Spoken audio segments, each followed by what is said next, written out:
Hi! I'm a little late, sorry. Hi everyone. Let me say hello. Oh. No winner. It's okay. I'm late, no one wins. It's okay. Xantos, enter, go, see, hello, Mac. Methods, I saw you. Both of my chats are busted. Did anyone else send a message? Because I don't see them all. 100%. Okay. Usual time? No, it's almost 7. This is like a Friday time. I hope you're all well. Disco time, I'm really excited. Triss, hello. Okay.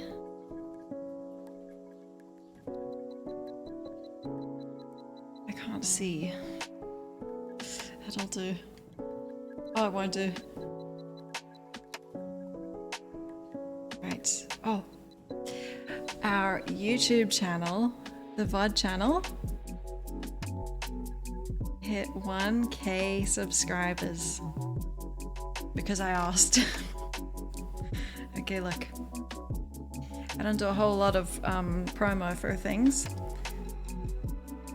but we were only 3 subs away, and so I asked and I got them. Frere? Hiya! Thank you so much for the raid. Oh, miss so. You were 1? When are you gonna finish New Vegas? I did. Did you know? How was your stream, Freya? Nice to see you. Hello. Okay, I swear I was ready for this stream. I'm ready. Oh. Rabid 8 months. Holy shit, thank you so much.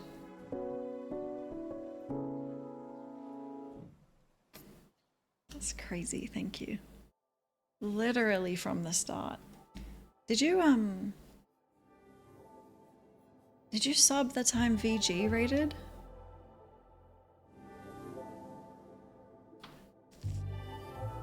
There you go, Gilby. Got married and Stardew kid on the way? Fuck. That's really nice. Who'd you marry? Let me guess. Oh. Leah? Or... No, I'm gonna say Leah. Is Penny marriageable? Meritable? Hi, Panda. Hitting subscribe took a lot out of me. I really appreciate your effort, honestly. Thank you so much. Thank you. 1K. It's my 3rd YouTube channel to hit 1K. I don't think it... No, it's not the fastest. I think slow walkthroughs went from 0 to 1K in 3 months. Because I posted a bunch of cyberpunk stuff. Oh, hi Cherio, I'm sorry I didn't notice you. I was thinking that Santos. It's not even really YouTube content. I can't believe 1,000 people, She is, but she's a hard case, okay. You're welcome, Cherio.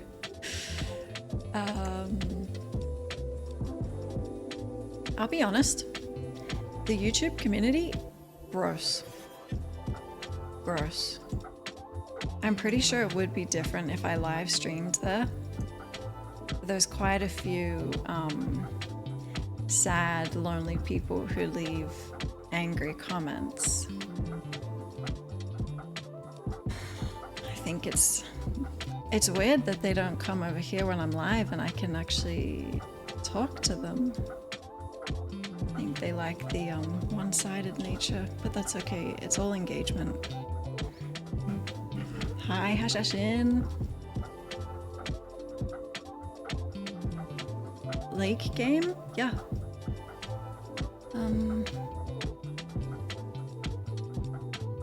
Yeah, because it was a Christmas stream. You're in the YouTube community? I mean, I started there, but I spent my life on YouTube. Engagement is the only thing that counts. Absolutely. I think in statistics only.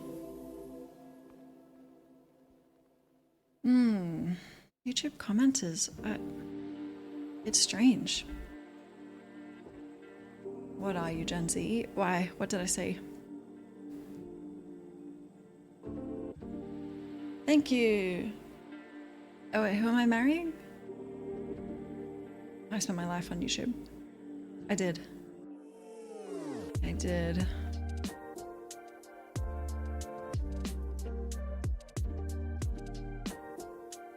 4090.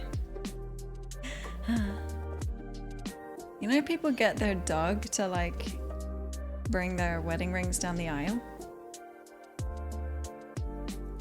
I guess I could put my 4090 on a Roomba. No, but they go like that. It'd take a while. Or you could get like the guests to just like kind of nudge it. Or a scooter, push it. How do I get my 4090 to be the ring bearer? A drone. I could put it on my dog. Rings, 4090, dog, but I have 2. What did you miss?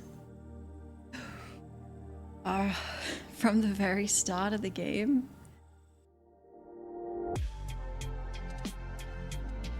Two 4090s. Wait, YouTube live chats are bad? Really?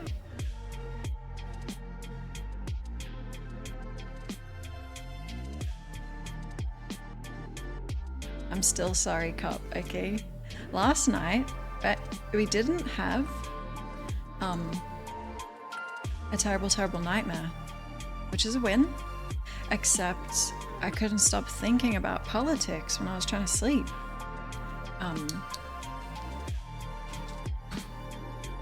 And my thoughts were really trying to get me to subscribe to an ideology. And I said, no, this is the time for rest. But I think it means I have chosen to be apolitical, which is fine. Good night, Ghost. Even in the lo-fi streams. Oh, you have a Let's Play on YouTube, Mac? But don't you stream? This is technically a Let's Play. It just deletes itself.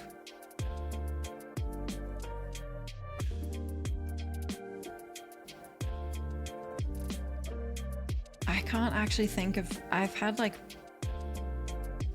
Unless Clowner snipes them before I even see, I think I've had like 2 bad Twitch comments in 8 months. Like 8 hours a week, 5 days a week.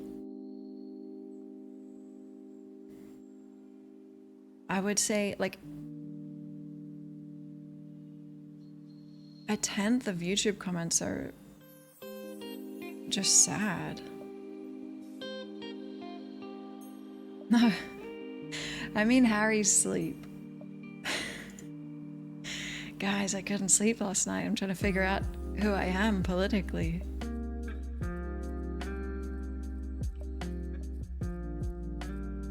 But when I didn't have my face and, you know, an identity, soy walkthroughs got like hardly any negative comments ever. I'd say like 0.001%. Some of them are definitely envy. Like you'll click on their channel and they'll have 3 subs and they'll have a gaming name and like a few videos. You're not gonna get good energy back if you're doing that.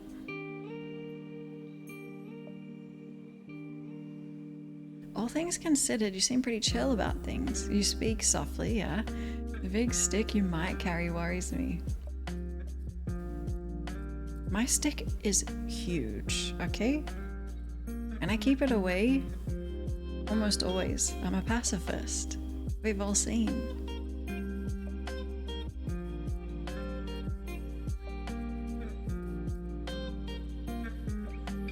Gilby, I don't mind any comments on YouTube. If they're targeted at me, it's engagement. Here. Oh, okay. That got flagged for misogyny. Which part?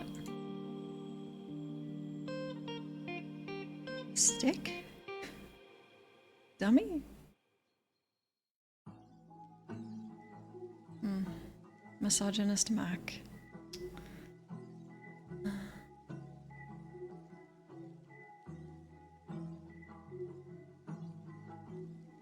Hi! Can I call you Charek?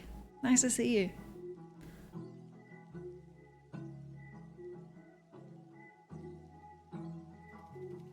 So you've seen Formic Santos, so you're here all the time. Charek, nice to see you. Wait, what?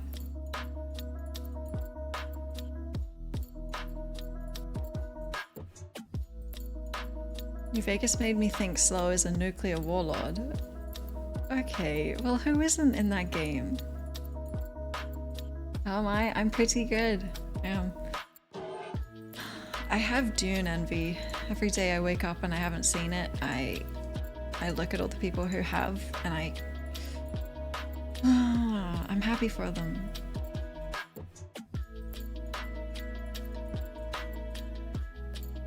Okay, to be fair, I was well liked by almost all the residents of Vegas, even after I launched a nuke at some of them. Twice. They like me. The only ones that didn't like me were the powder gangers, because they couldn't handle it.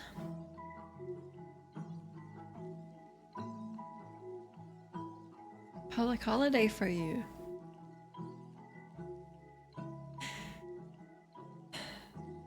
The nuke launch was against my will. Sort of. Sort of.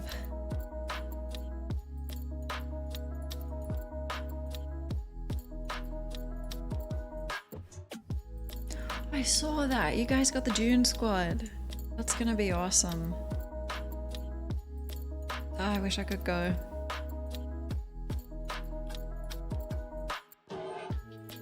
Sort of. Yeah, I won't. It's far. I don't like flying. It's like a 9-hour drive for me. One time, I drove from Melbourne to Adelaide non-stop.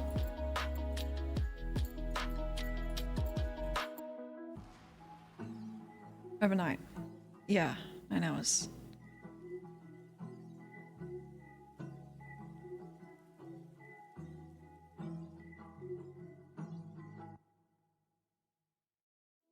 What do you mean, is that it? Goodbye, Fred. Thank you so much for the raid. Have a good public holiday.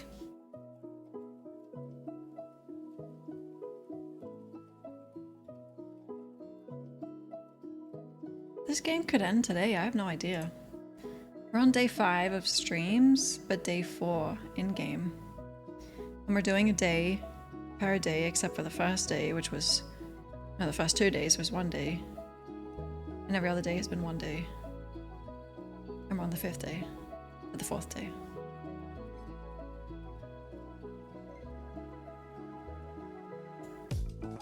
No, I stopped to use the bathroom. I did. I also didn't drink much water so that I didn't have to.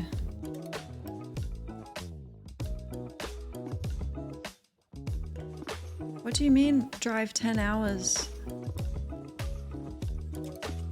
What do you mean? Forward and back?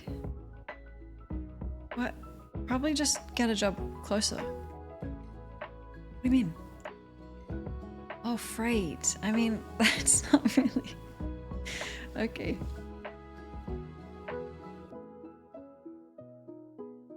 On the way to Melbourne, I swapped with someone.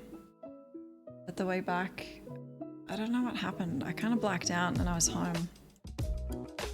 I do remember the sun, like, the sun had risen by the time I was getting back into Adelaide. I shouldn't have been driving. I was in like a dream state. I'm usually really scared of city driving. Someone else was taking the wheel. I don't know who it was.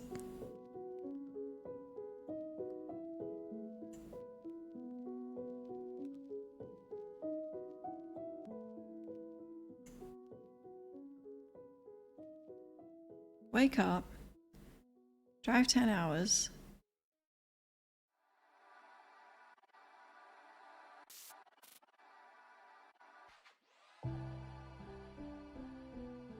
Very early. Oh, go back to bed. A lot of people stop by early in the morning.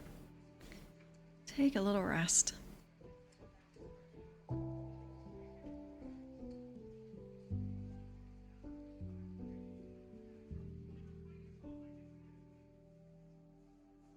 Tomorrow's my day off. I do want to watch Madam Web together. As soon as that's out, I'll make space for it. We watched it in the Discord. I think that'll be fun.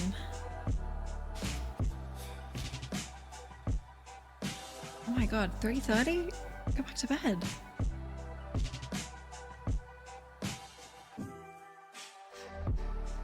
Good night. Sleep well. Get out of here. Thank you, Charek. Nice to see you.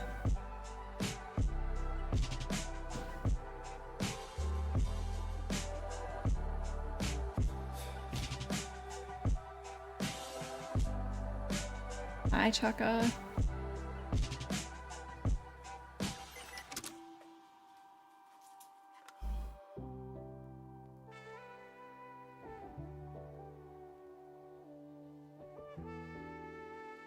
The week hath begun. True.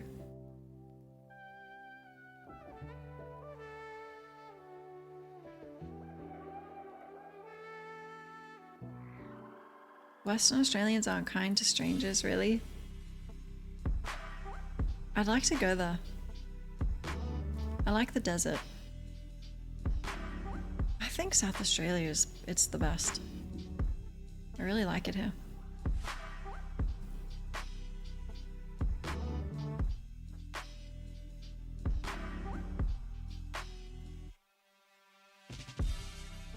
Quiet taste. We have some very remote, untouched country towns here in South Australia. I don't fit in. I don't fit in, even though I kind of grew up in one for a bit. It's not sustainable for me. Team Crows or Power? Neither. I chose Power when I was really, really young because I liked the colors. They're pretty. Then I swapped to Crows when I was like a teenager because I can't remember. And I don't even know how football works.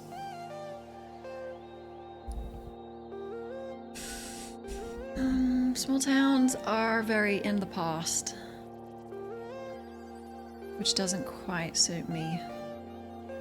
Sad? What team are you, Cherio?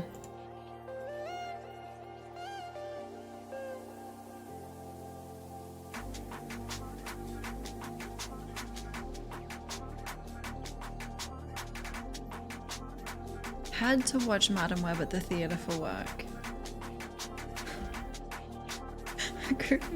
Teenagers watch TikToks on half volume for 75% of the movie. I feel like that would add to it.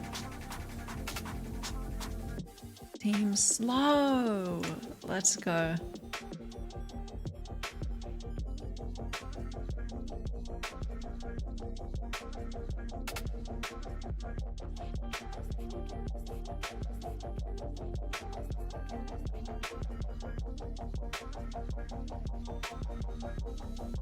I'm kind of yelling at myself, Choco, for not having seen it. Don't think about it. There's the Mind Killer, okay? June is the Mind Killer. Just ignore it.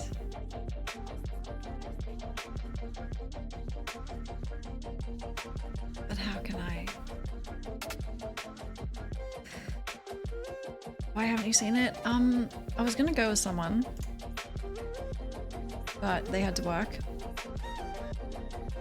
And now I want to go on my day off, but I'm not sure who can go with me on a Tuesday, Thursday night. I'm gonna get desperate and just take a day of stream probably, but I'd rather not do that.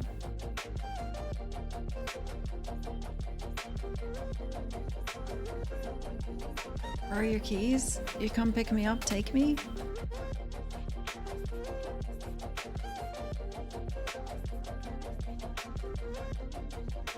Oh.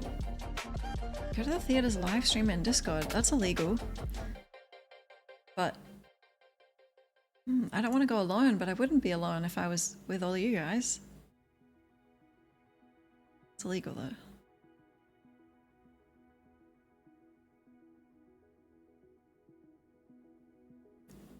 We kind of snitched. We're all live. This is live streamed. Mac, you would drive all the way here and pick me up? What? How can you do that?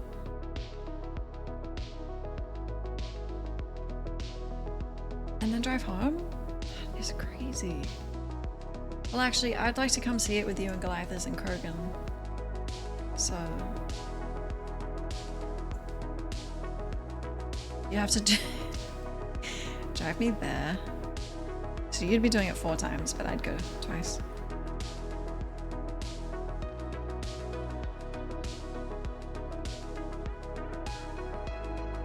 Going to the movies alone is underrated.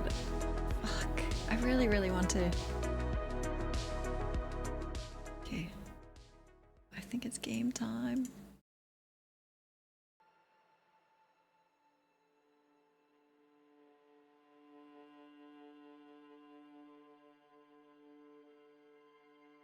Oh, thank you. I forgot again. You have that message saved somehow?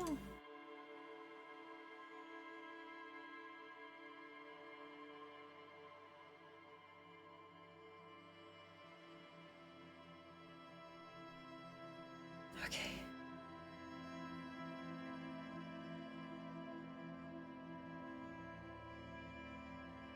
We're gonna have to ban Kurgan. It hurts, but we're gonna have to.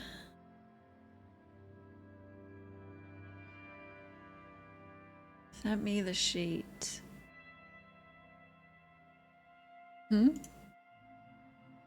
Sheet. Glythus is like a... he's in the shadows.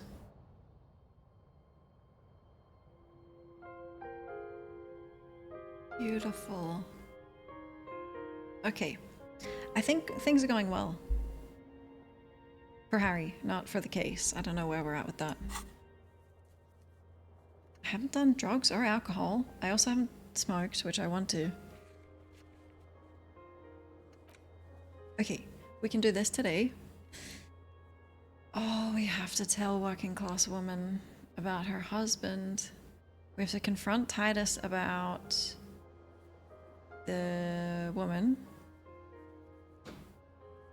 Oh, we have to sell this stuffed bird. Set up the rave in the church. Okay. Should probably start with the main case. LaChico, nice to see you. Thank you for being first. Dedication. I think I have to sell some items and some clothes. Unless this can't get full.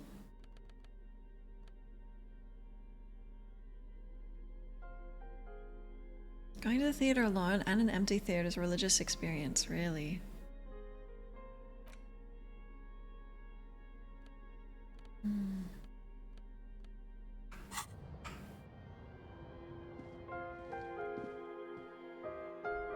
I want to.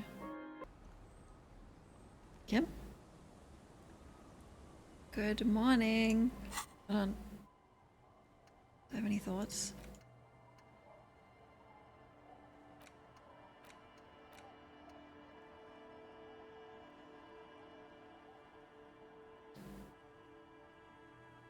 What would this possibly give me? Huh? Dummiest.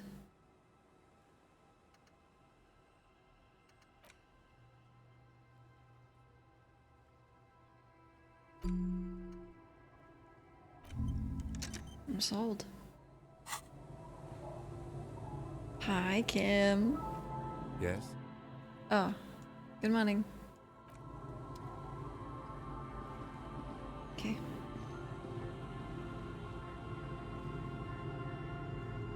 Should we do fast? Probably Titus, the main story. Wait, have I found a date spot?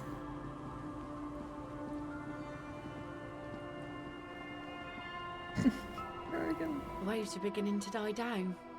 Look at those little bastards. Simmer down. Simmer down, bastards. Who? Why does she care about the waves so much? What is it with you and those waves? What is it with waves and fishermen? We need to be out there with them, fishing, making a living. So I asked them to accommodate me. But until that happens, I can try to assist you the best I can. So, what will it be, officer?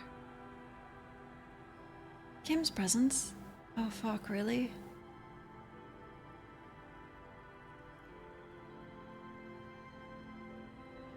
No, he's my wingman.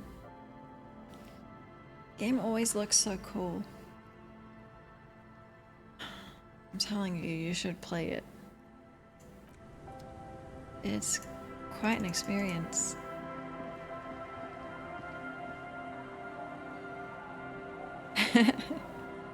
Okay. Titus. I am coming.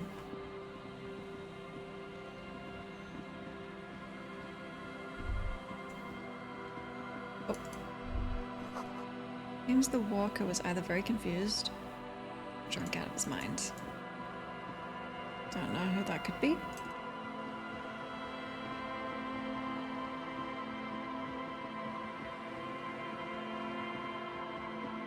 I'll stop by the pawn shop.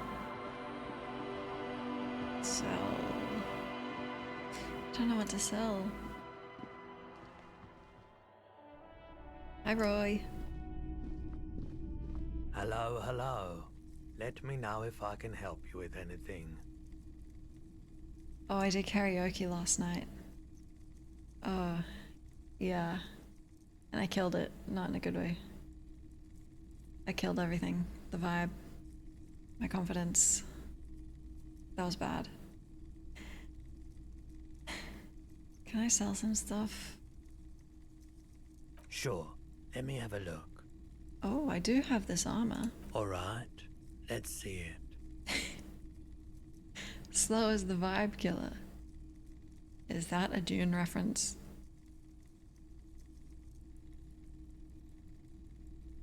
I have these. Oh no, no, no, no.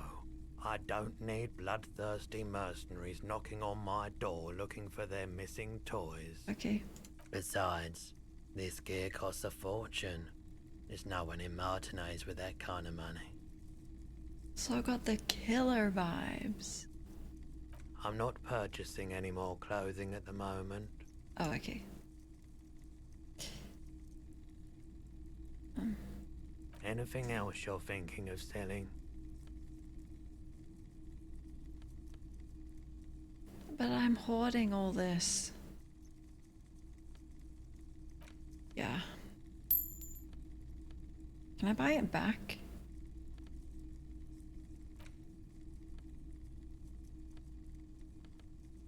Oh god, I don't know what to sell.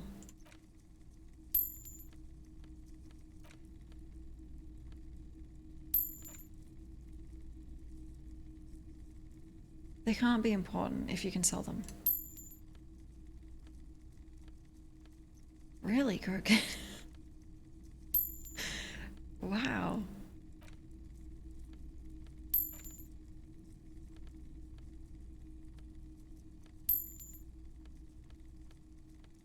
Fuck this dice.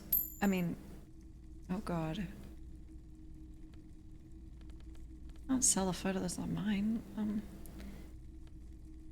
That's lieutenants. Okay. Thanks.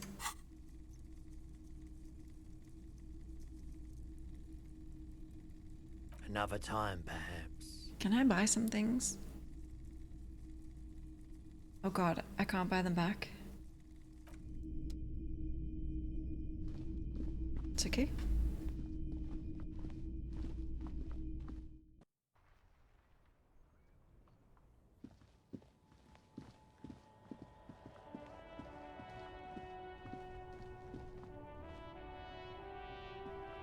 Everything's still cool here, officer.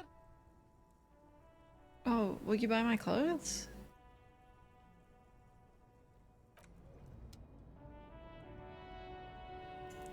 I guess your clothes storage is infinite. Okay. Titus time.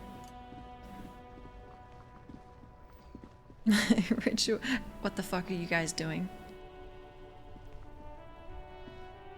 Wait, what are you guys doing?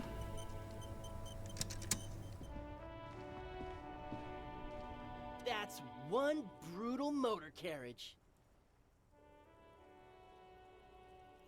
You look just like the guy in the sunglasses.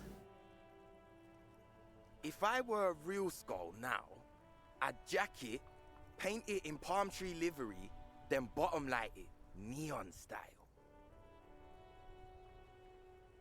Companion wears a simple yet elegant slogan, fuck the world.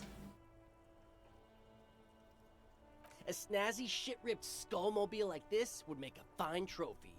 We could, like, hang fucking shrunken heads from the side mirrors. Cops' heads. Scary tribal shit. Yeah, tribal shit. A cop carriage like this would have proper skull value.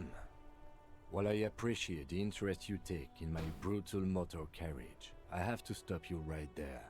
The RCM takes threats directed at its property seriously. It's just theoretical work, Copper. No basis in reality. Man, if we were certified skulls right now... Who are you? I can tell you who we're not, cop. We're not snitches or skulls. I think your friend might be. Which is not to say that the skulls are bitches and... On the contrary. Mm-hmm. The part of this presentation you want to take home with you, cop man, is we're not part of the skulls yet. Well, I am. Okay then, let's indulge in some intellectual exchange. These young men seem eager to share their beliefs. Oh, do you know Cindy the Skull? Oh yeah, Cindy's a right proper skull. Young man's eyes glaze over, his voice filled with longing. Yeah, a true artist of the future. Just like Arno van Eyck. By the way, if you see Cindy, give her our regards. For all their nihilistic posturing, these young men are not lacking in youthful idealism. The lieutenant on your left is unusually lenient toward them. Really? Me too. Me too, then. I see you kids are into modern dance music. Oh man, yeah. We're not fucking kids, man. Be wary of the abyss. Points to his temple. It's a threat. An impotent threat of violence. Oh. Okay, no. I'm sorry, cop.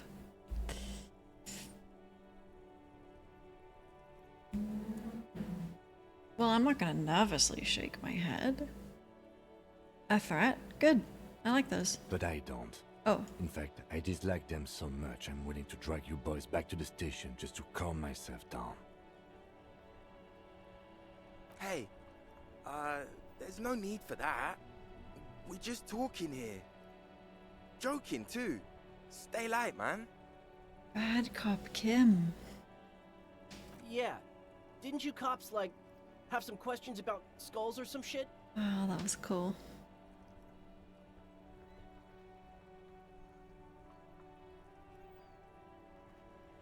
Why aren't there more skulls in Martinez? The Union does their share of policing in Martinez, at least where gangs are concerned. That's why there isn't much organized crime around here. Apart from the unions themselves, of course. Yeah. Don't you worry about that. We're gonna make up for the deficit. Yeah, we are. Your rhetoric is confusing. Are you part of the Skulls or not? We're not franchise skulls. Well, not yet. Once we get our name out there, we'll have a chance to join them. Okay, and what makes you think that the organization would accept you? Because we can be just as psycho and vicious.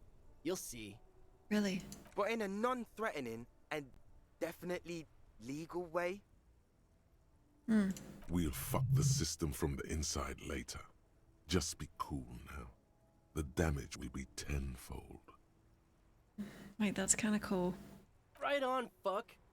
So what's happening now? Your name is Fuck. Okay, enough about this. Mm-hmm. Who are the Skulls? You don't know?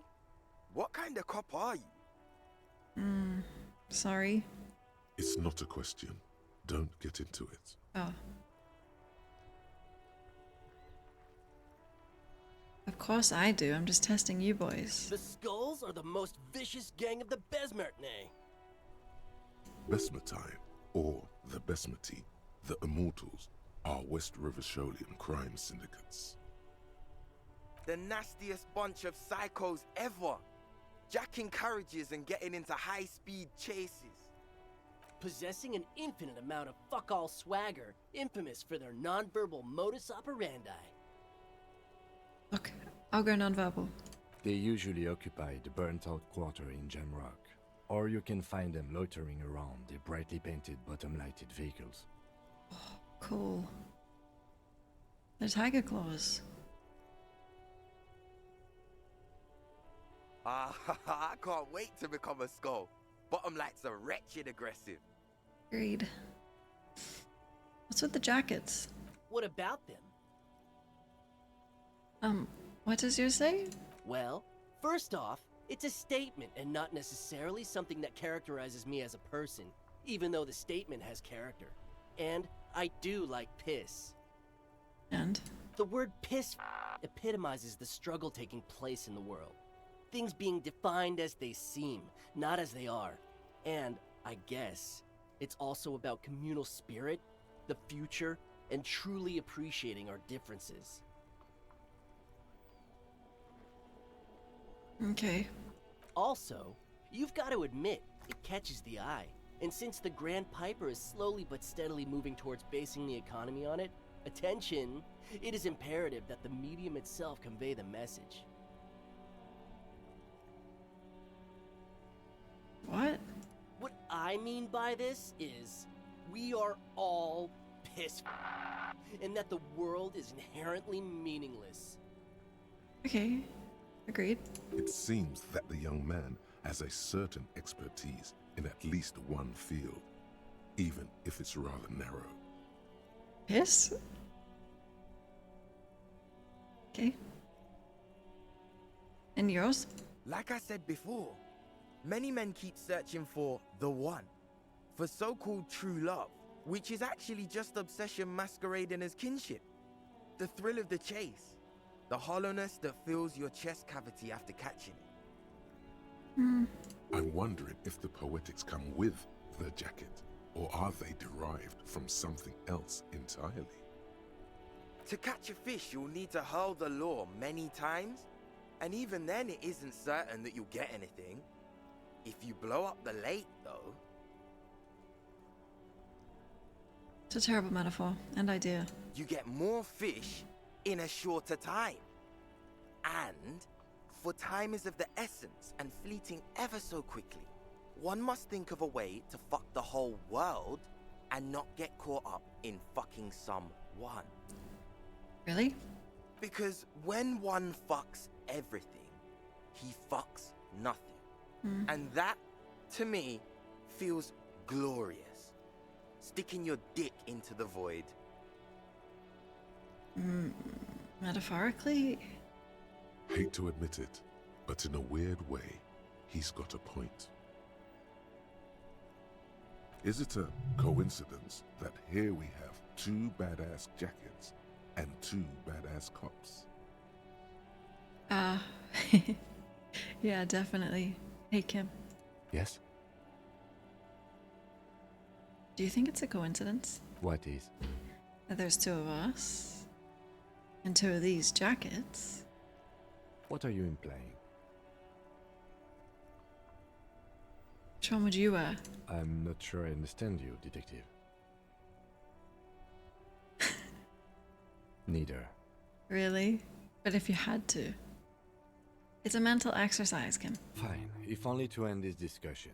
Theoretically, if I were a juvenile delinquent, if I were to already be down that path, I think peace is the stronger of the 2 statements. That works. That works. I'm a fuck the world kind of guy, yeah. Seems about right. Yeah. Especially considering your heroic exit attempts.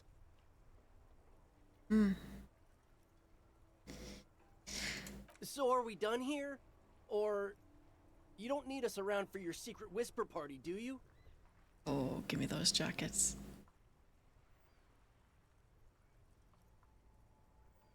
Do you know anything about the matter? Murder? A man was hanged. Yeah, sure. We'll gladly tell you everything we know about it. It was a man. Also, he was hanged.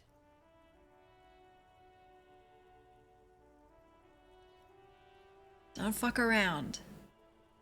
I am the law. He was hanged from a tree. Okay, see, that sounds like you're fucking around. Yeah, I mean, duh. Alright, it's law time. These punks don't know anything.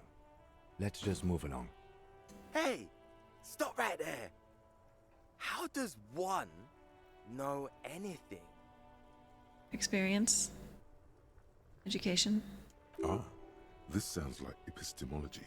A field so occupied by thought that it begins to question thought itself. Hi, Jester. Hello.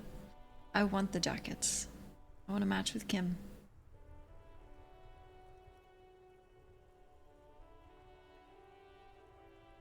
I know that you don't know shit. Exactly. Oh, How can one know shit?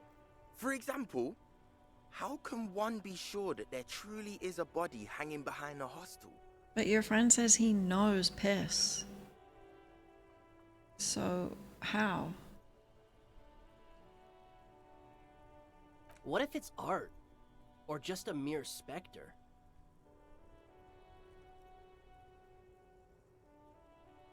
What's gonna get me those jackets? Dr. Piss?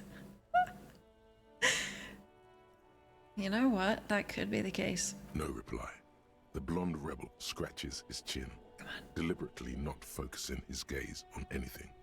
He looks very uncomfortable.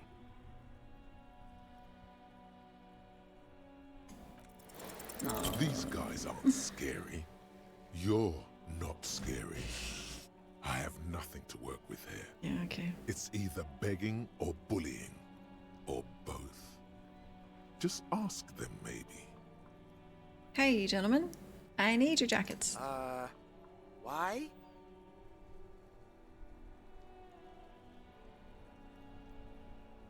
You really gonna make me answer that? If you don't have to answer, then we don't have to give you our jackets. No. Doesn't sound like you have a reason. I'm the law. What I'm wearing. Yeah, like he said, total shit. What about it? A spark of sympathy. Oh, here we go. Pity time. You didn't say that. What?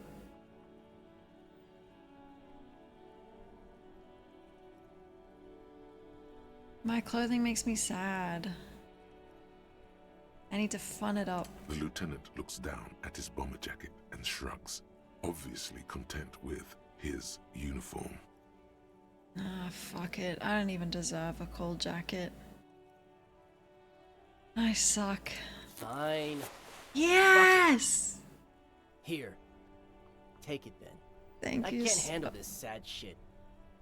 It's true. He simply can't. Let's go. It's called empathy. That's how Pity Cop operates. Wow. I did not see that coming. You better wear that jacket with pride. Hold on, fuck, I need yours as well. Fuck that. You're not getting mine.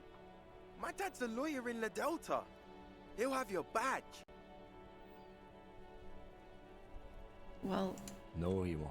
oh, The lieutenant is lightly amused by the situation.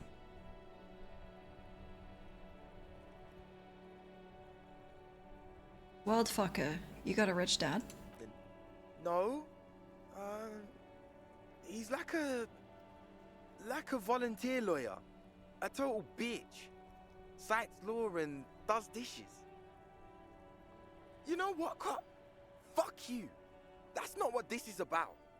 You're not getting my jacket. Fuck him. We don't need his rich dad jacket anyway. I need it. Yeah, I got it for you, Kim. I'm not wearing that jacket. What do you mean? You could go undercover. I don't think this case requires us to go undercover or raise hell. In fact, I don't think the jacket will be useful at all. Well, it's good to know we have it, just in case. The need will not arise. No, but in case. Look at this cute shit. How can we become skulls if you go around fraternizing with cops? Let's get the fuck out of here before anyone sees us. Fuck. I'm sorry, man. I just don't like confrontations, that's all. Kim, I got it for you. Ooh.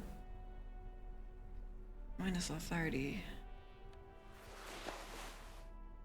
Wait, but it's really good.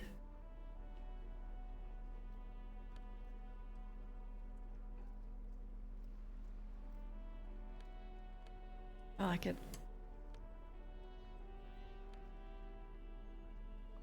My authority takes another hit though. That's fine.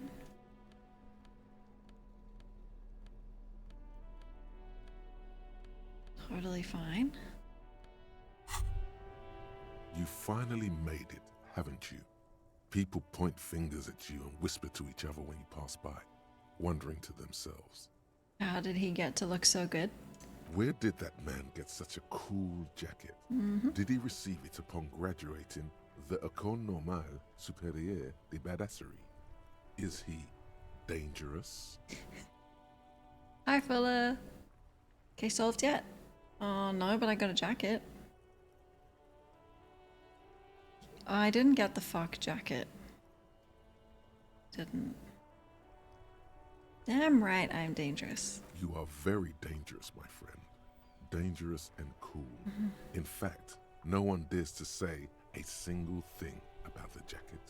But believe me, they are all very impressed.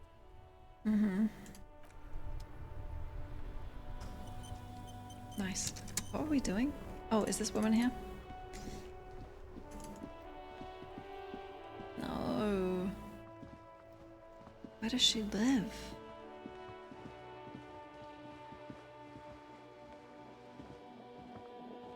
She'll be out there later. It's only 8 a.m. Right, let me use the bathroom super quick. Take a look at my new jacket. Okay, 11 seconds, I'll be fast.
Okay.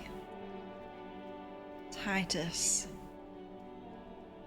Oh god, I have minus authority.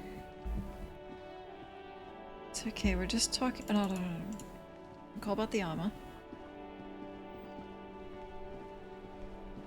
Time to solve the actual crime. Inside, you see a set of steering levers, a radio microphone, a pull-out toolbox, and the soft glow of the fuel preheater gauge.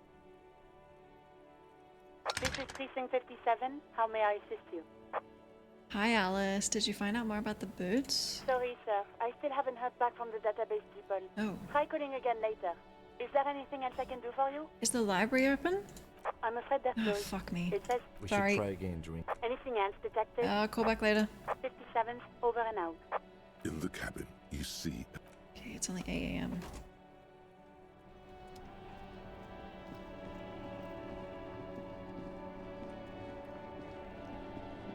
I have $70. Let's go. What's this? Hi, gendarme. Oh, Another rendezvous.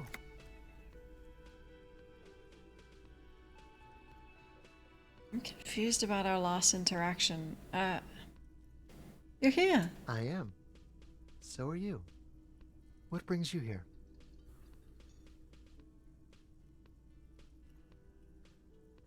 I met your Sunday friend. You did. And how did you like him?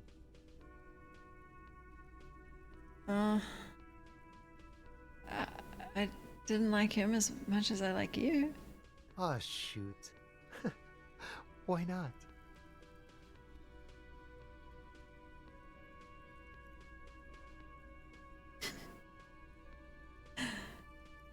Why was he staying at your place in the middle of the night? He has keys.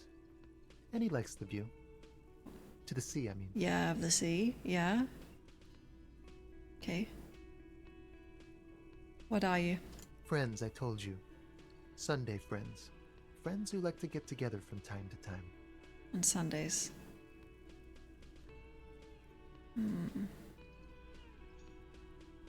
I believe he might have been paid for sex. What does it mean? That he won't be there when times get tough, I guess. That's not a friend. It is. On Sundays. Can I be your new Sunday friend then? Who is he? A visitor from the first world. He's not like you and me, gendarme. He can always return. Where? To his opportunities in Occident, sur la clé. Still, his coming and going brings some life to the village. Or is it just money? I don't know. I don't want to talk about other people. I want to talk about you. What about me, gendarme? What are you doing here? Admiring the atmosphere. What about you, officer? I just go where life takes me, to be honest. Maybe you should figure it out, detective. What the hell? Maybe you should unfigure it out. Okay? I'm free. Okay, tell me again about the muscular type who came to investigate the crime. Oh yes, let's see. He knocked on my door a few days after the lynching. I think he was going through the entire building, asking questions. What did you tell him? Nothing. That I didn't see anything. Did you tell him about your friend? What friend? Your Sunday friend. No, I don't think it came up. Okay, what did he look like? Muscular, handsome, strong, like one of those military types. Was he alone? Yes, but he was speaking to someone on his earpiece, Okay. What was he saying? just reporting back whatever I was telling him. Okay.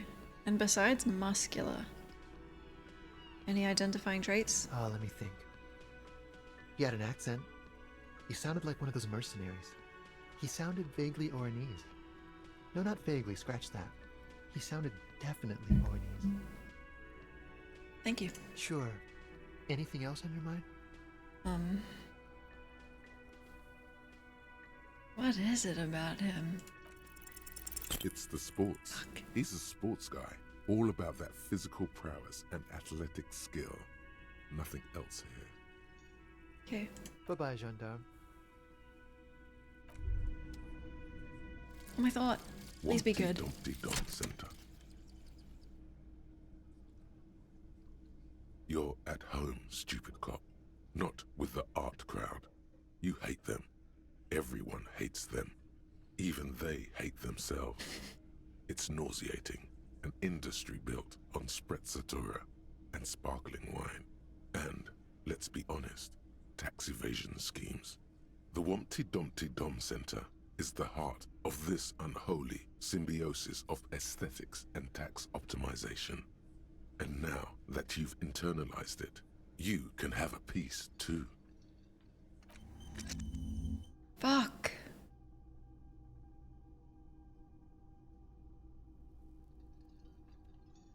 Although, look at my bonuses. I like the XP.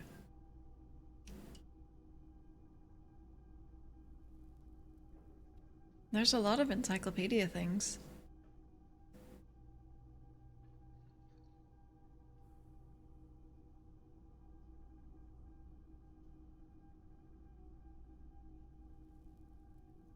I don't think the game likes me. Okay. Hi, God. Good morning.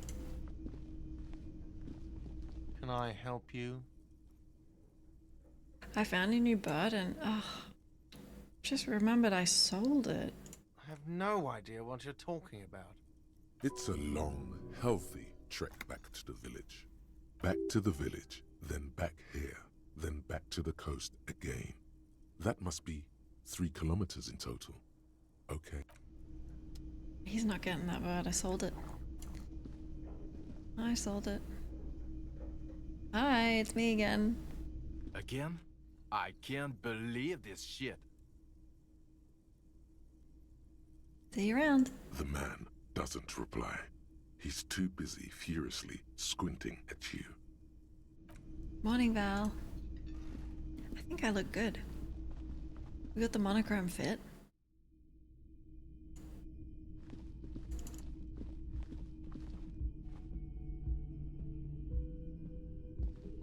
Good to be back. Awesome. Almost all my thoughts give me negatives, but they do give me XP. Left wing answers and encyclopedia. Amazing. Hi, Titus. Looks like the circus left town, but the clowns are still here. Okay.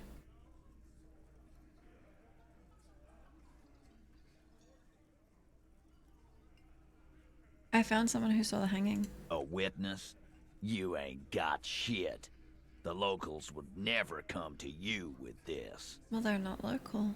That's just tactics, Titus. Next, he's gonna tell you one of us already rolled on the others, and he's in witness protection. No, my witness isn't local. Well, let's hear it then. Who is your mystery fella? He's not alarmed by the sudden appearance of a witness, but he is surprised. Okay. Let's just say he's a high-ranking government official and leave it at that. Yeah, right. Like we wouldn't know if an MI plant was in our town. Nice try, right? MI is short for Moral Intern. Look. Moral Intern is short for Moralist International, the coalition that runs Revershaw. $2 every time I get an encyclopedia? Oh. I've seen this shit a million times, Titus. Fly fishing. They are desperate. The last copper.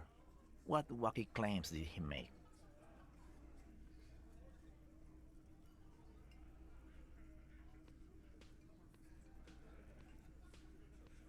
The witness said he saw 2 people of Arapagite descent and 1 mask. Arabagite? Boss, I think he's trying to say me and Theo. Well, yeah. What is confusing you? Eugene, Theo, and Elaine were there too. I already told you. We were all there. Okay, well, I don't know races. I just woke up. The witness also said the hanging, but everyone knows this.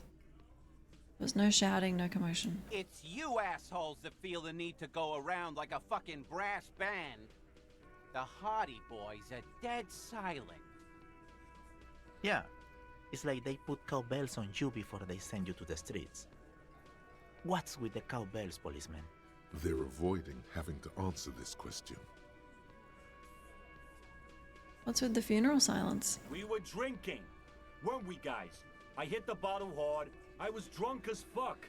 Right, I'm convinced, Glenn. Nothing off here. Just a regular hanging. Bullseye. Glenn looks around uncomfortably. The lieutenant hit a nerve. Let's go, Kim. Why not? The witness said it looked like a surreal play. Those flaccid MI cocks with their culture language. Everything's a surreal play or sublime whatever. Doesn't mean anything. What do you mean? Are you hard right now? Like what? You shouldn't be. It means the whole scene was long and drawn out, like it was from a film. Exactly. What is this fella's problem? Sorry we didn't make it more action-packed. It wasn't the first thing on our minds, you see? Good point, Shanky. Shanky. It's Shanky, right? I thought there's something wrong about the lynching story. Now I know there was. Oh, Shanky. You don't know shit. Trust me, he does. I know you are lying, Shanky. Some witness. I pulled the same shit. Came up with some shit, then went and said it to people. Get a reaction. Don't have to go to cop school to try that. You don't have to go to school for shit. I never went to school and I'm doing great. You're doing a hell of a job, man. Hell of a job. Aw.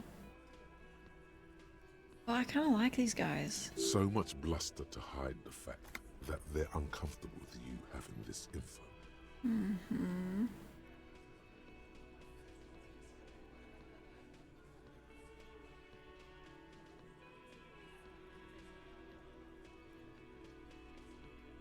Guess what? I've connected you to the local drug trade. Like hell you have. There is no local drug trade. This place is as clean as a rifle. Go back to Jamrock and ask the local junkies how clean your streets are in Precinct 41 kilos. We'll do that. In the meantime, did you know that there's an abandoned lorry at the intersection that was used to move raw ingredients for drugs from Terminal B to Jamrock? Hi, Clowno. You spent some time with a friend you haven't seen? That's awesome. That's so nice. The person driving it was present at the hanging. It was one of you. We've connected the footprint. Detective, do you want to deliver the coup de grâce? Sure. The thought forms in your head, like a lightning strike branching in the sky.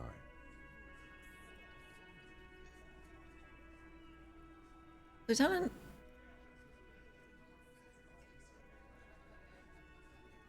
You do the honors. Thank you. You're right, Titus. There is no local drug trade, because it's all controlled by you. You're the drug trade. That's a mighty interesting theory. I guess that's what you would need to do, theoretically. A big, strong, state-run monopoly would outcompete the runts on the street. Yeah, man. Theoretically, that's what you would do. To get rid of the gangs, the dealers, even some of the junkies. Mm-hmm. You would need good, trustworthy people to take their place, of course. Hardy men to run such a monopoly. Nice. For the good of the community, of course.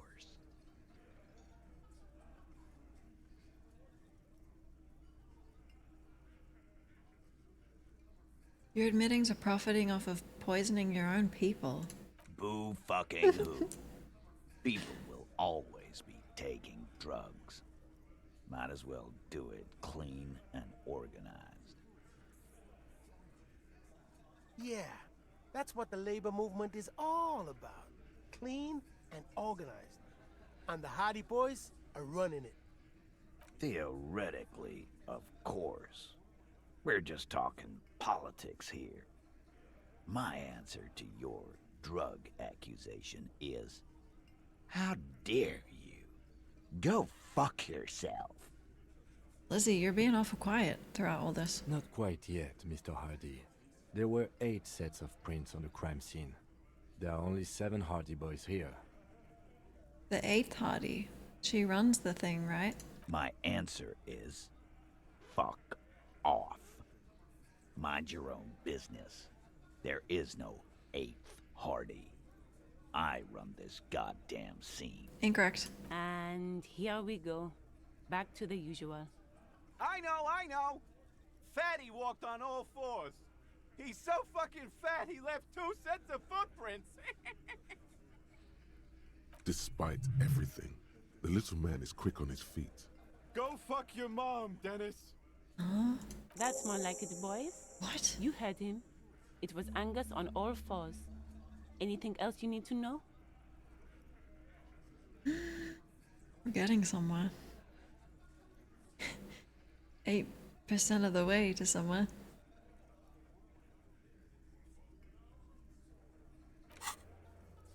You know what? I talked to Joyce. The Mark you hanged? His friends are coming. Yeah.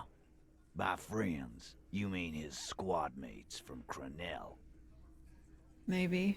Wouldn't want to beat up his grandma.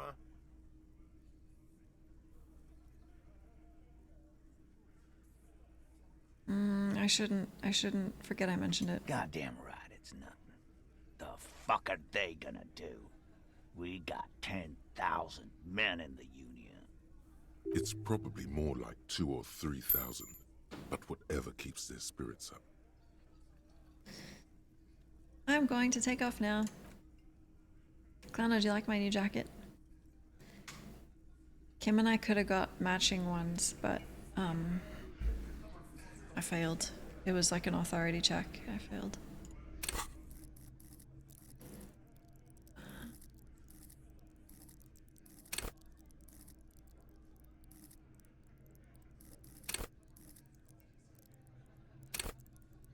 Hold on, is this thought? Encyclopedia passives give 10 XP. Is that when I succeed them only? Because I didn't want to put any points in Encyclopedia.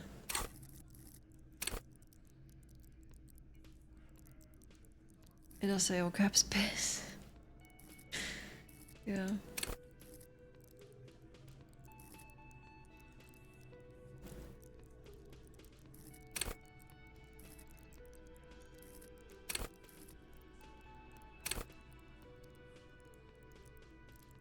Shoot straight.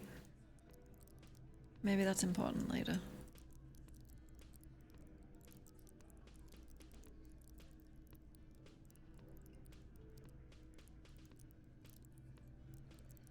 I'm gonna keep it for now.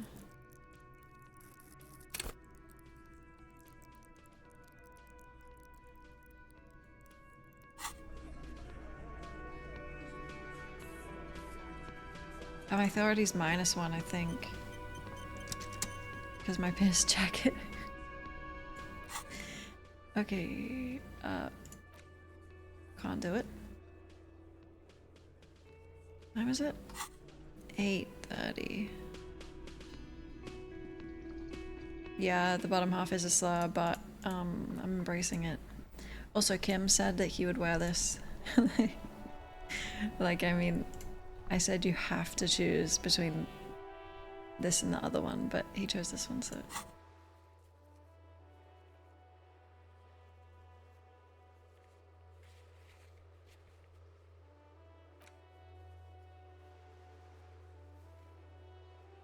I'm scared to talk to this guy. Mark.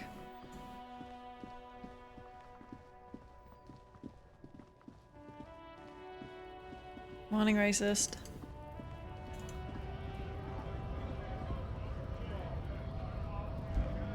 And the other mark is south somewhere. A Stars Ryko, one of the finest Zhimsk-made motor carriages ever. An oldie, but a goldie. No, I could have actually gotten him to wear it. Who drives these? Not many people outside of Grad. And Revachol West too, it appears. Hey Kim, check this out. Estache Raiko KK2. That's a classic model. Never thought I'd see another one repainted after what happened last time. Hold on, what do I know? No, Oh. only that the motor carriage is typically baby blue. The colors of Sigismund the Great, an ancient Zhimsk ruler. His banners were famously zephyr and white. The colors of the Stars Ryko. Let me guess, Kim. Blue and white are the colors of Zhimsk. Someone painted it. Got Zhimsk mad. And murder. That's, well, yes, exactly it, more or less. Okay. Except it was a crowd of them. Tore him out of the vehicle and ran him over with his own tires. Oh. They said it was an honor killing, Hussar style. The James community protested the trial, flying the colors. 5,000 came to protest. Correction. 4,395. The fourth largest public protest of a criminal trial in Revachol.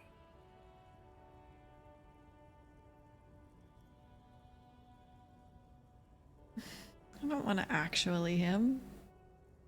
Do you think he'll be impressed? Correction, Kim?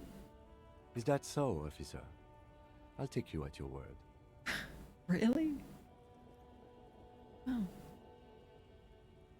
Who are the Gems community? People we are paid to protect. Let's leave it at that. Oh. What did they sentence the killers to? 4 years for murder in Reunion. The perps were remorseful. Their sorry knocked 8 years off the sentence. That's the system. 12 years for murder. Okay. Could our hanged man have been the driver? Could it be another Stajraiko murder? Honestly, that just doesn't seem like the type of vehicle our dead guy would drive. So my initial guess is the two are not related. Okay. No, I haven't learned about the Pale other than the book I got and the Pale Woman. Interesting. Before we proceed, I've got an opinion. Yes, detective?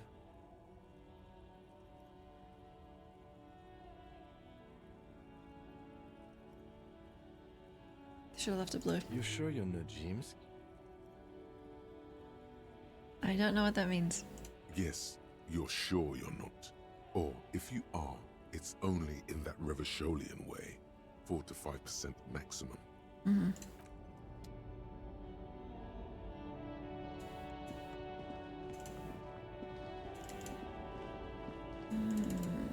I can't find the other one.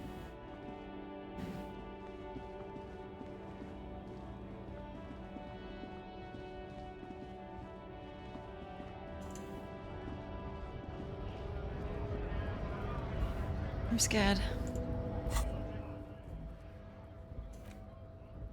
She told me do not do this.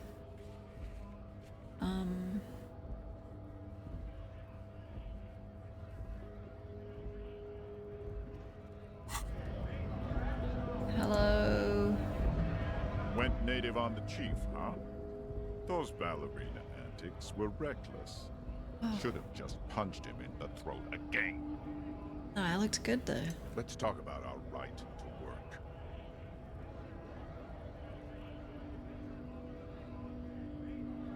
Are you a mercenary? Hell no. I'm just an honest scab. I won't have talk like that around here. You understand? Oh, I see. A little defensive. Morning, Sophie. It just has to be said, that was not a convincing line. Not very convincing on a scab. Fucking loincloth.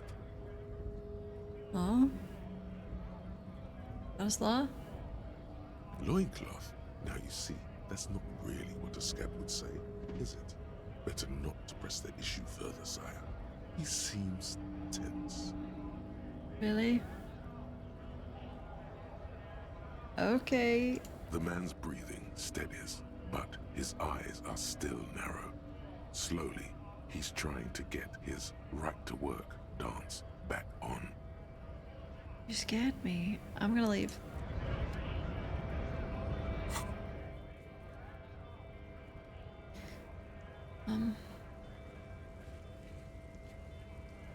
That does seem like the next, because I can't prove my authority because I have 0.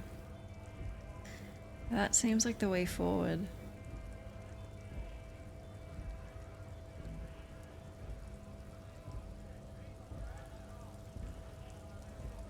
I'm gonna say it. I'm scared. I don't want to start a civil war. Right to work! Right to work! Shame on you! Are you mercenary? Hell no. I'm just an honest scab. I won't have talk like that around here. You understand? Nope. It just has to be said. That was not a convincing line. Is there a tribunal? Fucking fuck. Huh? I'm going to interpret that as a yes. There's a tribunal, and it won't be long until it's ready. How about you fuck off now, huh? Okay. Okay, of course. There could be weapons aiming at us right now, somewhere above, in the buildings. The other merc. Okay. Don't push this, he's thinking. Okay. This is not the time. Okay. The man's breathing steadies, but his eyes are still narrow. Slowly, he's trying to get his right-to-work dance back on. I'm not gonna show him the picture. Joyce told me not to.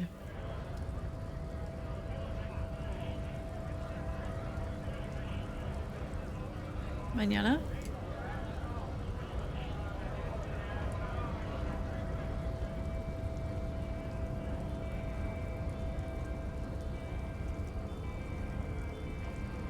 Hola, Wandering Man. How can I help you? I gotta run.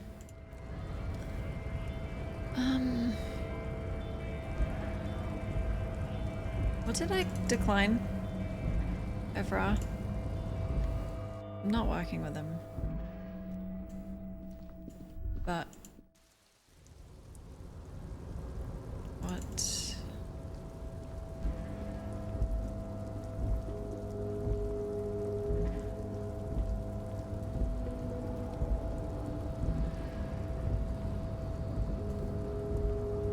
Open a door. Literally? For him?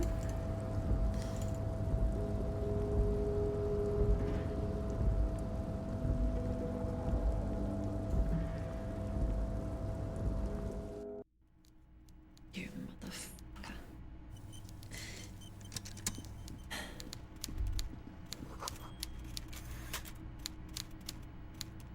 What do you mean? Not a fishing rod? Hello. Mr. Dubois, a pleasure as always. You don't have to sit down this time, since the you've already sat door. on that chair. Yeah.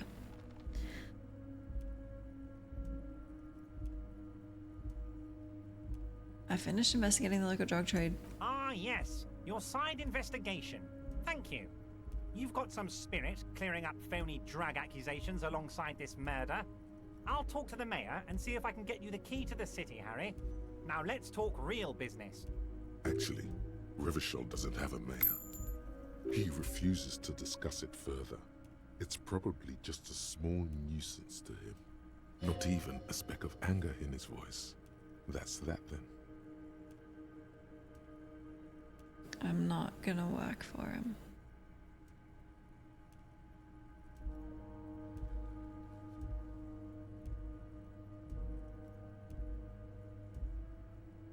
Like I have to. See you soon, Debardeur. Just kidding, but not too much. Oh, I feel like I have to, but I'm gonna try avoid it.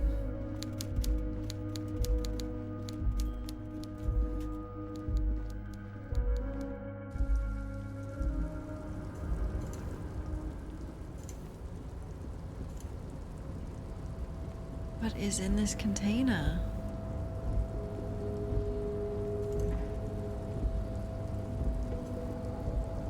You're back before the cargo container. Its drawer has not lessened since you were last here. If anything, it seems to have grown slightly. I'm gonna get another in rhetoric eventually. Why are you even trying to open a door with rhetoric? Because getting physical wasn't an option. Because what wasn't an option? Nothing, sorry. Never mind. Are you satisfied, detective? No. But it's locked, so I'm coming back later. Oh god, sometimes I say things out loud, I don't know. Can I put this photo of this guy's girlfriend back? It's not my property. This is the night watchman's booth.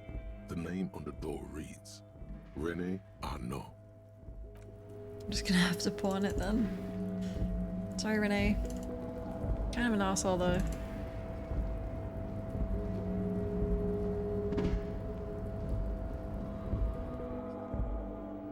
Oh, can I do this again?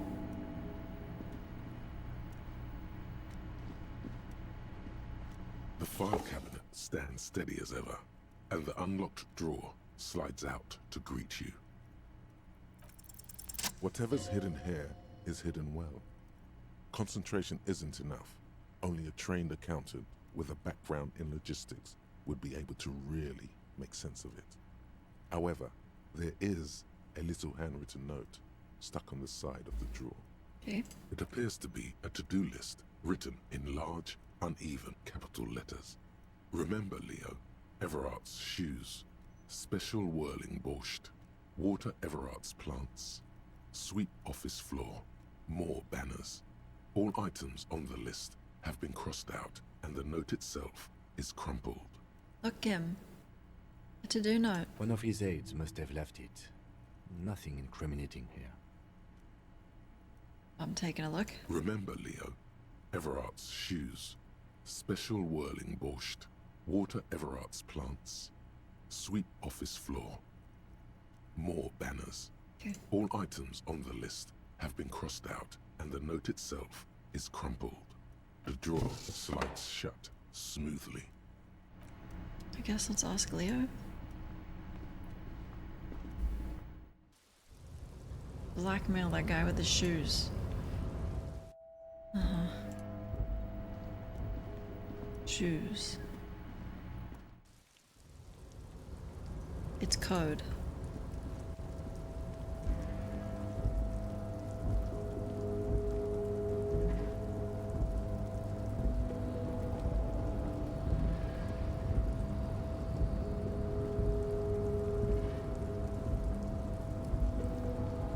Leo.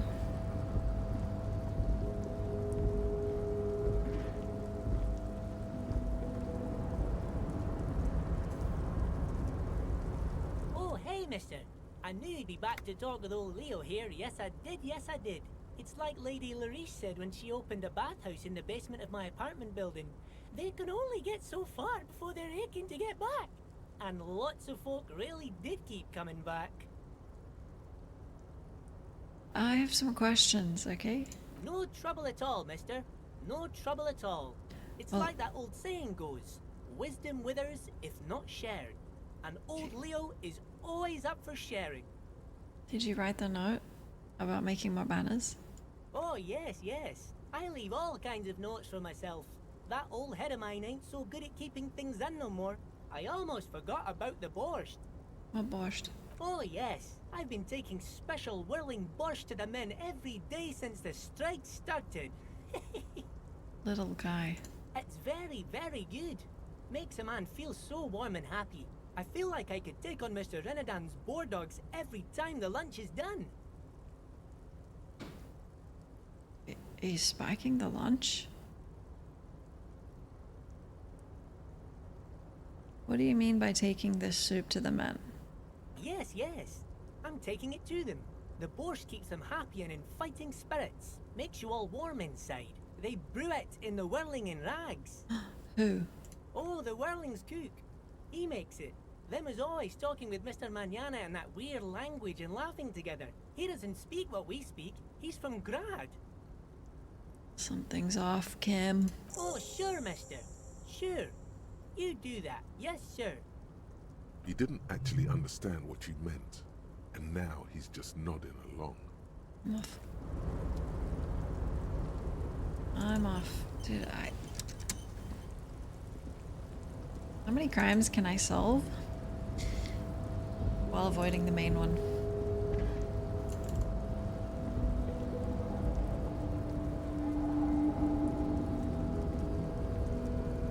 Someone's spiking the borscht though. It's important.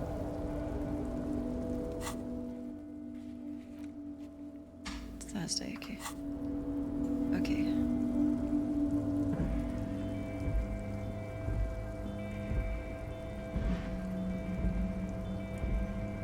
I gotta solve them all. They're so fun.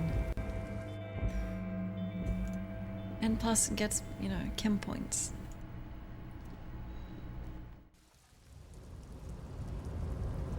Right. Let's grab this. I think the library opens at 10, right? It's 9.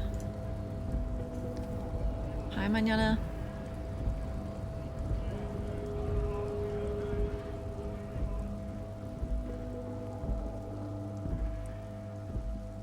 Hey Tommy, you still mad?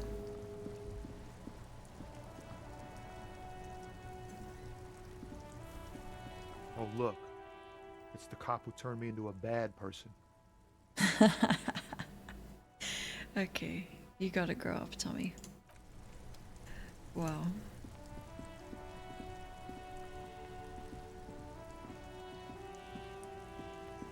Also, after last night, I think we're Team Kuno.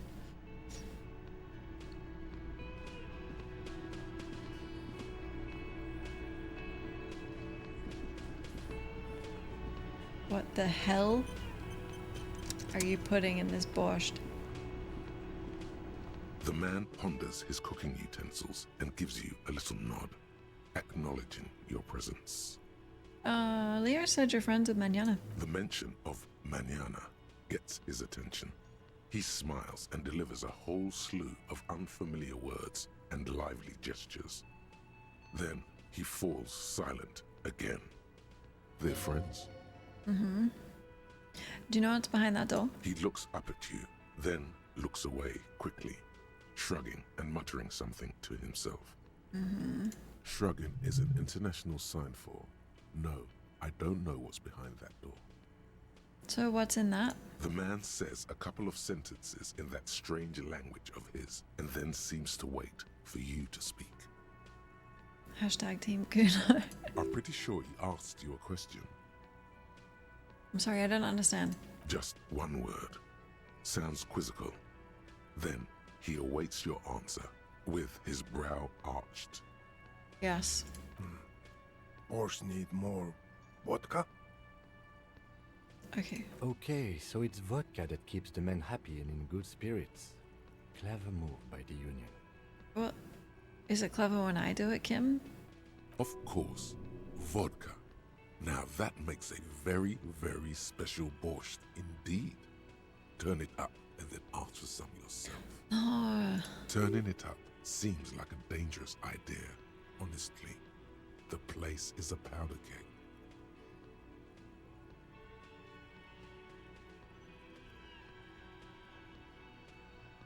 Cut it. The cook gives you a long, disappointed look, then turns the stove off and seems to wait for you to speak. Goodbye. Stay masculine. Okay.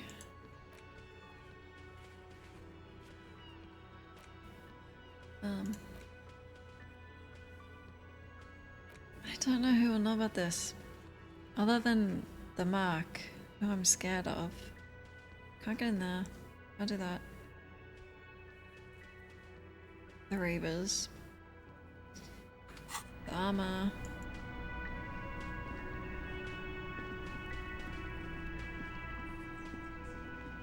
No fear.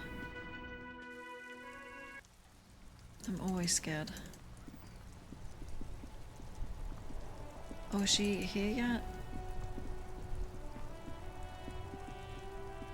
Class woman. Maybe she's inside.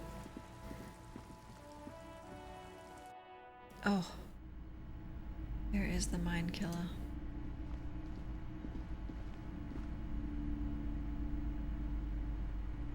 Well, there were some books that we wanted to buy. The display rack is brimming with worn paperbacks featuring an extremely muscular, sword-wielding barbarian on the cover. Nearly all the titles contain the word Hyundai somewhere. This is the one, right?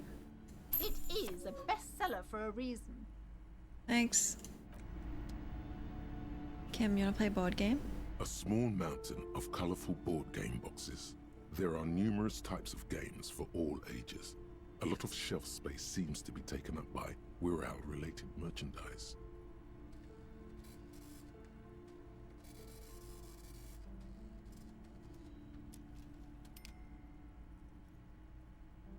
If you say so, but you better stay away from those immoral occult rituals. Play?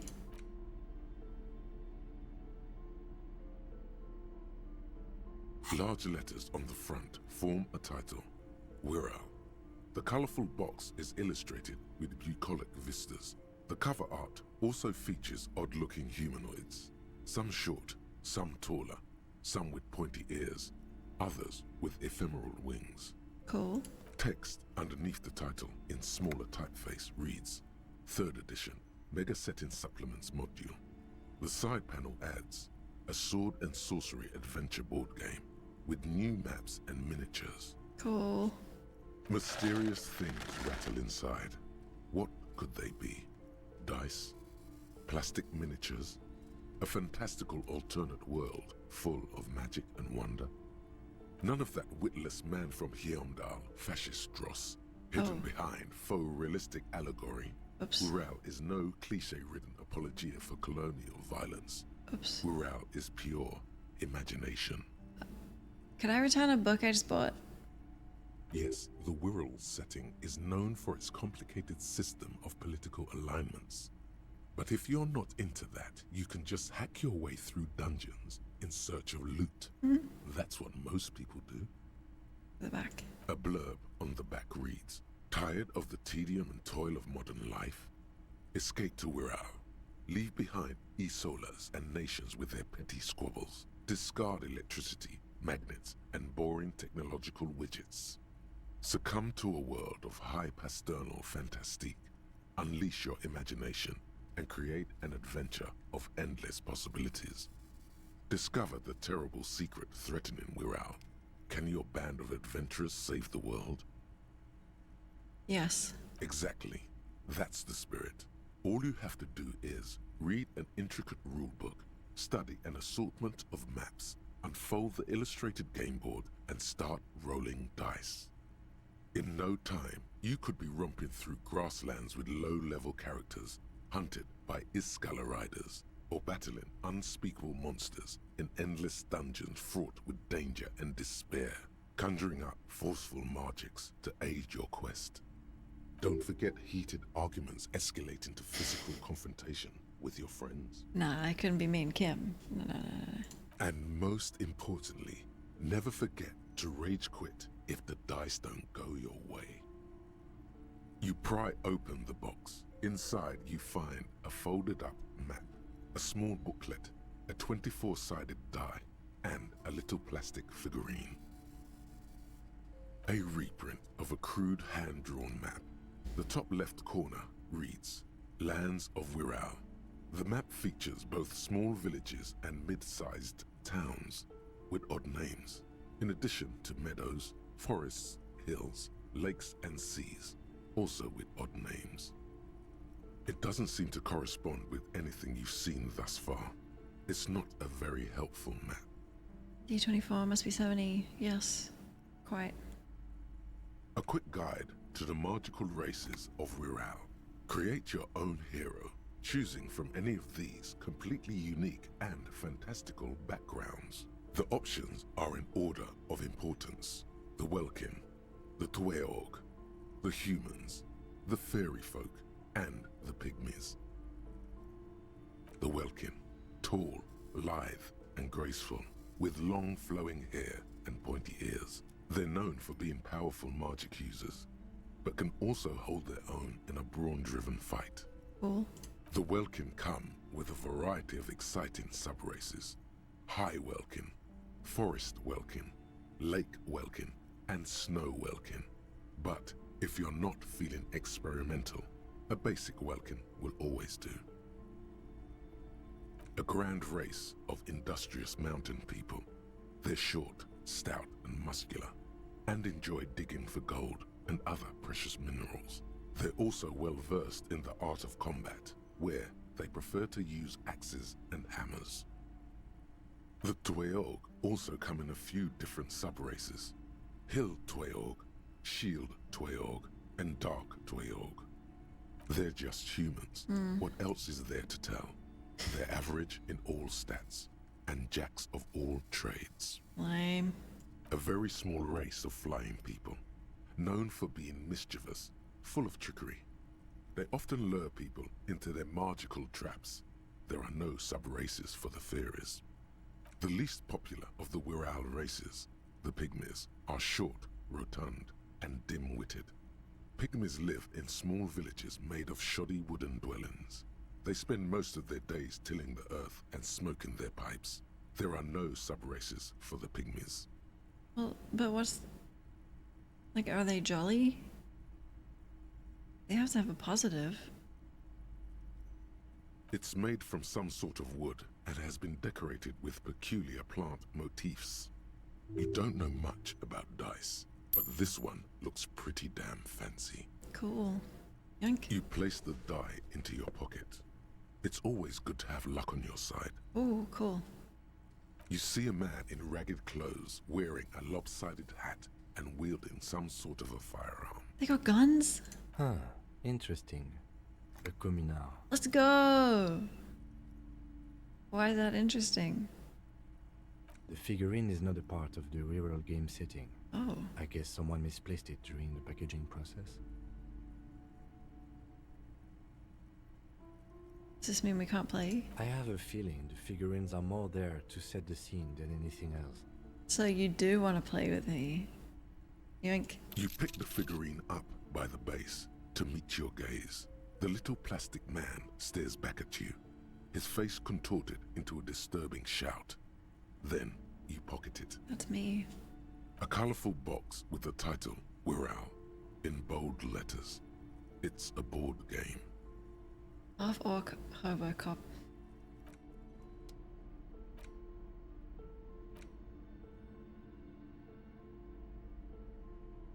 Awesome.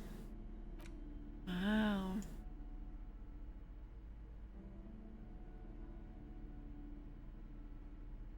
So dice open white checks.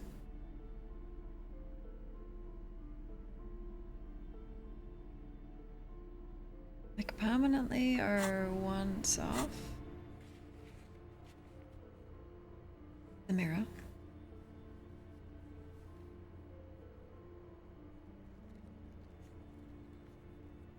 What? Okay, I don't think I can do any of them. Fun.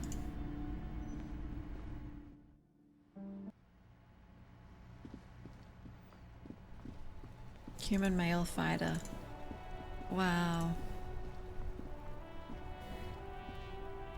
We can call now, I think, the library. Inside, you see a set of steering levers, a radio microphone, a pull-out toolbox, and the soft glow of the fuel preheater gauge.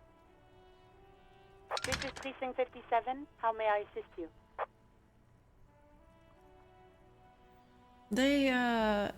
They tell you fast travel point located when you find one.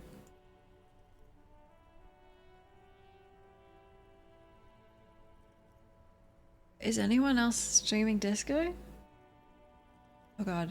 We've monopolized it. Let's go. Library, please. Hold on, officer.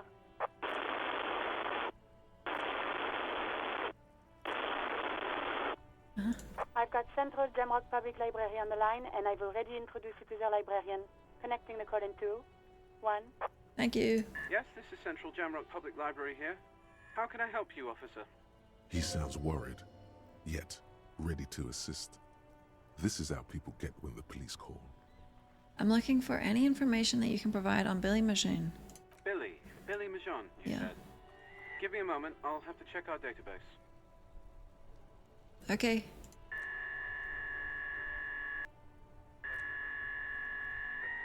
Kim, do you want to play that board game later? We probably have time. Yes, hello, are you still there? Yep. I found Billy Majon's home address, is that alright? No phone number, unfortunately. Home address is fine. Here we go, sir. Rue de Saint-Ghislain, 33B, apartment number 20. It's in Martinez, I believe.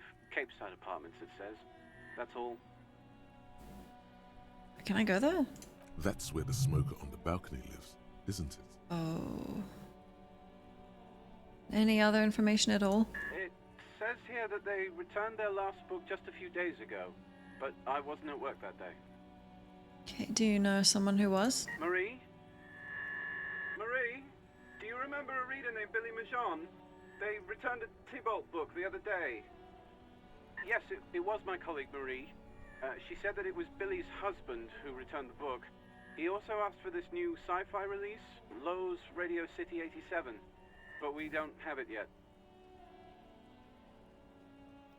Wait, Billy, hold on. This isn't working class woman's husband? My god. Hold on, is Billy a man or a woman? Marie knows Billy. She's been working here longer than me. Sometimes her husband returns some books for her. Oh. And then goes for a little drink later, on the lookout. Can Marie describe what the husband looks like? Marie! She said it was an older man, and that she's pretty sure he'd had a drink or two the last time she saw him. Oh. Oh. 1 second. Oh, go ahead. Sorry, Marie wasn't really paying any attention to that. Oh, it's her library. Fuck. Did you know the husband's name? Sorry, no. Marie only knows him by sight. Thank you. Happy we could help. Goodbye, officer. Damn it. Anything else you need from me? Did you hear about the boots yet? Still no word, I'm afraid, sir. I know it must be frustrating. Okay. Was there anything else you wanted to ask? I'm done. 57th, over and out.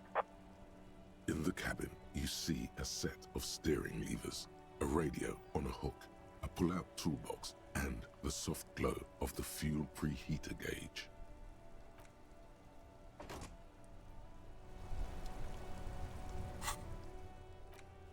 No.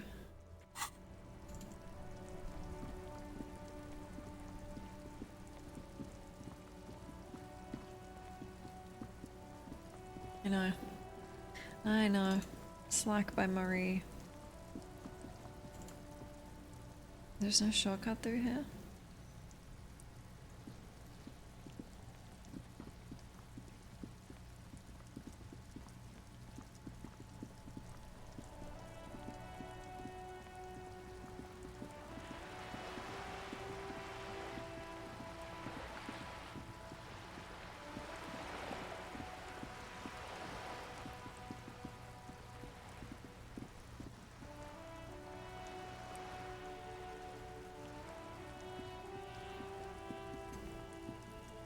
Just an ordinary wall. Nothing to see here.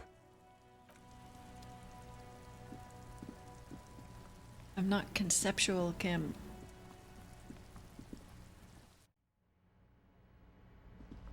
Right. Apartment 20.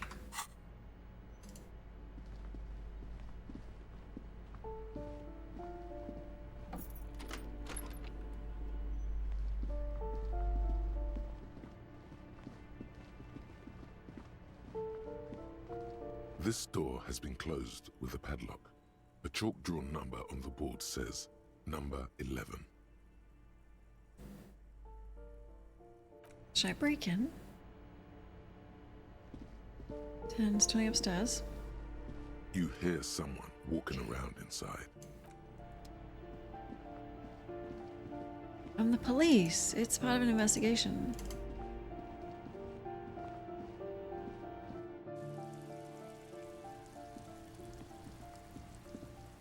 A 20. weathered brown door.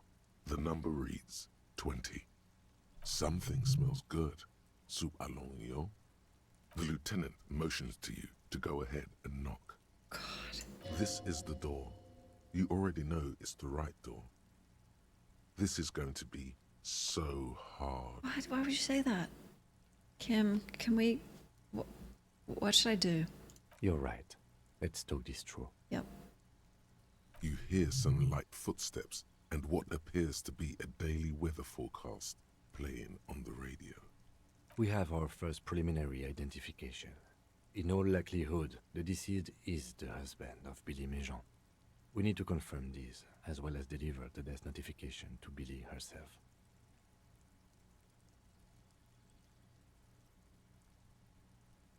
Now, delivering a death notification is never an easy task. There's a reason why it's often called the most stressful part of our job. This is why it's usually done in pairs. You got this. I'll be monitoring reactions, ready to act if necessary. Do you have any advice? Dad, just don't say that you know how they feel. You don't. I might. Good advice. Okay. And what if I don't want to? Yes, it's hard. But there is no easy way to handle this information. It just has to happen, as soon as possible. Why can't you do it? You're so composed. Daily breakdown incoming. Ready. The lieutenant motions towards the door. It's the timid police. Hello? Hello? Who is it? I think it's your comrade from the bookstore. And someone turns down the radio. Kim. He gives you a short, encouraging nod. Is this Billy Méjean's home? This is the police.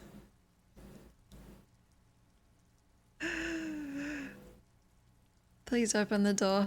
The police? A moment, please give us a moment. Why? Are you hiding something? Tidying up, nervously. There's fear in her voice. Come in, the door is open. All out on Prime Instagram. Created a broadcast channel where they're uploading holotapes. That's really cool. Fuck.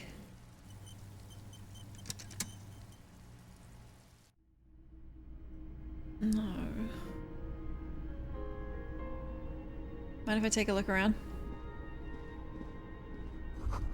D-pack of red Astra. Hidden. Same brand. Trash next to the deceased. Hi. Humanitarian aid macaronis. Leftover kept warm. Buckwheat and onions. Just covered in old newspaper. Chalk drawn height chart for children's growth.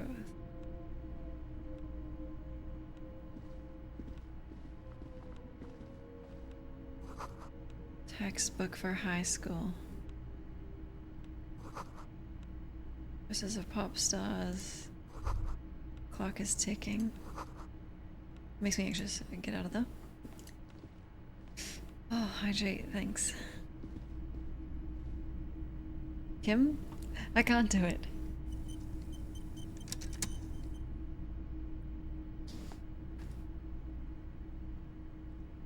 Hello, ma'am. It's you from the bookstand. Yeah. I don't think I introduced myself properly. I'm Billy. Would you like something to drink? Tea? Lemonade? We're out of coffee. The lieutenant has taken off his foggy glasses and is busy cleaning them in his handkerchief for now. You're on your own here. Hi, Nova. Ma'am. He must feel vulnerable without his glasses. Is this why he's letting you take the lead?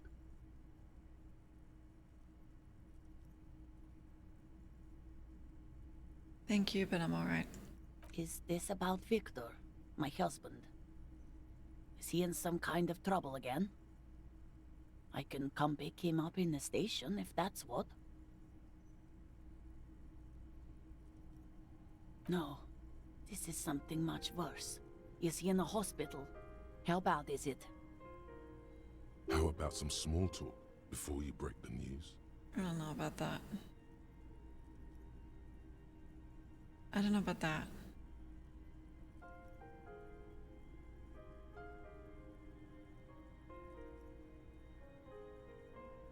I gotta tell her. You've done this before. Just keep your focus.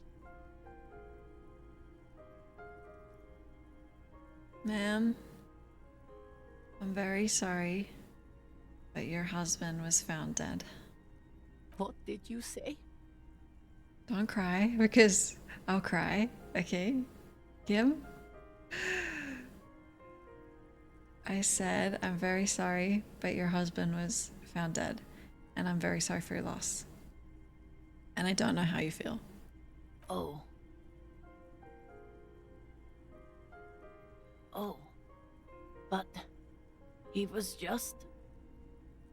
But he was just here. Alive. We understand this comes as a huge shock. I want you to know that me and my partner are here for you if you have any questions. Take your time, ma'am. What happened to him?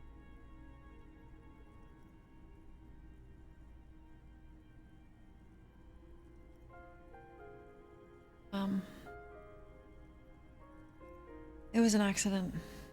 He fell through a hole in the boardwalk and hit his head. Was he drunk? Maybe.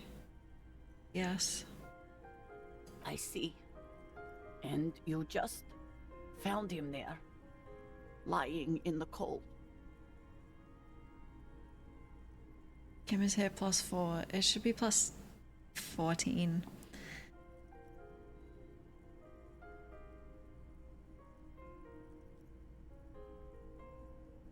How long had he been there? Like 2 days, you said? If you say 2 days maybe, it will be etched in her mind forever.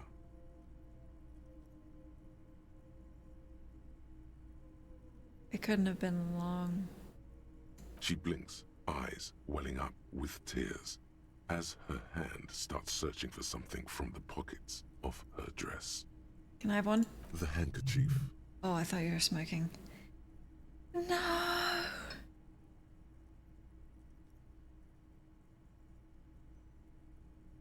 Okay, the lieutenant has another handkerchief. I'm not fucking giving away my Kim one. Use the bed. You're sitting on a bed. This is my special handkerchief.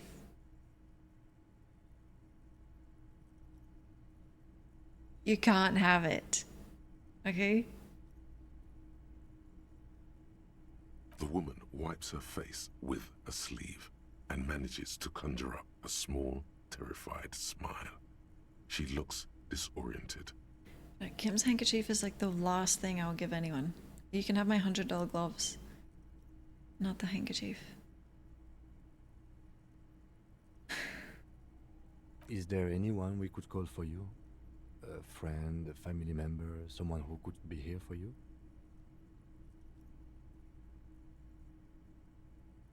No, no. I just need to tell my girls. God, should I call them? Should I tell them to come home? No. A day. No, take a day. That's probably the right thing. Thank you. Just tell me, what do I need to do next? Where is he? Can I see him? We've taken him to the city morgue. The local coroner will be contacting you shortly to arrange the funeral. Here's his number in case you want to contact him earlier. A very good call. Is there anything else that the RCM could do for you? No, I'll call you if something comes up. I'm still... Thank you. Thank you for telling me. I'll call if...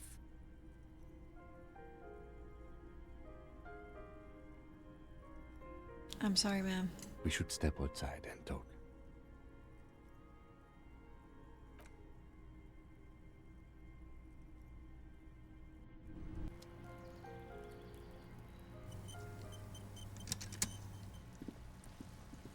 You did well.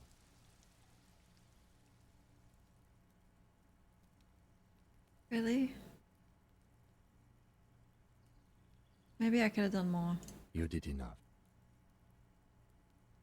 Can't save the whole world, you know. Anyway, I'll call the station when we're finished with the day and let them know the name of the deceased.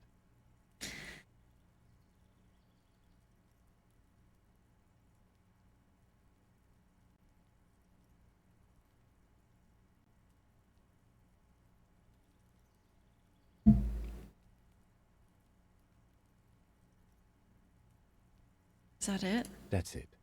We should get back to our case now that our duty here is done. What about Billy and her kids? They'll manage. They have to. It's not your place to live their lives. Right. Let's go. Kim, I don't want to be a cop anymore. I might call it. I think I'm just gonna... I don't know. There's a library, I could be a librarian.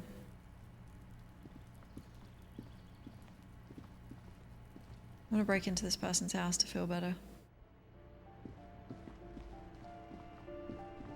A little bit of theft. Cheers up the soul.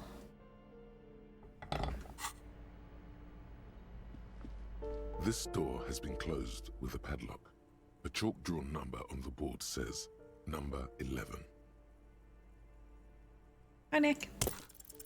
The shackle snaps like a twig, and the lock falls to the floor with a little thud. It should be possible to enter now. I'm already full-time. Well, I just had to deliver awful news to a woman. But I did it well. But it was, soul-crushing. After you, detective. Okay. Trust me, Kim, this will be important.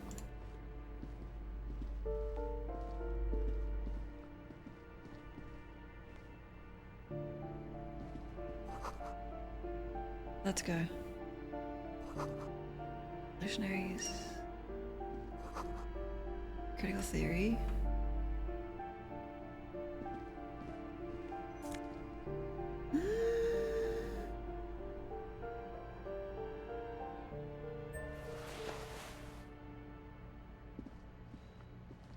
A plaster cast bust depicts a middle-aged man with impressive sideburns. The name on the plinth reads, Klaasje Marzov.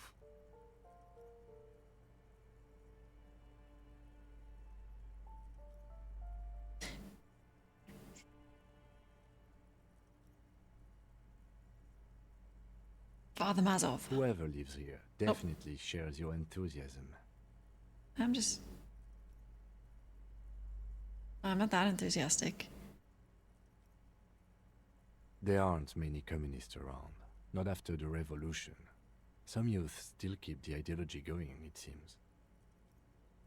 Calling me a youth? Thank you. Why does this town have a bust? The White Star, the photos on the wall. I think we have broken into the apartment of a young communard. How fitting. Why? Does he know?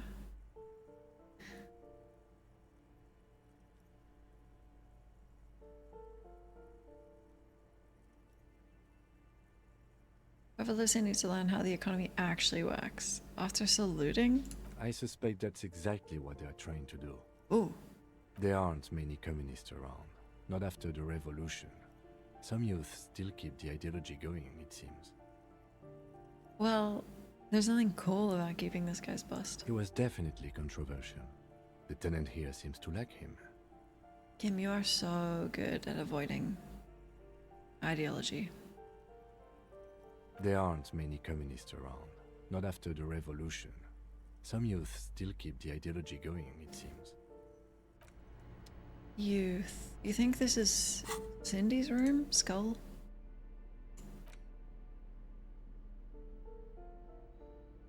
Communist jacket.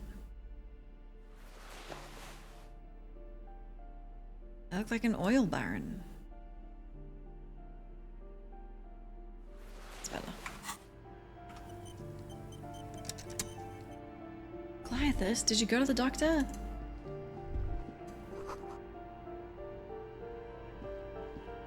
Close this. Could we lock it again, or did I... Uh-oh.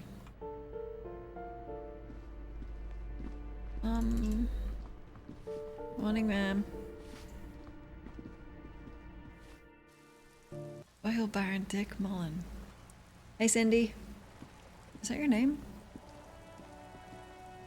Hello again, officers. Have you come to admire my mural?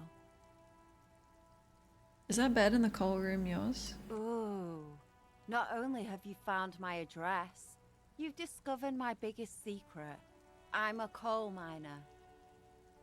She does have eyes that seem to be smeared with coal. It's not the nicest place, but I guess it'll have to do. It doesn't have to do anything at all. Nothing does. Like me. Right now, I'm doing nothing at all. Right on. You don't have a real home then? Does anyone in a city like this? You're a miner? Yes.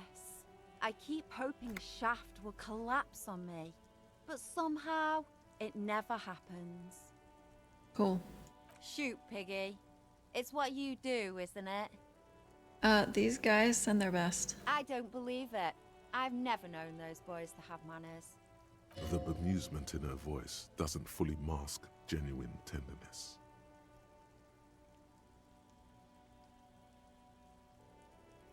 They seem to hold you in high esteem, honestly. They'll never be skulls, but their hearts are in the right place. Can I be a skull? Fat chance. Oh. But you can still do your part to revitalize the neighborhood. How? She throws you a conspiratorial glance, then presses her finger to her lips and squints up at the sky, as though straining to hear something in the distance. Have you noticed the quiet? Every so often, you might hear a gunshot pierce the air somewhere in Jamrock. But in Martinez, no gunshots, no sirens. The people are languishing in boredom and complacency. Good. This place is a sepulchre. We'll paint it red. We bring the raucous. You bring the sirens.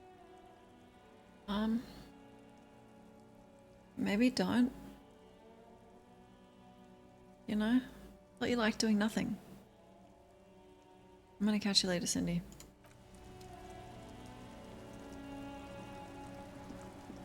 Anything to tell Joyce?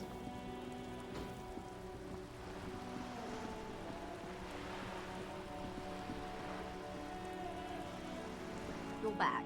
Good. What can I help you with? Not an umbrella, I hope. I don't need one myself, you see.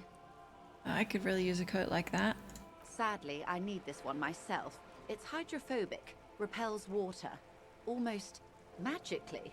The company makes them for offshore platform personnel. very sturdy. Okay, well don't brag about it if I can't have one. What I can do for you is answer some questions. Oh. Nothing like talking to pass a rainy day. I found my badge.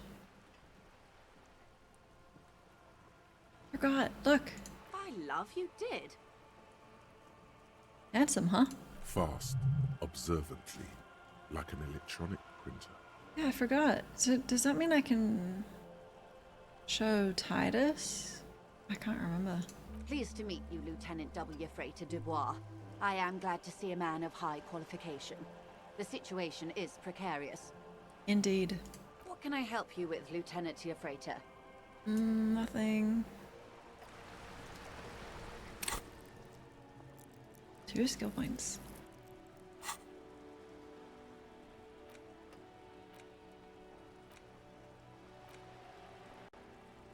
How come I don't have Hobocop? Doesn't make any sense.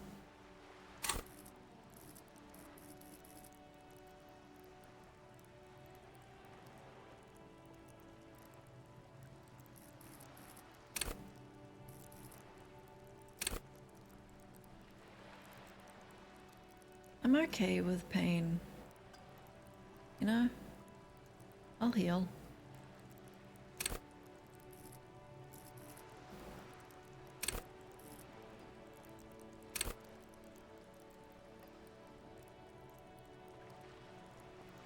Experts of psychological warfare. Okay, well if you put it like that. Gaslight skill. Got -2.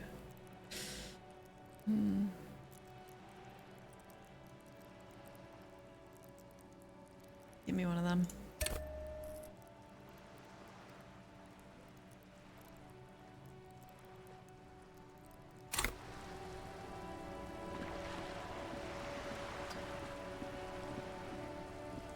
Moving up. We've solved a bunch of crimes, just not, the crime. Maybe it's subconscious because once I solve it, Kim and I are not going to be partners anymore.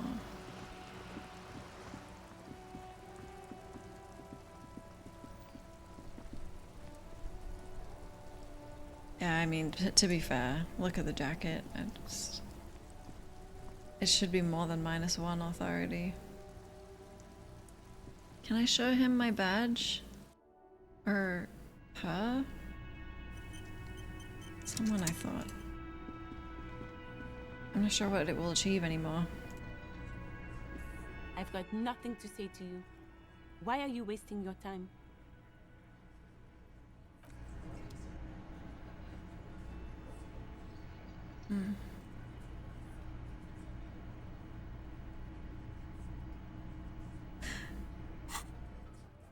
Okay.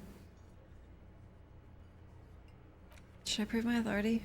I'm gonna fail again. Hold on. If I take that one off. I don't have any authority clothes, but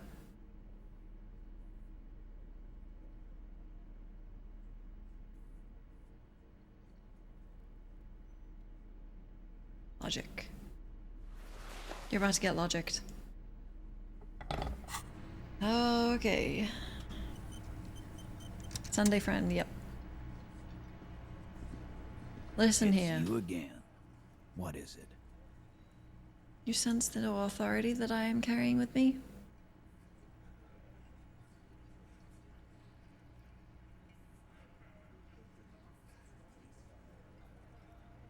Listen, Titus.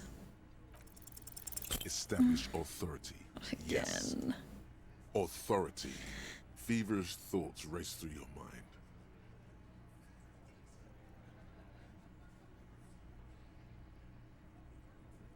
Point my finger.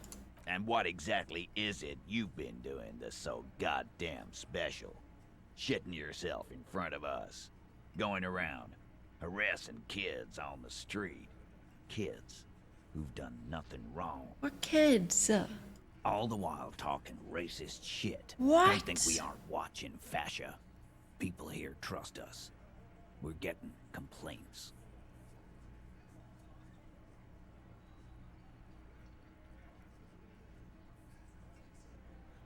Fascia. That's short for fascist. I am 100% not racist.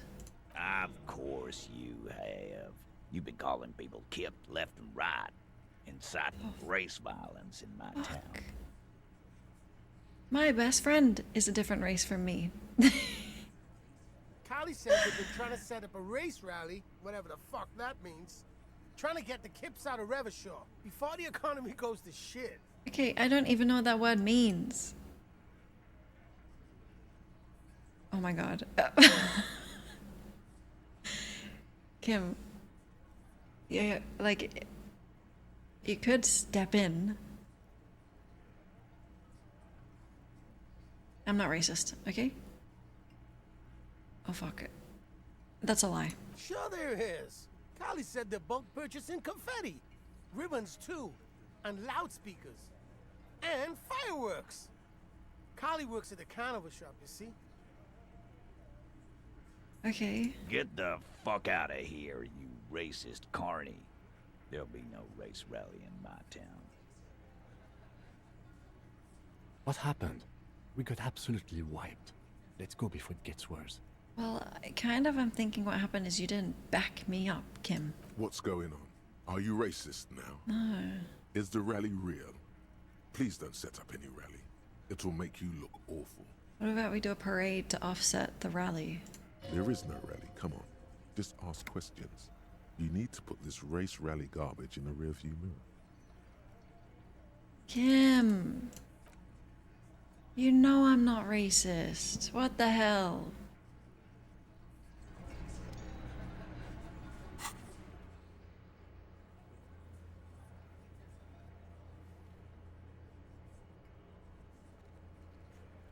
Let's ask about the boots. 46%. I mean...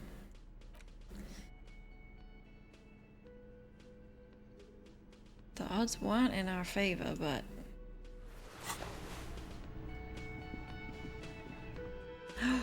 how could you say the K word? I genuinely don't know what that means.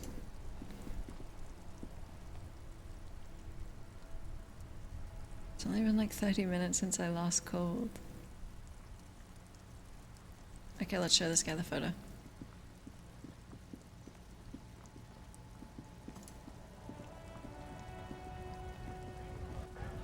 Oh, I did talk to Measurehead for a long time. And then I roundhouse kicked him. Right to work! Right to work! Shame on you! You seem reasonable, okay?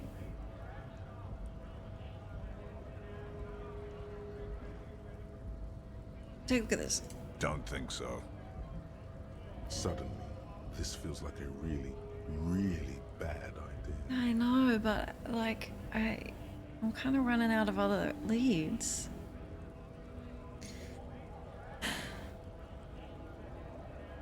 Fine. Actually, I think we should maybe even get going now. Well, I'll get sniped. He clearly does not think poking the hornet's nest is a wise plan anymore. But we're on the hunt for hornets. Do you know what I mean? Okay. I don't want to help Evra.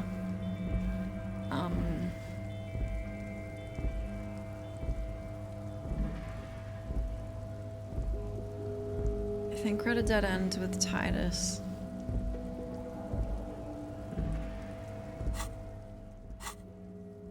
I'm pretty sure the rave will have nothing to do with the main quest, right?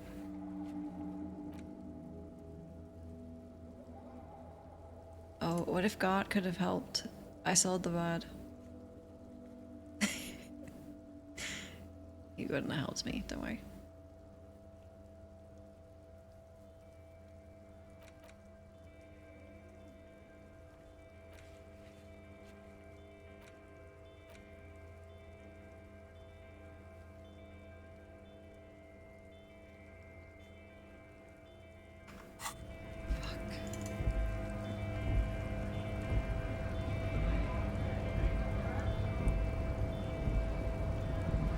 found our gun. I pawned it. And I think the woman who bought it is the one who's now missing. I think.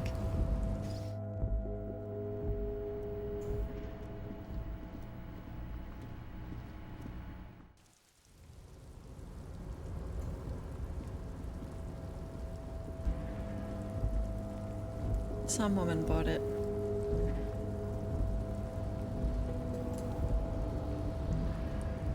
I mean, I still think the 8th woman is the one we tried to have fuck with, but I don't know how to reach her up the top of the building. Hey, Leo. Oh, hey, mister. I knew you'd be back to talk with old Leo here. Yes, I did. Yes, I did. It's like Lady Larice said when she opened a bathhouse in the basement of my apartment building. They can only get so far before they're aching to get back. And lots of folk really did keep coming back. No trouble at all, mister. No trouble at all. It's like that old saying goes, wisdom withers if not shared. And old Leo is always up for sharing. I don't want to interrupt him. He'll put a curse on me. Listen. Let's talk. I can't remember. Mr. Dubois, a pleasure as always. You don't have to sit down this time, since you've already sat on that chair. Hey, it turns out the strikers were being served an alcoholic brew. I don't know what that means, Harry, but I love it. I love your initiative. Knowing you're out there keeping things running lets me focus on the big picture stuff.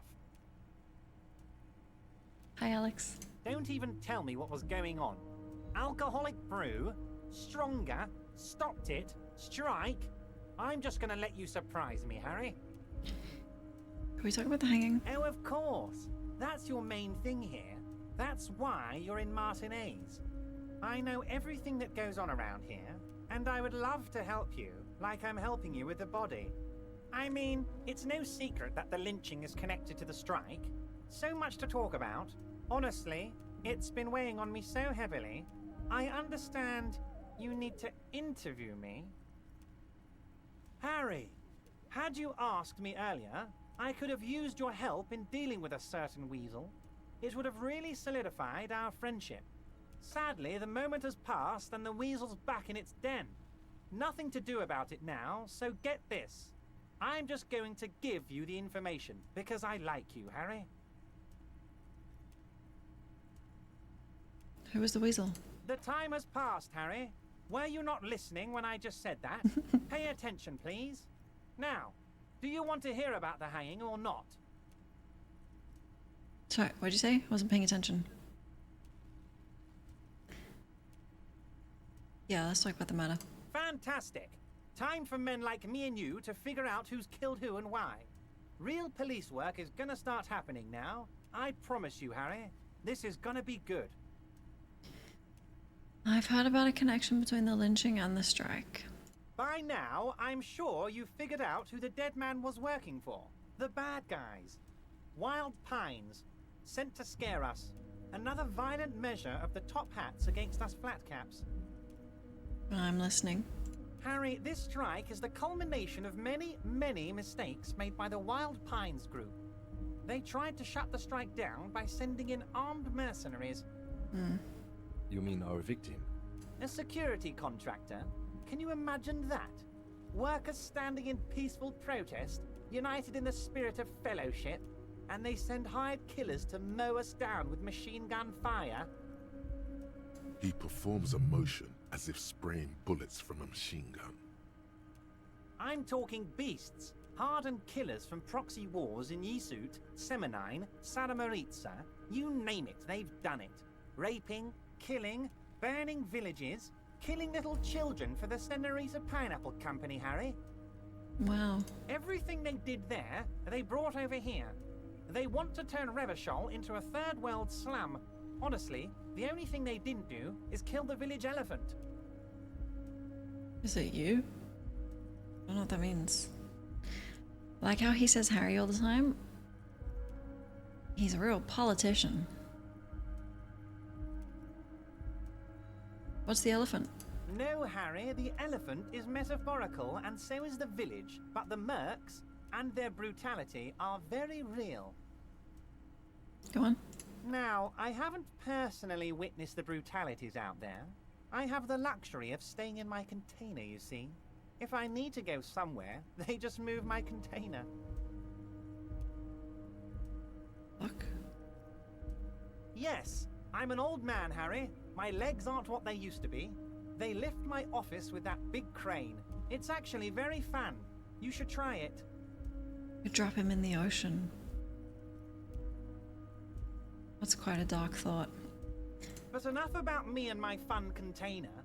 The killers the company hired, I think there were 3 of them, all hardened commando types. I know. One of them got downright suicidal, getting drunk, violent, a little rapey.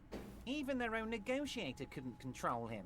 That's your boy, the one who likes hanging out and trees.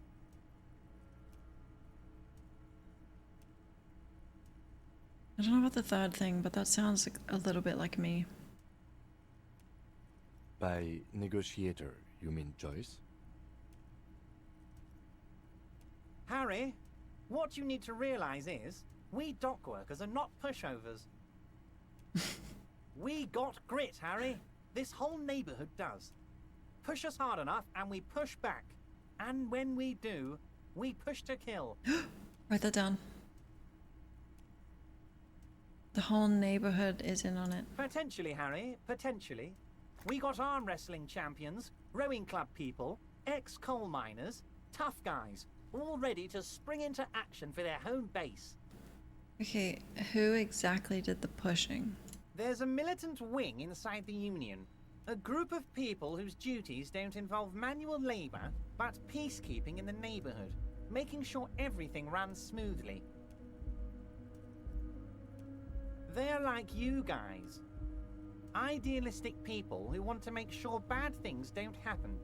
And if they already have, well, punishment must follow. Drunk and violent? I mean, apparently. Yeah, I'm drunk once. Oh, I kind of get a little a little violent every now and then for the greater good.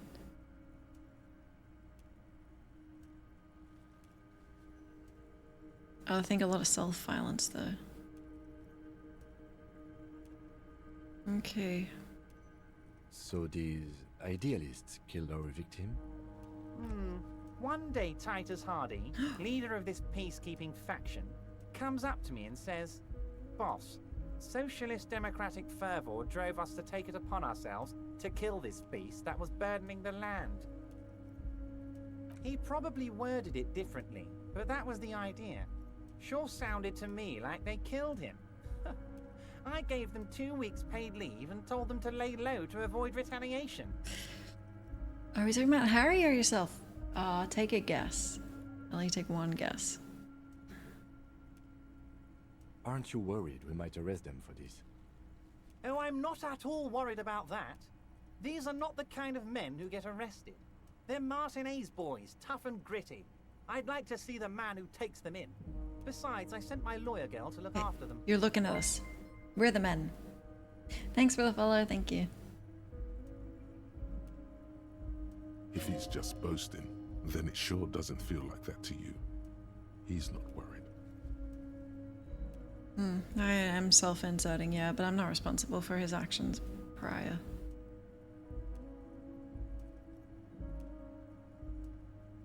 Okay. I don't really want to tell him much. You mentioned a lawyer girl. Oh, Liz is a bright one. I paid for that law degree myself, thinking it'll probably turn her all fancy. But hell, Harry, she came back a firebrand socialist. Sometimes she scares me with her zeal.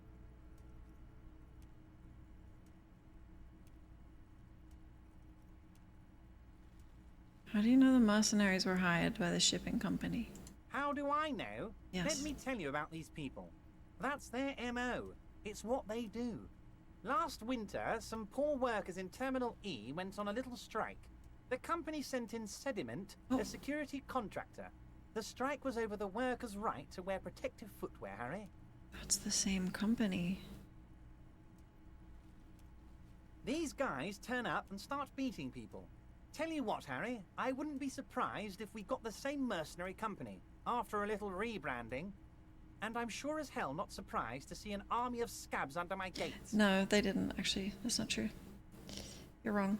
So you believe the scabs were organized by the security contractor? You said it. Hell, one of those guys looks big enough to take down that proverbial elephant. Boys like that don't just happen to show up during strikes.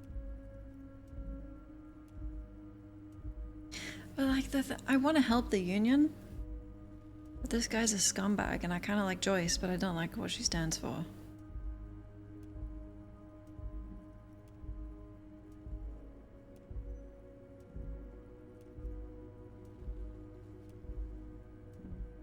feel like I shouldn't give either side too much information. Another question. Absolutely, Harry. Absolutely. Sock it to me. Tell me about Titus. Oh, they are simply fine young men. All 7 of them. Exemplary union members. Always working to advance their position in the local socialist democratic movement. Core members. Old Theo used to run them, but things really kicked into gear when Titus took the reins and named the group after himself. Gotta love his initiative. We need to drop him in the ocean, okay? Principles versus personalities. Interesting. Who's second in command? They're almost all of them great guys, born leaders. Whatever happened, I'm sure they only had the best interests of Martinez and Revachol in mind. Work with them. Hell, interview them. But don't fight them. They really are just like you. Men who like beer, women, and some order on the streets.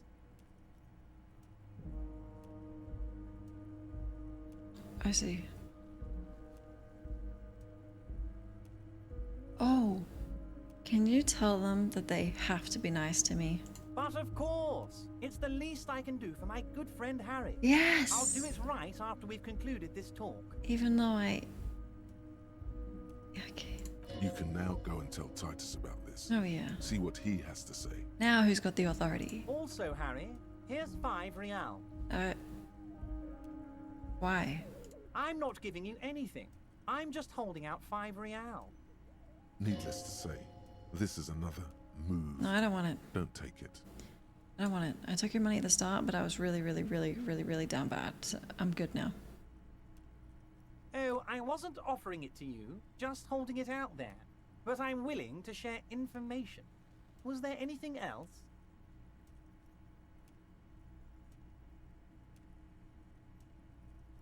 Good talk, bye. Was it a good talk? I'm not sure we made much headway here. I was hoping we'd bust the case wide open. Heck, I even wanted to tell you what I really want to achieve with the strike. Really? I don't know what happened, Harry. I wanted you to feel like Mr. Martinez. And of course, I also wanted you to find your gun. But it's like I can't completely trust you. Yet. Really? Yes, Harry. It's like I can't fully trust you if you're not a man of the left. I want to, but I just can't. Dude, I'm so far left. A man of the left. So you have to be a social democrat. He's been hurt too much in the past by men who aren't social democrats. Okay, we'll toughen up. I am left man. That's what they call me.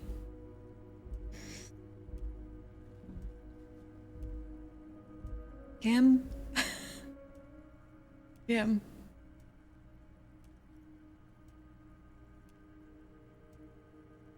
Sigma answer. I'm actually more left than you are. You're saying it, but I don't believe you. You know how it is. Company snitches, agent provocateurs everywhere. I'm barricaded in this fortress of mine, and I need to get a message out. Will you help me? No.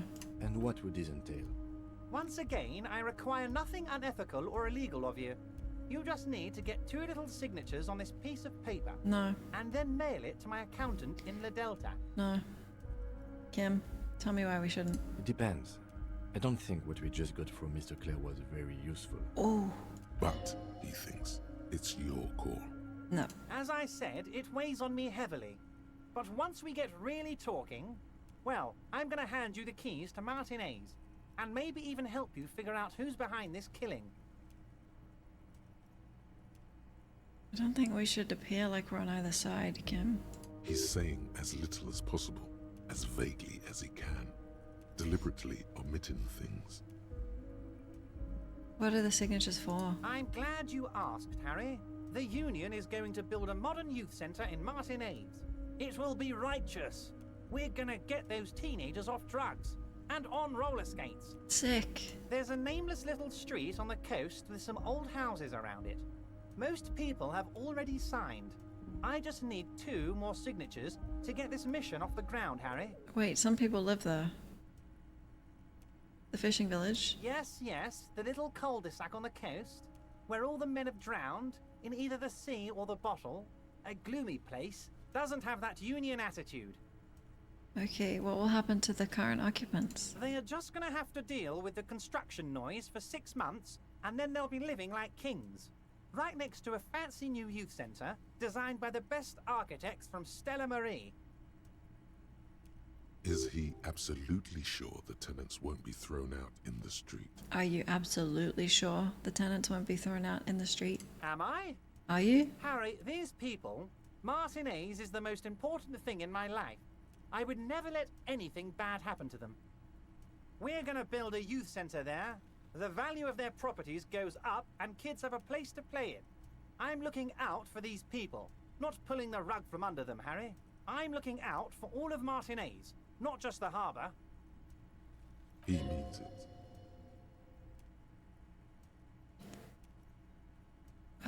I mean, we did do the job for Joyce.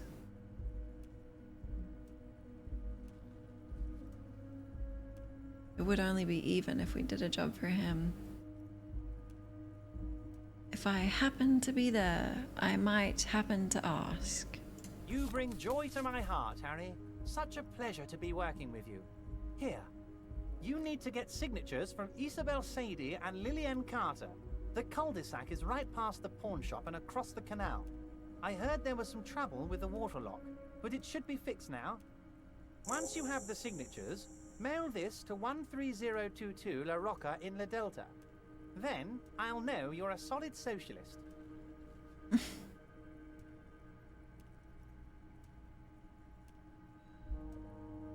Okay, do you know where my gun is? Now that we're friends. Yes, your lost gun. My best men are on it. They're turning every stone, searching every playground, asking kids, grandmas, everyone. Okay, well that's not necessary, because I wouldn't have left it somewhere dangerous like that. Your gun will be found, Harry. Let me assure you of that. It's just a matter of time and effort. Oh, I know a woman bought it. The only way to find it seems to be working with him. He might even be holding your gun hostage. I would say this, but he's just gonna say, I'm not blackmailing you, Harry. The gun was... I don't want him to find it. Keep it. I don't care about my gun. I love it, Harry. Wish I could be like that, but I can't. I have a responsibility to this community. I can't have a loaded gun out in the streets. It's not. The officer is exaggerating. Of course we care about the missing firearm, and we are actively looking for it as well. Thanks, Kim. The lieutenant is concerned about the lost gun and feels that the fact you haven't prioritized looking for it is unfortunate, if inevitable, and doesn't put the RCM in a good light. How can you prioritize looking for something? Excellent, Mr. Kitsuragi. That's excellent news. Looks like we have a friendly gun-finding competition on our hands.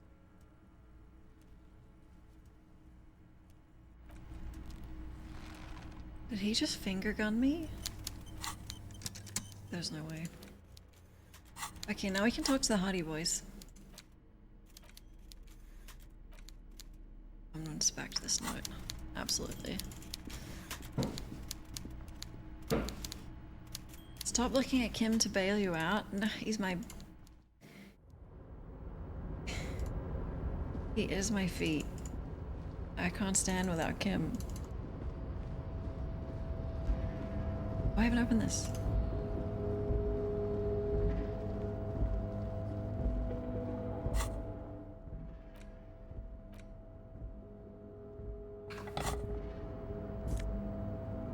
Ooh.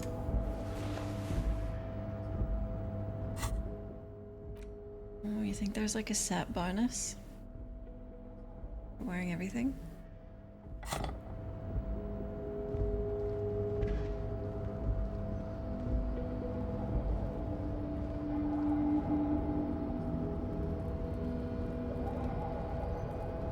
I'm gonna be honest, Kim is so supportive that it almost encourages me to be a little more pathetic, just so I get to lean on him for support. Feels nice.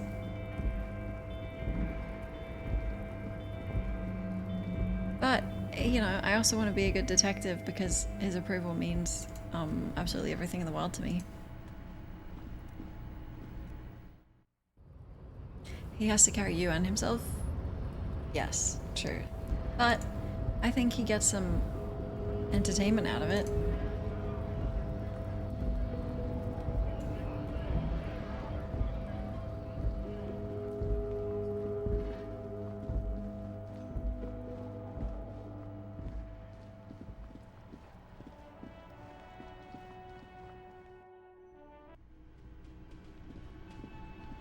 Okay.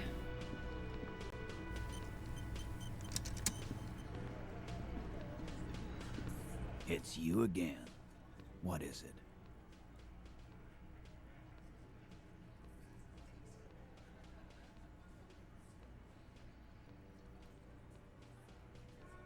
Evrar said you have to talk to me. Oh, so you went and talked to my mommy. I did more than talk. Now she's making me play with you. Is that it, lawman? Yeah.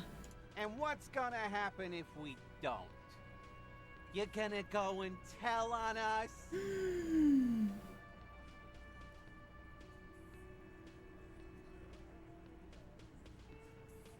Very mature, guys. Yeah, I heard him. Now fuck do you think I'm doing here? You'd have your ass handed to you if it wasn't for the boss man's word. We've talked like 8 times. Let me state this very clearly, Capo. Hello, officer. I'm Titus Hardy, and these are my boys. Hardy boys. How may we assist you? That's better, Titus. Good boy. But having Everard back you up like that did seem to have some effect. Now. Now. Oh fuck. One second. Check this out. It's my most authoritative jacket. Oh yeah. Oh no.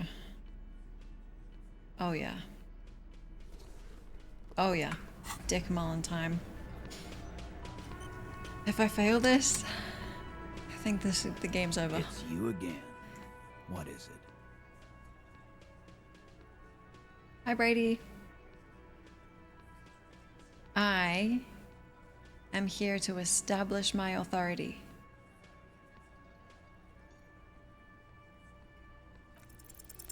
As you look around this room full of sweaty men, swearing, drinking, spitting out tobacco, does this look familiar?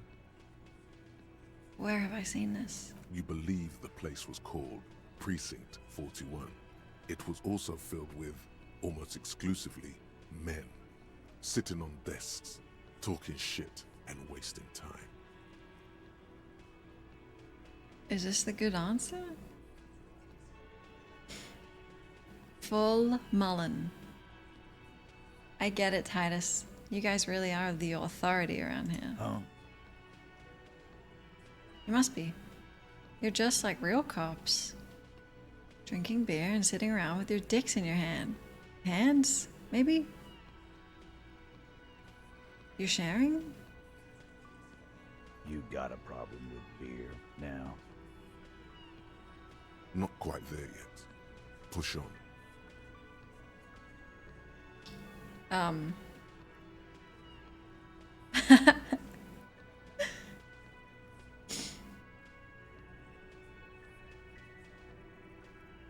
I'm a big fan of jerking off. You saying we don't help people? Mm-mm. I've been doing this job for 10 years. Martinez was a dump before we put this outfit together. They don't know, man. They weren't here. We had 3 shootings a week, kids dead, fucking graffito everywhere. You cops haven't shown up since the 30s. I'm on your side, guys, honestly. Congratulations on the graffito removal. All I see is you sitting around talking about Monica's titties while there's a rape victim. So what? What do you want from me? We took care of that fuck. Don't let him drink that. One more push. Quick. It's not about who did it, it's about the victim. She needs help. Titus? She stops mid-sentence. That's it. You got him. We got him. He's going to give it up, but on his terms. You wanna help her, cop? Fine. I'm gonna let you help her. But you treat her with respect. If you don't, if you question her, harass her, a freight train of pain, buddy. I like pain. What is her name? Klaasje, I'm on due. Ah, fuck, I knew it. She's staying here at the Whirling in Rags. A real pretty one. Silvery jumpsuit, blonde. That's I'm on due with an O-U.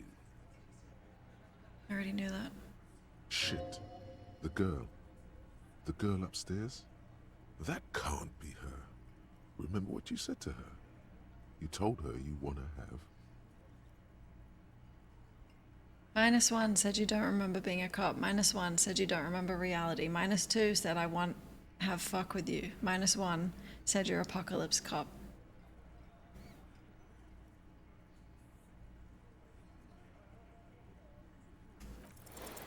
You inexplicably add cool after the victim's name, with your eyes bulging like some wild beast. Your fingers are fidgeting and sweat starts forming on your brow as Titus looks at you oddly. I don't understand what's so cool here. Nothing. We just have a few more questions. Then we'll be on our way. Thank you, Kim. Calm. Normal. Try to forget this little hiccup.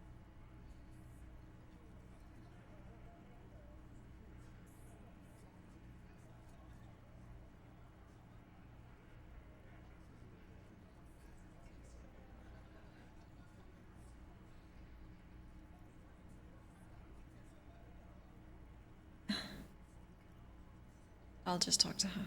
Remember what I said. Freight train of pain. Yeah, well, I'm looking forward to it.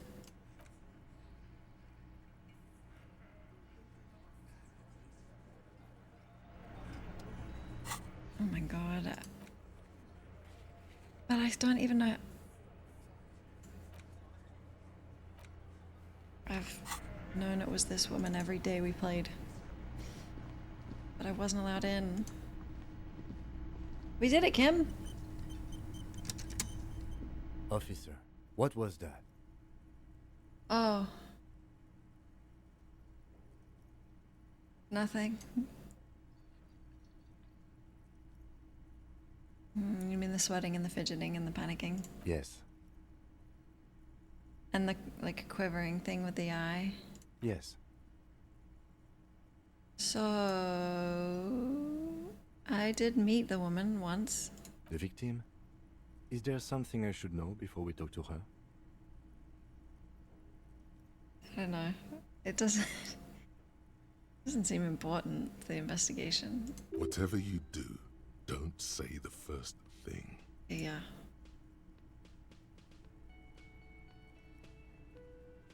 I met her. Understood. You were not in good shape on Monday. Okay, thank you. True. So I was really open with her. I told her I didn't remember anything. Okay, that's manageable. And I didn't try to hit on her. I hit on her. I did. Understood. No, but she liked it. Okay? Trust me.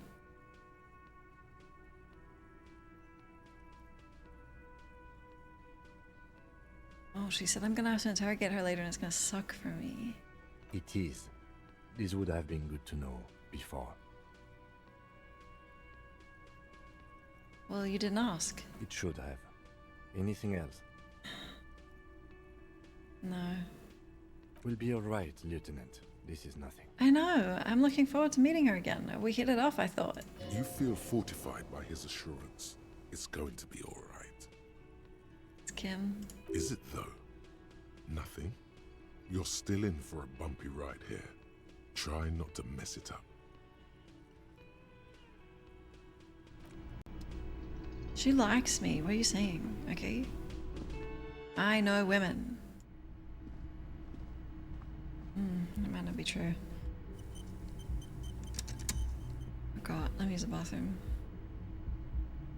Yeah, but she likes the expression.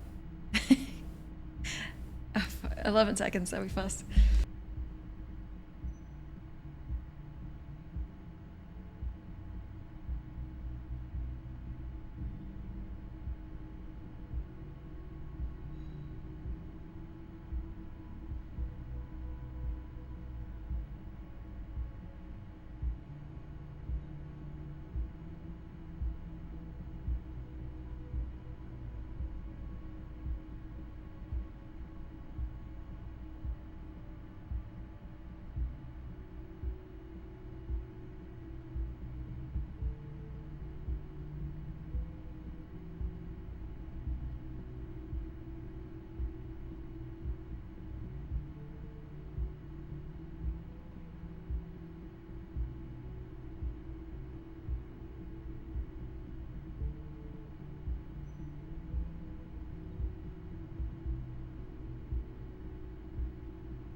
Oh no, she's totally gonna know me.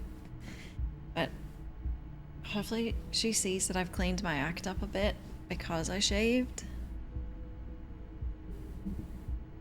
I look good now. Dick Mullen time. The door is closed. Nobody knows women. Okay, well, I'm just saying.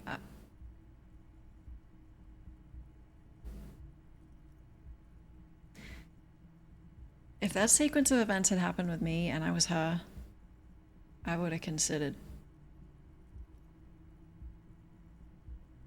Who is it? It's me. Tired. Controlled.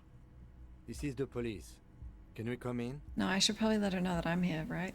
Come on up. The door is open. I'm drying my hair. Sounds like it's coming from upstairs somewhere. You could snoop around before going up. Yes, good idea. Yes. Quick.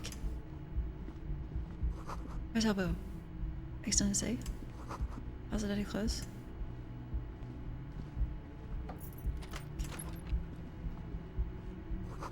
Yard below. This medicine cabinet is full of wares. Sheets of pills, haphazardly stacked, one on top of the other. There's also a toothbrush somewhere in there. Toothbrush. No, what if we don't have time? Medication. Pharmaceuticals line the shelves. Sheet upon sheet of pill bottle next to pill bottle. Acetylic acid, APAP, eye drops, blood thinners. Search the bottles. Pill bottles rattle like bones as you search the cabinet. Paracetamol, histoperidol, something in a foreign language you can't read. Behind them, an unusually shaped nasal spray. Its label reads, Nacra. Nacra, this is used to treat opioid overdoses. Always handy to have around. Nacra. Interesting. That's used for diamorphine overdoses. You could say he's on the lookout. Pill sheets. Among some foreign, probably Messinian or Gotvaldian, marked red blister packs you find. What do you find? This is going to take a little know-how. Let's go. Nothing of note. The further you look, the more arcane it gets. You don't know what the rest of this stuff does. Okay, I'm failing my negative urges. That's a good thing. Toothbrush. It's been used quite a lot. Good. Kim, there's quite the collection. Anything of note? I failed. Failed. But you should be proud of me because I didn't recognize the drugs.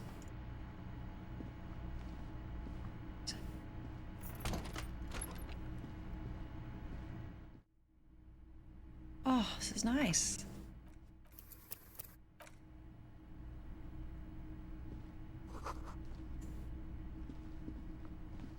This window is pristine on the inside, unlike the one next to it. Light from the desk lamp reflects off the glass in an untarnished golden halo.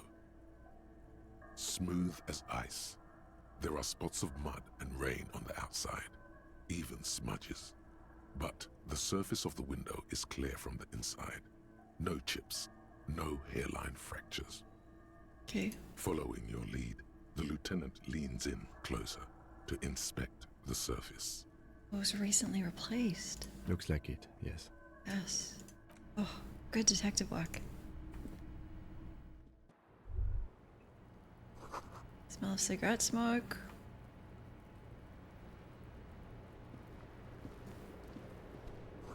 Cold coffee. Hedgehog ashtray. Dried wildflowers. Just as you look at the flowers, a gust of wind raises them from the roof, picking them up in the air. Check this out. You catch a single white flower between your fingers. The rest fly off into the wind. It's a Maybell. Now that is smooth. The young woman looks at the Maybell in your hand. Just a glance, then takes a drag of her cigarette.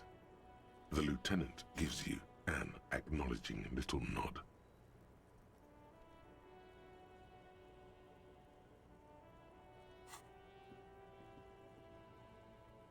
Your 9mm semi-automatic finger pistols produce a satisfying snap. Strange for such a low-caliber finger gun to sound so chunky. The flower in your other hand is impressed. So is Kim. Let's go! That's not entirely true. The lieutenant is looking at the door to the east and mostly misses them. No, he doesn't. He's being professional.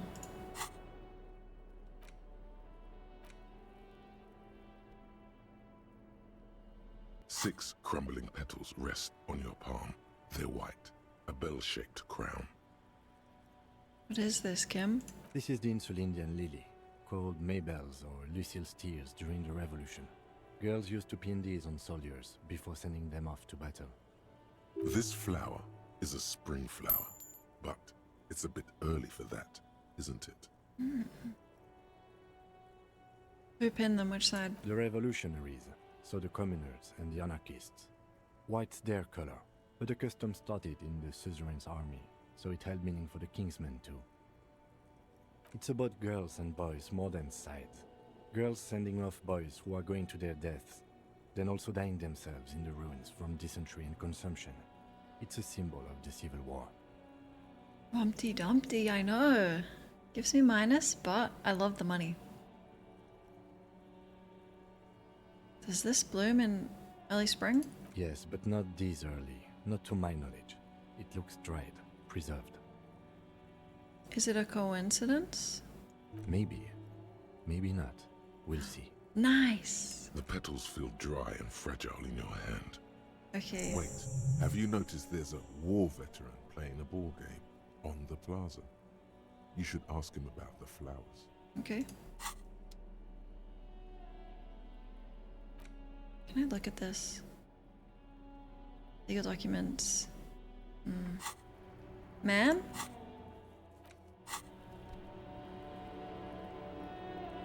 First off, I'd like to apologize for my former actions. Welcome to the roof. Her hair is still slick from the shower. We've been on this roof for 3 days. Below her silvery jumpsuit, an athletic young body, built long and lean. Can you not think about that? I'm sorry for the mess down there. The cleaning lady hasn't come by in days.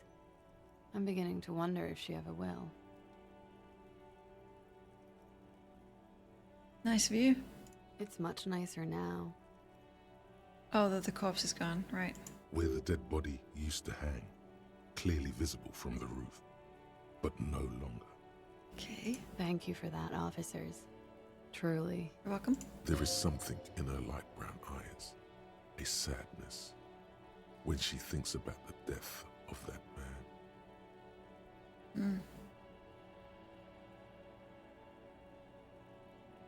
I mean, she's literally a rape victim. You'd probably think about other women's bodies. Okay. Proceed. Politely. I might need a cleaning lady. Oh, yes. Legends of room number 1 have made their way around the building. Mm-hmm. They say a portal to hell has opened in there.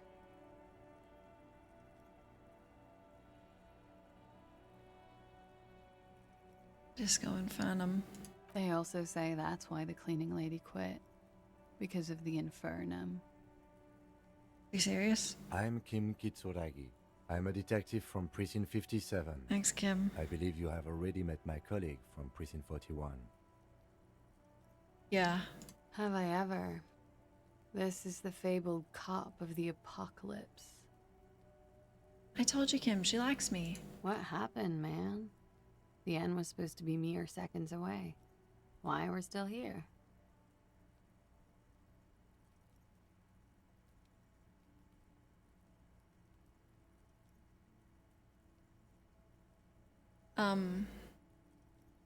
I'm no longer the cop of the apocalypse, okay? The signs meant nothing. The hangover has passed. Oh. Well, you know, I'm sad to hear that. Miss, we are investigating the murder of the man down there. The people who put him there have asked us to talk to you. Huh. I see. What could she be thinking of? It's hard to say. Her shoulders are relaxed, her eyes on the cigarette. Okay, what's your name? Klaasje Amandu. Same name that Titus gave you. It sounds Oranese, as does her accent. Money? Her birthmarks also signal Oranje. You don't know why, but Oranese girls tend to come speckled with them. Are you from Oranje? Right, sir. Vredefort, Republic of Oranje. I guess you could say I am an Oranese expatriate. Okay. Wasn't the tattoo on the hanged man an Oranese map of the waterways? The thought begins to form in your head. I'm thinking. Then dissipates. I'm not thinking. Something for later. What is Oranje? A bad memory, officer. Okay. The Republic of Oranje is Money. a democratic nation on the Muindi Isola, north of here, over the sea and across the Pale. It is one of the 6 major Occidental nations to hold stake in the continued occupation of Revachol, the coalition. People consider it a reasonable superpower. Reasonable.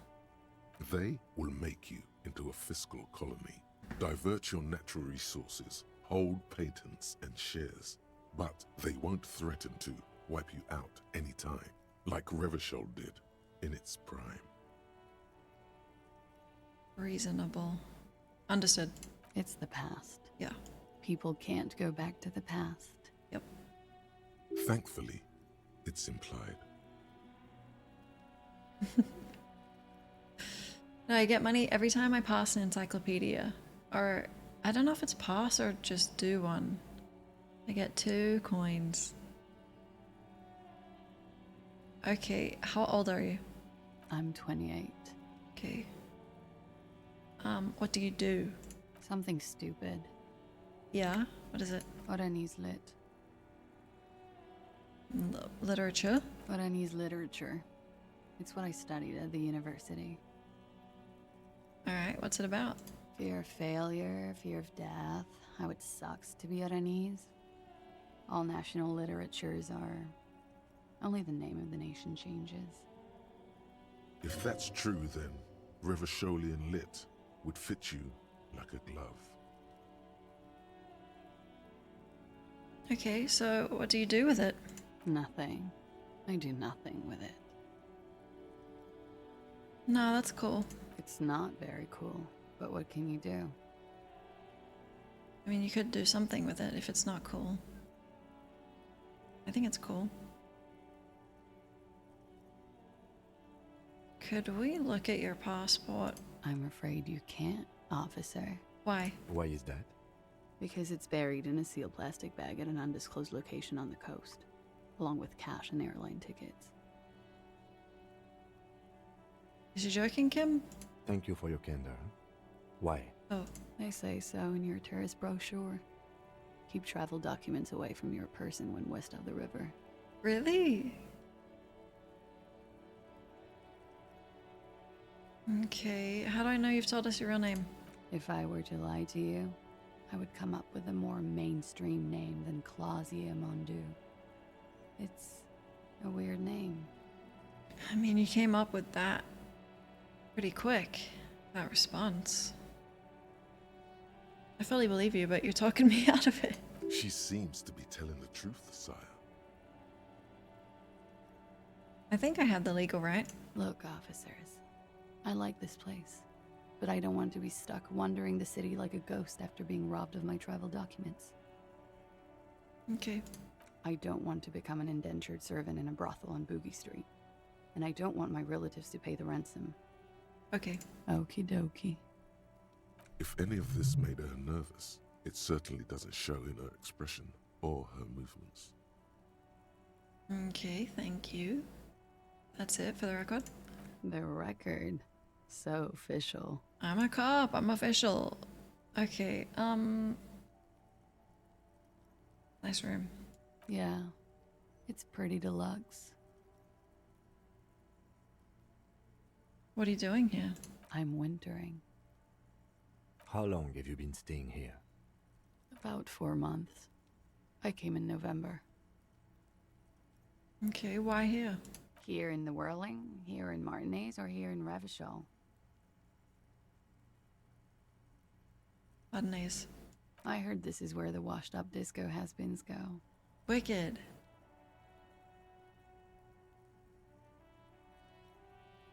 I'm starting a rave at the church.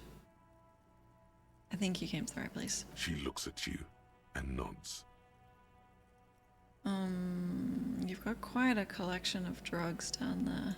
Thank you. I've put a lot of time and effort into it. Technically, possession of narcotics is legal in Revachol, but you should still reprimand her. It was quite impressive. With money, sir. It's not exactly the NT-star size caboodle I intend for it to be one day, but it's getting there. Alright. The Anti-Star is, or was, a Vespertine rock and roll star who liked to do drugs. He did so many drugs, he eventually mutated into a corpse. Wow, like a ghoul.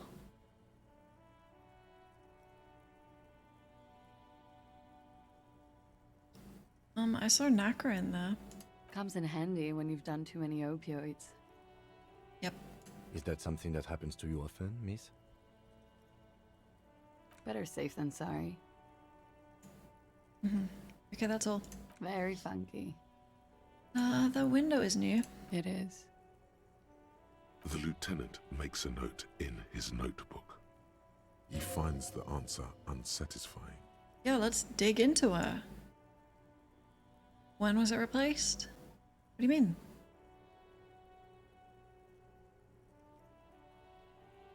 Okay. Okay. Watching herself reflected in the bedroom window, torn and sparkling and draped in smoke. What's this flower? She looks at the dried petals in your palm, then lightly touches one with her fingernail. Chipped white polish covers the nail. It's long and sharp, like a mini dagger. The petal crumbles on contact. Pretty. Looks like a dried maybell. Is that the one you caught? Sambo style? What's sambo? A martial art, sir. Is that it? Samurai boxing, or sambo, graceful martial arts stuff. Sambo style implies stealth and cool. Well, I only got the money thing because I chose to get this thought. There's heaps of replayability, I think. I'm glad I got it. Why was it there? Why was there a flower on the roof? I don't know, officer. Because of the wind? Okay. I have a personal question. Yes. You're just one room away. Very personal. Okay, were you in Sunday night? You do not need to know that. What? What you need is to ask normal police questions, like... Yeah, Get a grip, he thinks. Hey. At least do your personal stuff when I'm not here. trying to do it before we get into her personal stuff. Quick, say something professional. Okay, they told us you were raped. It's a bit early in the morning for raped, isn't it? Okay, assaulted. She sounds positively buoyant, vivacious, totally unbothered. Actually, it's afternoon. Is it? It is afternoon. Time flies, man. Okay, so wait. Yeah. I'm gonna go with not raped. I don't want to say that shit about him. Okay. By him, she must mean the victim. Tell them it's not my style. They'll have to, you know, if they want to jazz up the charges, they'll have to get someone more, rapeable. By they, she means the Hardy Boys. Thanks, Rhetoric. Are you saying that you were asked to tell us you were assaulted? Not explicitly, but I understood what they meant. It wouldn't hurt to spice things up a bit. Some assault and battery. Sexual assault, maybe. It was clear the latter would be spicier.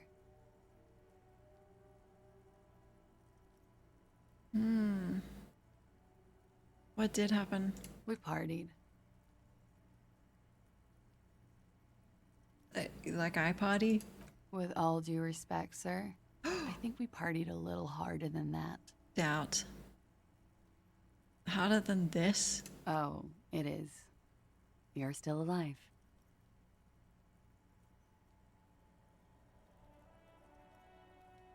Interesting. What did you do when you partied? We drank, sir. A lot. For weeks, basically. We had that effect on each other. We made each other drink harder. That's why I liked him. Okay. Might need a therapist. What else? Stimulants. Speed also has that effect, making you drink harder. And then drinking harder makes you do more speed. It's quite the combination. We also had sex. Were feelings involved? A little. The drugs were good enough, and we did enough of them. How did you two meet? Downstairs, at the bar. He was on some sort of assignment, a military man, as you centimeter. probably know. Had a cool, scary scar. Okay. When was this? A month ago? Something like that.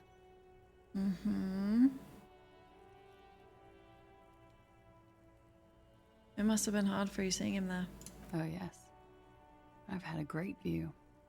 From the roof, out of the bathroom window, in my dreams. A bitter cringe. It hurts. You look to the lieutenant. He takes a small step closer. You called us, the RCM. Yes. Jackpot. Jackpot.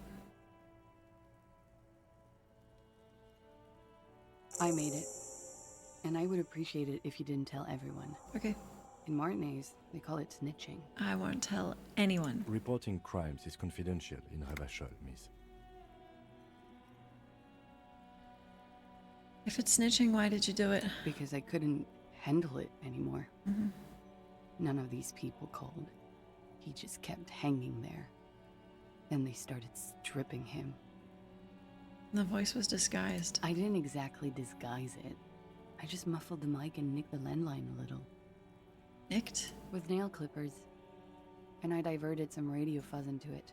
Into the cold wire. Are you a spy? You were right to suspect there might be foul play involved with the broken phone line. What the hell? You also broke the landline downstairs. Did I? Fuck. I didn't mean to. I had no idea what I was doing. Mm-hmm. Still, that's pretty clever tampering. Simple and clever. Crossing the lines like that. Yeah, you had some idea. Thanks. Well, it was not really a compliment, but you're welcome. She looks a bit like a little girl who's just been complimented on her bike repair skills. Why go through all the trouble? I don't know, sir. It was stupid. I was drunk, too. I was probably afraid the Union was listening in. Locals say they have ears in the wires. Thank you for making the call, miss. It was the right thing to do. Mm-hmm. I didn't want to, sir. But if I hadn't, he'd still be hanging there.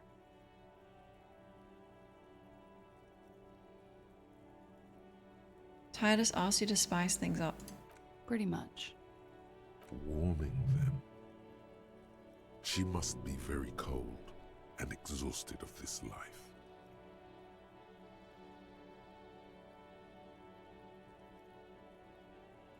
Can you elaborate pretty much? Okay, what can you tell me about him? I'm sorry, I can't do it. Not right now.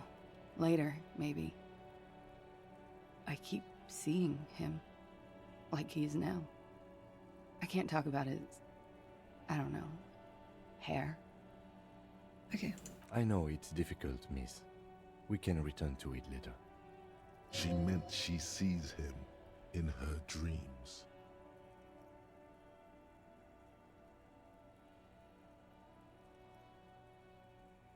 Now look, I'm weird enough already. I see him in dreams too. You have? Yeah. Not like I do, I imagine.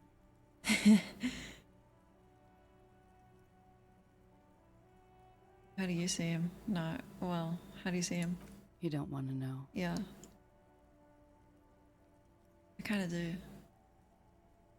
I see him as me. She dips the cigarette in the lighter's flame and inhales, then looks at you with her lungs full of smoke. I can see the similarity, yes.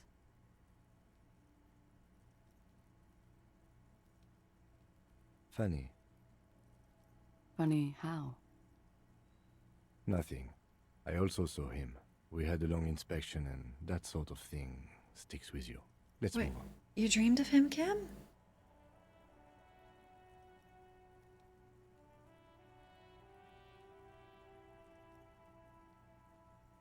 What if she's a spy and the drinking and drugs are just a cover?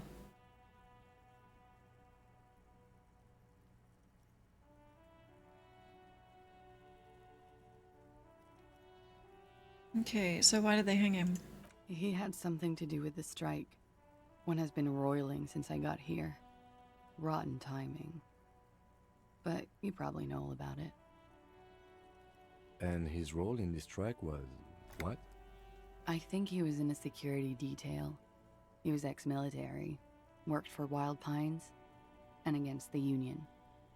We didn't discuss work much, if you know what I mean. But I understood it was dangerous. What did they say about shared dreams? Soulmates?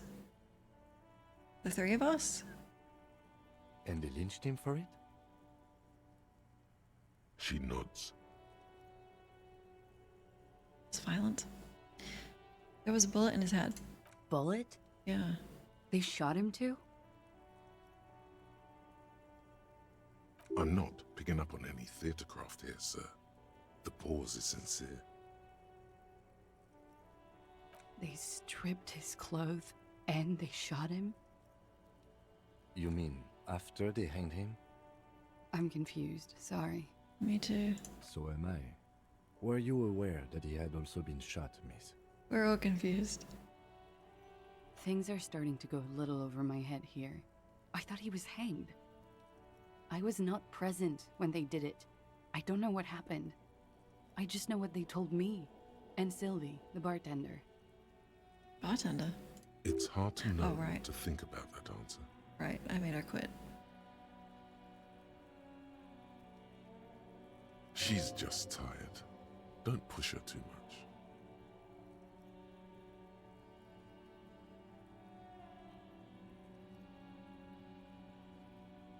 How do the Hardy Boys know you? They're frequent guests. Downstairs, they have a booth for union members. They're probably down there now. Mm-hmm. How'd you meet? Over drinks. It's been a long, boring winter. Did you party? A little, yeah. Ugh. Like you partied with the deceased? No, I don't think so. No, not as hard. I'm sorry to have to ask this, but have you had a physical relationship with any of the Hardy Boys? I have. It was Titus. Which ones, sir? I don't remember precisely. Titus, obviously. But as I said, it's been a long winter. You really don't remember?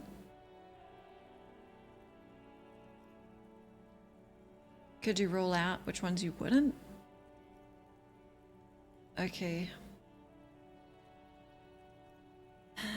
Thanks for telling us. She breathes a silvery sigh of relief and weariness. The air on the roof feels humid. Really? Should we head by downstairs, officer? We may have things to discuss there. Yes.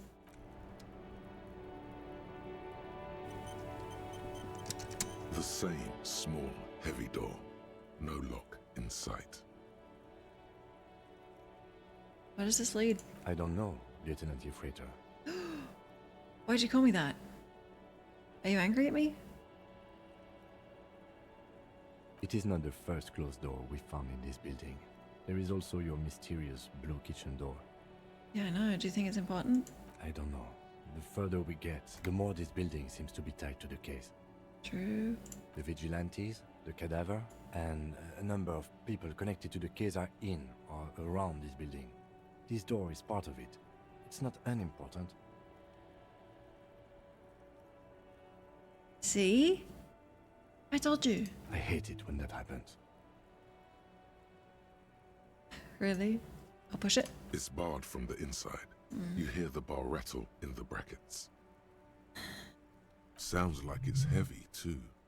Very sturdy. Okay, let's go talk him.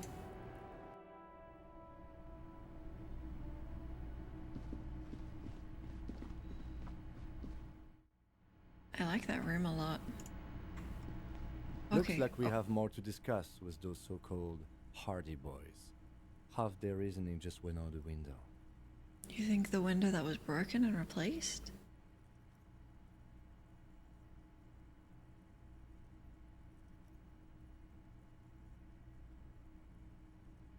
You think this will make them cooperate? Nothing will make them respect the RCM, but it will disrupt the game they prepared for us. We just stripped off one layer of whatever it is. Her decision to not corroborate their story was definitely not part of the plan. I don't want to get her in trouble, though. Why did she tell us that? What else could she have done? Lie? She saw there was no way to lie and get away with it. Maybe, no, I think she really cared about him. Maybe she just wanted the guilt, you know, off her conscience. Yeah. If not you, then me. It was a smart move from her. No. Okay. You think so? Being candid is the best way to lie. The appearance of candor with some facts thrown in draws attention away from whatever one chooses to omit. She may be trying to control the pace of the investigation. Anyway, we should move. I suspect our inquiries will bring us back here soon enough. Yes. We have to ask her what he looks like. Ooh, she's into the freight train of pain. Can't blame her. I failed logic before, so I'm gonna get one.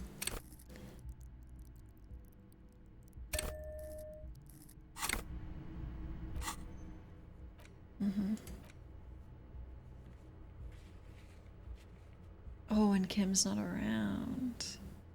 Don't leave me again.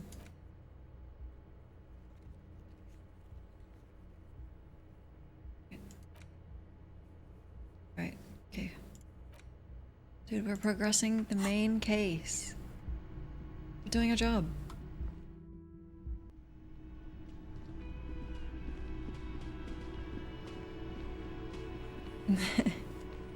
Me again. Guess what? It's you again. Mm-hmm. What is it?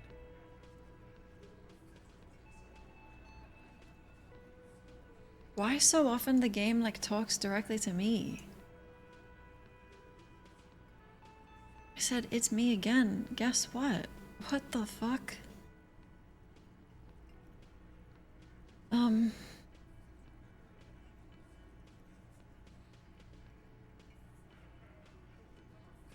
Fuck! I knew that fucking whore couldn't be trusted. For the record, Titus Hardy did not explicitly specify the victim as a whore, nor did he say anything about trusting her. Actually, he did. Oh, shut up and stay out of this, Liz. He raped her. He was out of his fucking mind. You have no idea. I don't, but she does. She's just in denial, asshole. You don't understand the traumatic experience. She's shutting down, and she doesn't fucking trust you. Okay, well, I feel like she could tell me that. Yeah, she's crazy, you know. A crazy bitch. You know the type. She's fucked up. This is a diversion. Stay on track. Cut the bullshit, Shanky. Lawman, I'm at the end of my goddamn rope with you. Yeah. I fucking told you not to push her. I didn't. And you went and pushed her. I am gonna fucking... Freight train of pain! Done. Hit me! Titus Hardy! Everard personally sent me to take care of this.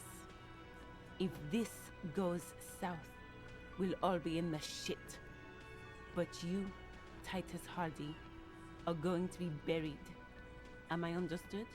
I want to provoke him to hitting me. When she's angry, she emphasizes the S. It gives her voice a strangely hypnotic quality. Her lips barely move as she speaks. Frankly, it's a bit terrifying. Really? Someone has to rush in to break the tension. The second in command. I was gonna increase the tension. Look, Copper. We know that that fuck was a rapist and a killer. We got him confessing to it on tape. Well, hand it over. Show it to him, T. What's the harm, right? Here, jerkwad. Listen to this shit. And then come back and tell me the soldier of the apocalypse was an innocent man. Oh, cool. This is their last play, this tape. Their story is in tatters, a mess. It might be nice to listen to, but at this point, you don't need to. Why should I care about the tape? You lied to me. You don't care about evidence. The fuck are you a cop for, then? Pigs, T. They don't care about getting the truth. They care about getting convictions. They are fucking keeping a score on their bulletin boards. I won't be on your bulletin board. If you don't listen to the tape, we got nothing to talk about. argue Titus isn't evil? I like them all.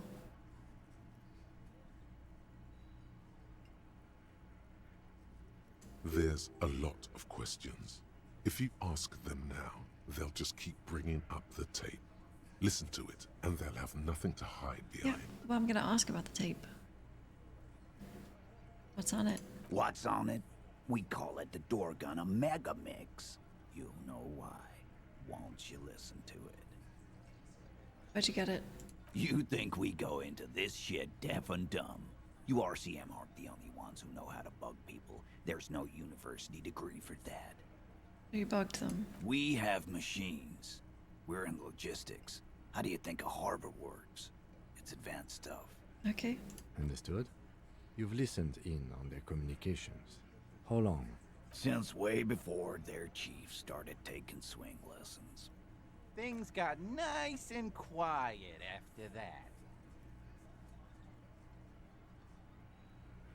Which one of you is doing the advanced radio work? It's not advanced. You just hold up in a coop all day, writing down what they say. It gets hot as hell in there. Okay. Don't put yourself down, Angus. It's important work.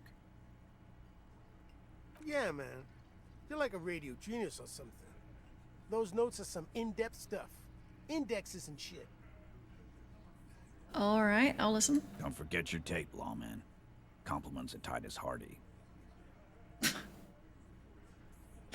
Thanks. You do that. Oh, and keep it. Maybe you'll need a reminder of human ugliness someday. I just come talk to you.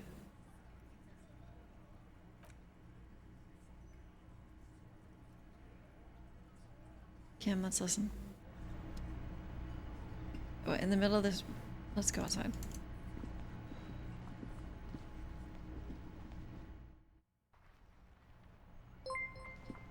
JP, thank you. Thank you so much. We didn't see you at the start of stream, right? Oh fuck, I'm gonna make a coffee. Thanks for the reminder. Okay, should I listen to the tape after? Welcome back. Yeah, I can leave you in here. We'll listen to the tape after. Oh. We made progress, JP. Keeps.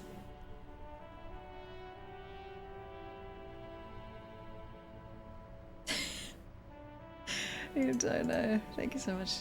Okay. Give me 5 minutes. I'll be back.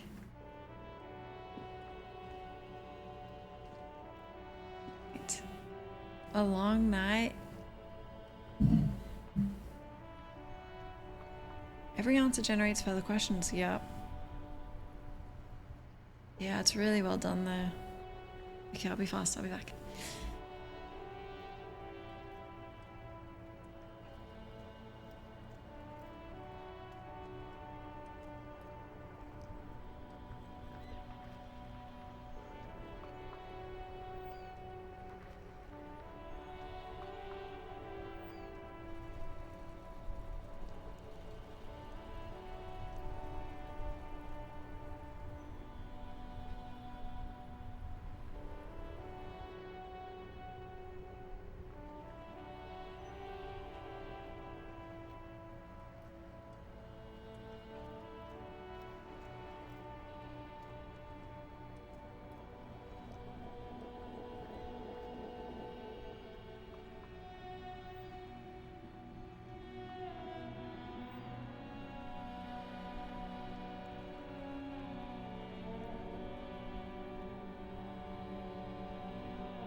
Okay.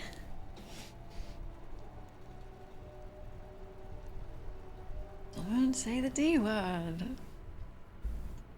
Thank you for the welcome back. See, that line would kind of work on me. It has to be delivered with like a certain pathetic personality. I'm gonna see it. I'm gonna see it. Thanks for the welcome back.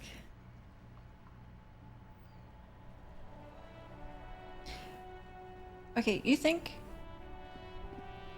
she's got my boot info? Inside, you see a set of steering levers, a radio microphone, a pull-out toolbox, and the soft glow of the fuel preheater gauge.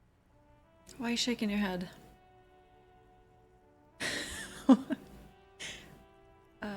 Which thing is it? Loki playlist. Oh! I love it! I've been listening to it heaps. It makes me want to watch True Detective. I don't know if the vibes are even the same, but... Oh, I'm in the detective mood. Hi, Buttermix. I'm good, Jazzy. How are you? This is Precinct 57. How may I assist you? Do you know about my boots? Still no word, I'm afraid, sir. I know it must be frustrating. Was there anything else you wanted to ask? Oh, he said, how far are you? 57th, over and out.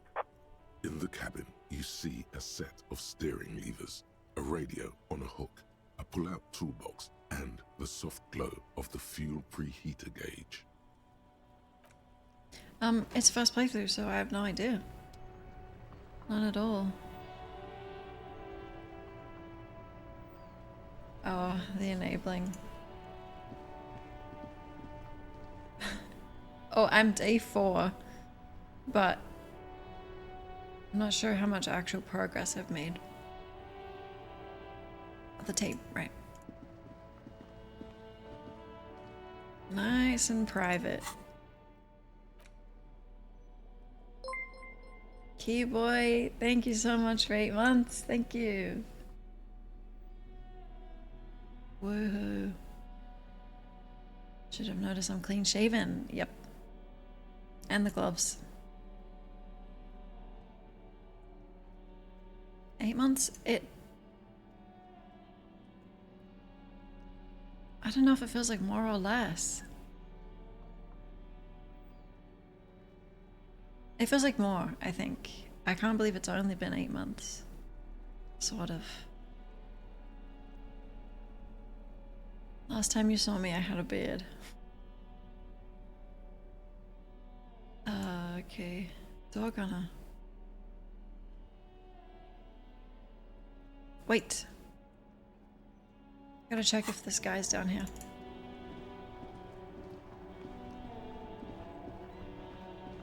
Oh no, photoshopping. I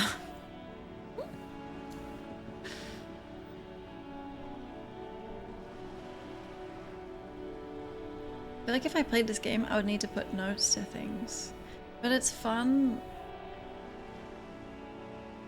like, trying to remember, because I feel like it's supposed to be overwhelming, all the tasks and the world building and stuff. Vigilance officer, what can this old carabiner do for you? Do May bells mean anything to you, Renee? I prefer the old name, Insulindian Lily. Girls bought them to young cadets when they entered service. Wearing them on your cap was supposed to bring good luck. Is this a royalist military tradition? It used to be. But the communards were fond of them too. Call them revolutionary flowers. Bells of the revolution. Did they bring good luck? You know what? No. They brought me misery, false hope, and disappointment. The revolutionaries sullied them. But it wasn't the revolutionaries that sullied the ID for you, was it? She gave them to me too, and your jealous little heart just couldn't accept it. Enough! I can go over these matters in detail with you, Gaston, but not while we have company. So, officers. Hmm? Maybells don't blossom yet, do they? Maybe on some remote parts of the city they do. But I think you'll have to wait for at least a month. This is important, Kim. Look at all the things we've done. This is important. Harry doesn't have a notebook, but he's got tasks in a journal. Maybe it's like a mind journal. Mind goblin. The tape, I forgot. Our stream bin. I really like this game. So good. Alright. The porter reel is just what you needed. The reels attach to the apparatus with a satisfying click. The tape is routed behind the magnetic reader. Play it. You push Command C, and the tape starts spinning. Violent static and machine sounds fill the air. This isn't Revachol. This is a fucking village. I can almost see the elephants. The harbor. That's the son of a Kvalson crane. Damn, Kim. He's right. When this shit is done, I'm gonna tear that place up. Soldier of the Apocalypse style. Kill shit. Dogs and chickens too. Cool. Gonna run a room, Cordy. A real nice room. I don't give a shit. I'm fucking done. I'm done mentally. I'll fucking do them all in. Rape that disco cunt on the counter. You know, the dance a whore upstairs. Do it Kohoi style. Never did get that taste out of my mouth. The lieutenant presses the button marked Arrête on your porter reel. The tape stops spinning. What taste? What was that? End of recording. Okay, what do you think? It seemed authentic enough. Probably recorded off the shortwave, then edited to seem more incriminating. He sounded like he was on patrol around the harbor walls.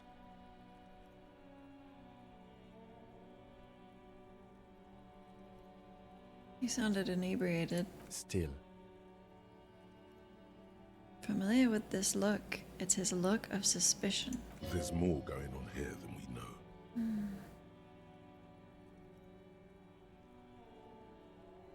Do we figure out the Abigail story?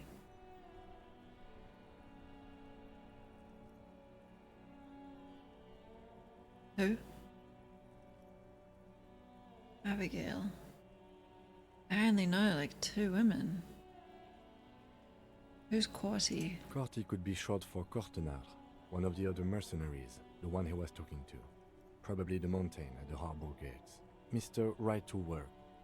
Kim, you're good at this. Kohoi? A village on the Samaran Isola, in South Safre. Grad committed war crimes there, the kind of thing he talks about. The South Safre conflict is an ongoing proxy war between Grad and Safre.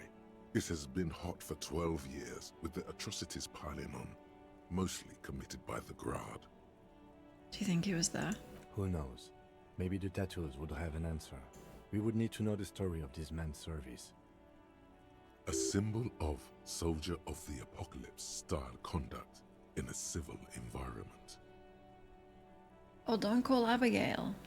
No, he was just there. Okay, what now?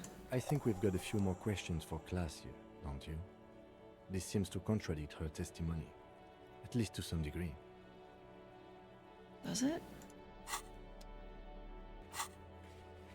What parts?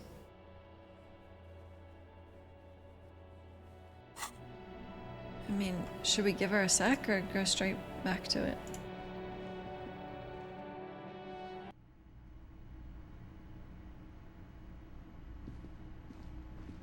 Oh, was it edited? Oh.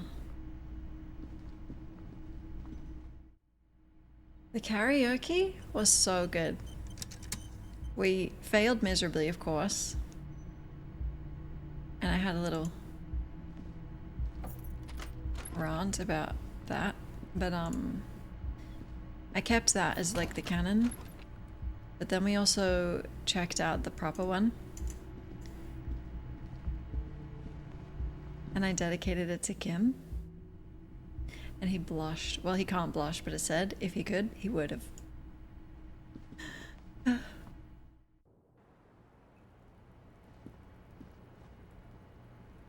Okay. Officer, it's a fine day for questions. I'm not confused.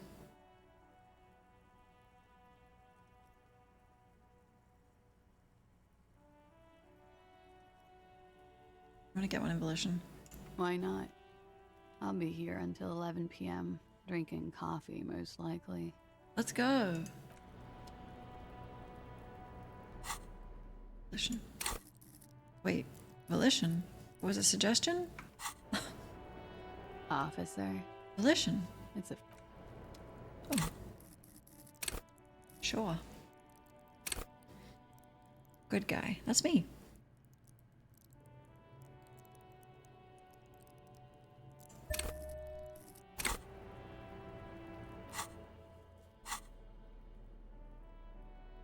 We had limbic system.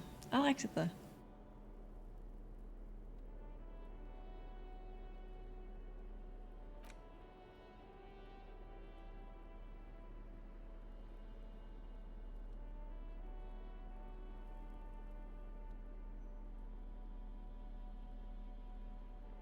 Okay.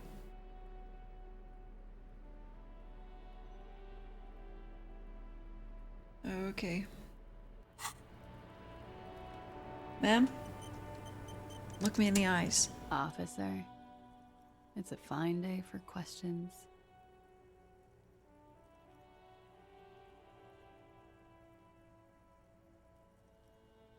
I'll do that after. Titus Hardy gave us a recording. The deceased states his intention to commit rape. She puts her coffee cup down with a soft ring as the porcelain meets the metal table. Did he? I never said he was a good man, or that he had good intentions. Only that he was never bad to me. She doesn't care. If anything, she sounds amused. Did he? Oh, yeah, right. Yeah, he did identify you as the target. Where did they get this recording exactly? It's intercepted radio chatter of the deceased, recorded via a de-encryption station. It's authentic enough. I was gonna say it's confidential. Does he say he's gonna do it Soldier of the Apocalypse style? Yes. Yeah. That was practically his pickup line. Rape. Okay. Did he say whores a lot? Was he pretty much on the verge of doing it Kohoi style? He did refer to the atrocities, yes. He wasn't actually there. He didn't do a tour, or at least didn't tell me he did. Would have been overkill anyway. He lived his own little Kohoi. It wasn't his everything. Why say things like that? Yes, was he bragging? Oh no, I'm pretty sure he did all those things.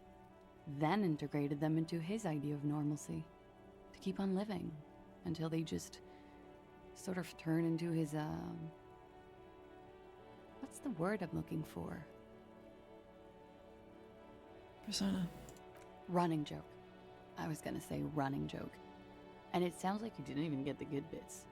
Lely's punchlines got way, way funkier than that.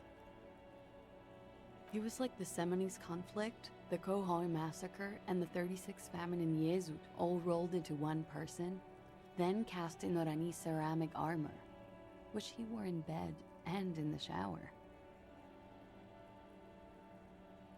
How did he get clean? Okay, so you like that? We're all scraping up any happiness we can find, officer. Going around with our little scouring sticks. You, your first love, Mr. Khohoi here. Did he tell you he had actually done any of those things? He and Martinez, I mean? No. We were too busy laying waste to our own nervous systems to direct any of the fury outward. He seemed happy, I guess. At ease. As much as a man like him could be. What kind of man was he? Before you go, ask for details. She seems okay to talk about it. Okay. Thank you for clearing that up, miss. Whenever you're ready. I'm interested to hear what Titus Hardy has to say now. She takes a very small sip of her coffee and smiles.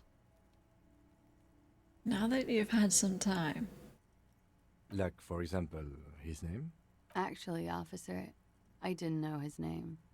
I just called him Lely. A nickname? I guess. He came from Lelystad. It's short for that. And it was his army name, apparently. He said his real name wasn't his. I tried to pry it out of him, but it was no use. Lelystad. That's a good start. We have a few questions you can help us with. A few things a field autopsy alone can't answer. The young woman cranes her neck, trying to catch a glimpse of the page the lieutenant passed to you. On it is a list of autopsy observations, recorded neatly in blue ink. Okay. The last missing pieces of a puzzle of flesh. Okay. His eye color. Blue. Light blue. They were like little blue galaxies, you know? It was strange, seeing those eyes in his fucked up face. Pardon the swearing. I do him an injustice. He wasn't ugly. And he had a beautiful, soft voice. Very surprising, what with all the scarring. It was quite something, watching him speak. He didn't sound soft on the radio. He had a combat wound on his chin and mouth? Yes. Severe. It made him look like half his face was cracking away in some strange smile. Oh. That and those eyes. Joker face. Ah, yes. His hair, if you can remember? It was light brown, almost blonde. He darkened it with brilliantine, made oily. Not nice to stroke. I couldn't convince him to leave it alone. I, too, have stroked his hair. Oily, isn't it? Yep. We have that in common now. Yep. Hi, Venom. She understands what autopsies entail. It doesn't get her off balance. I don't know if they entail stroking the victim's hair. What did his tattoo mean? Oh, that. Yeah. It was a map of his service history? Sure.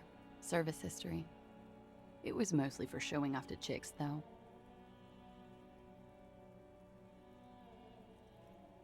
How? How? Imagine him lying in bed. Freakish musculature laid out on the sheets. Scarred, of course. Tattooed. The sheets are dirty for some reason.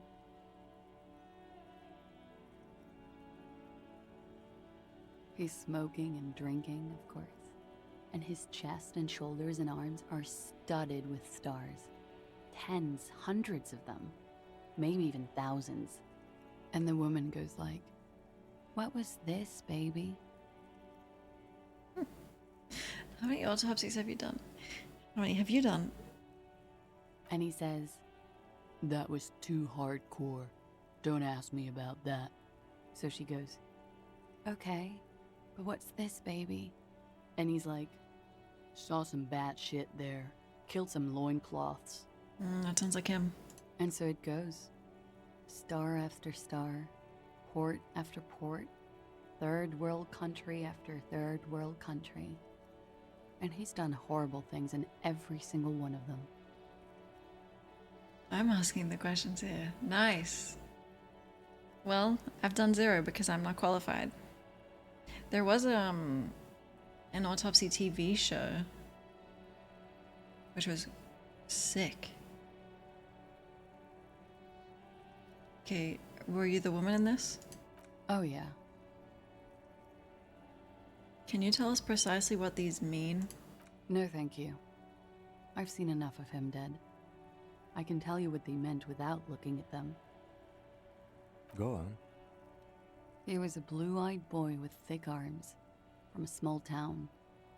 He was also poor, and the government of Oranje needed some people killed, so they turned him into a grotesque killer. For money. He went to Killer Academy in Vredefort. Then he killed some people on the Semenine Islands. And on other islands, too. All of the islands. After this, he came to Revachol and got killed himself. Thanks. Change of topic, perhaps? How old was he? He was 42. Institute of Human Anatomy. No. 42? Are you sure? I would have had him above 50. He had many scars that made him appear older. But no. We even celebrated his birthday, like, some weeks ago. It was a funny 2 days. He had little reason to lie to me. We were slightly off then. Thank you for clearing it up. A miss.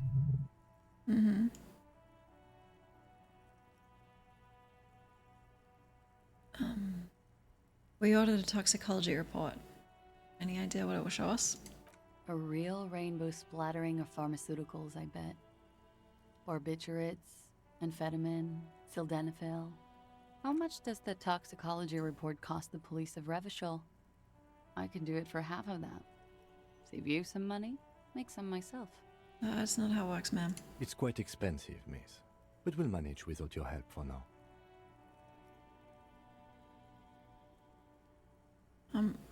Where's Lillestad? In Oranje, officer. It's, I think municipality is the term. A nowhere town there.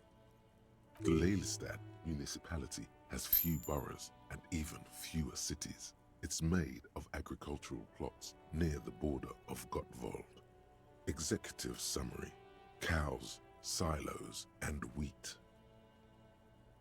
Missile ones? I don't get it. Oranje? Oranje's map of waterways? This fits with his tattoo. You were almost right, officer. That means his race was occidental, not mondial. I'll update the form. Me, officer? You're both from Oranje. Yes. We were compatriots. Did that bring you together? No. He was too old for that. And from another part of Oranjenrijk. I didn't even understand his accent. What brought us together wasn't Oranje. It was bad habits. No love for Mother Oranje. But wasn't he a soldier? This could be worth pursuing. Military man, but not a patriot. No. He left the national service after they taught him to do what he did on Semenine. He wasn't the flag-waving kind. He was the making money, killing people kind.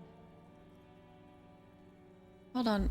There's gonna be a Sicario 3?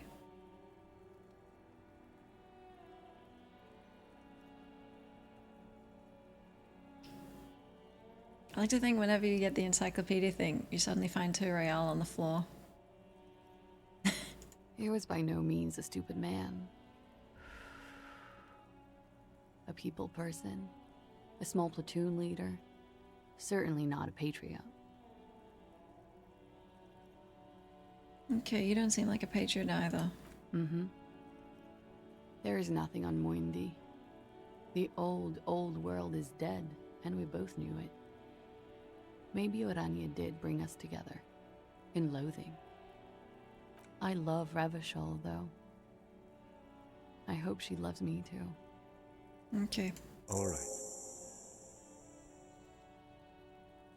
Observes the young woman for a moment. Alright, me too. Coolly, gracefully, she pours herself more coffee. Me too. Kim, watch this. She looks back. Time moves slowly. The triangles of her face rearranging into a weary smile. Don't worry. We will protect you from her beauty. We will consult you through the reefs and sounds of her persona. Okay. We will see through deceits. You are shielded. You are wise. You are advised. There are muscles on long white bones that line her limbs, just below the silver jumpsuit.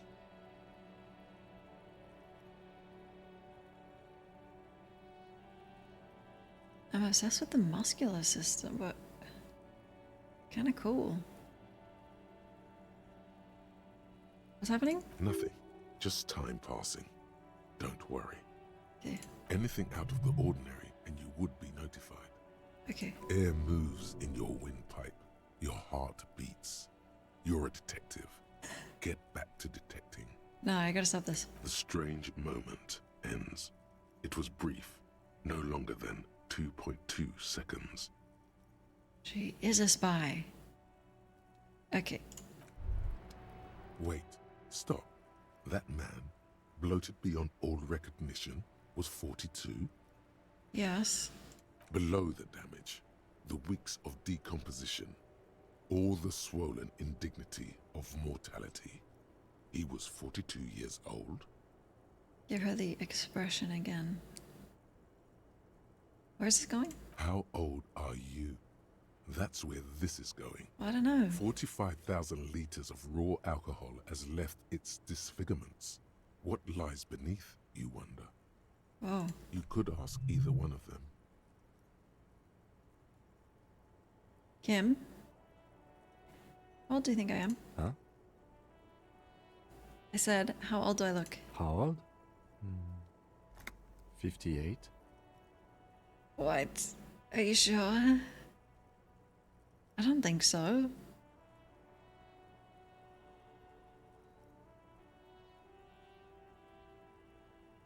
Really? You asked. I mean,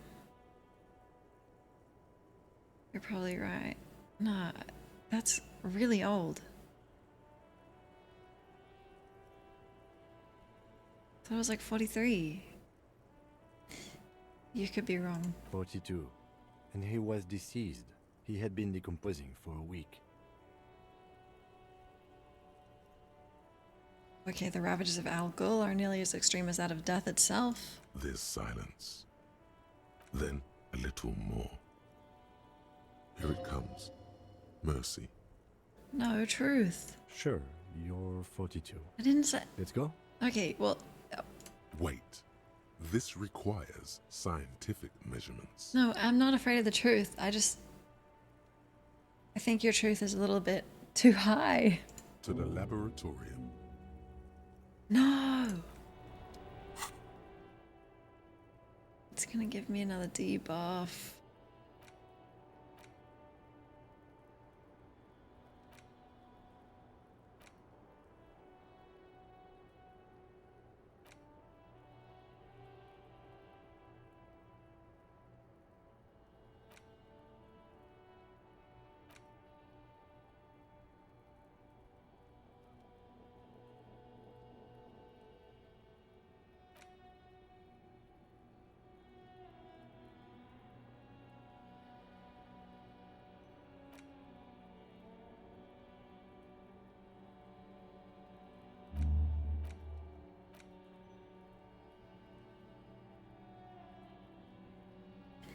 Go on. Go on.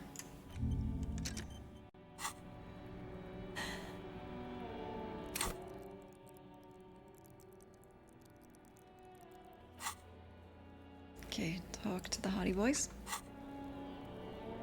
Can't believe 58? It's just not right, Kim. How old are you?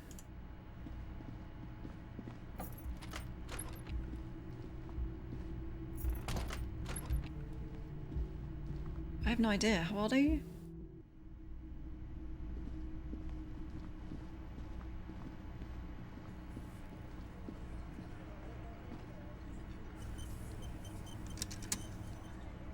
Hey. It's you again. What is it? Okay, so I talked about the tape. And She stands by what she said. that fucking fucker. You're the worst cops in Revachol. I gave you gold on that tape. Yeah. That fucker wasn't aimed at you. It was at her. Yeah, I know.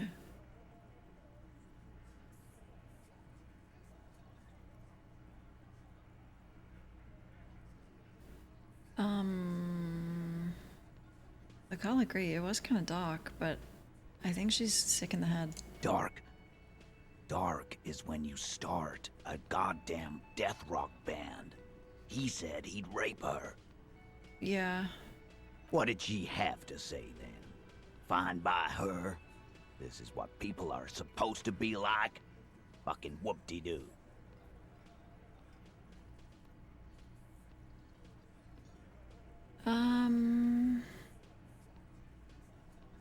She seemed a little nostalgic. Yes. In fact, I think she thought it was a little funny.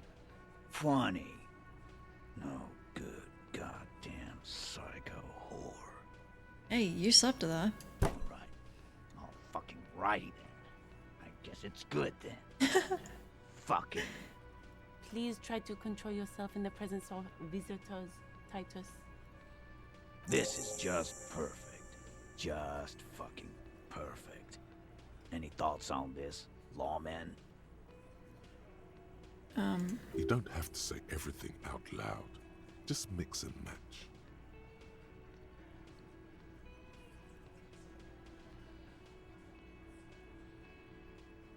Maybe she isn't who you thought she was. Nah. I know her. She's just a girl. In over her head. I don't think so.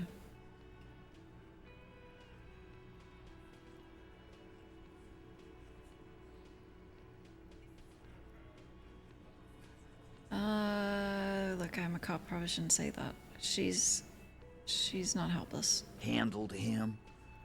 She got into some stupid shit with that guy. Shit we had to take care of. Yes, we heard all about it, and the fact still stands. You were more disturbed by the tape than her. Mm-hmm. Be straight with me, Titus. I already told you. We fucking hanged him. There's less gusto in his voice now. His men too are growing increasingly silent. The man is slowing down. Looks like a bad blood sugar crash. He can't keep track of all the variables anymore. Who could? It's getting harder and harder to perform one's part in this sordid play. All it takes is a nudge. Come on, Titus. We know you didn't hang him. He was shot. I know you're tired. So am I. Why don't you just... Nice, Kim. You know what? I am tired. I'm tired of you and the whore upstairs. Liz. He identified her that time. Next time you see her, tell her Titus said, Fuck on! I get the feeling she might be into you after I say that. That lying, scamming. We're done. This is over. You understand? Your little investigation is over. Yeah. I mean, start saying something, then thinks best not to. On the floor, beer drips out of the can into a small puddle. No one does anything about it. What is this quiet funeral shit? What we need is some beers in us. Bartender, 20 beers for the Dock Workers Union. 20? Why do we make it 40, huh? Why do we make it 100 beers? You're not loud enough. Get him, got. 100 beers? Now we're talking. Hoppity hop over here, cafeteria manager.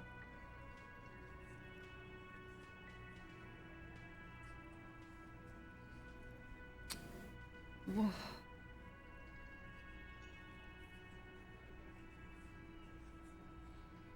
Godly. Convince Titus he's being manipulated. You should know by now. Titus Hardy will never falter. Oh my god. One of his boys will. Just remember, it's about more than Klaasje. It's about these men and Martinez. Their district. Their responsibility. Well, that's it then. We're going home, Kim. Huh? Yep. He'll get it. Go on. Write it down, Kim. And Martinez, they just kill you because they don't like you. Got it. Kill you because they don't like you. All because...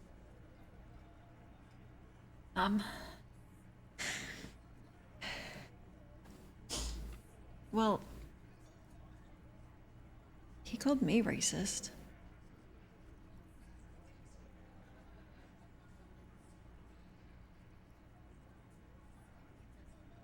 I'm throwing it back at him. Because you're a foreigner. Goddamn right. Oh. Don't come around if you're not from around. Damn. Fuck you. I'm not from around. That's not why we... There we go. Don't come to the wild north if you are not white enough. Absolutely.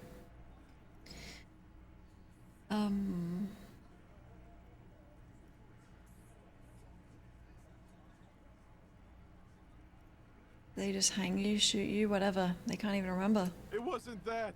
It wasn't. We didn't shoot him. That's it. That's the weak one. You flushed him out. Now go in for the... Officer, you will be next if you don't shut up. Theo? Whoa. Reaches for his belt? Firearm. A Glass 08 or a 38 caliber pistol. Either is small enough for you to have missed. Thought he was gonna whip me. Oh. Okay. He's onto you. He knows what you're trying to do. You can't shoot me. Steel yourself. Push on. Just ignore Theo. Really? What? You gonna kill me?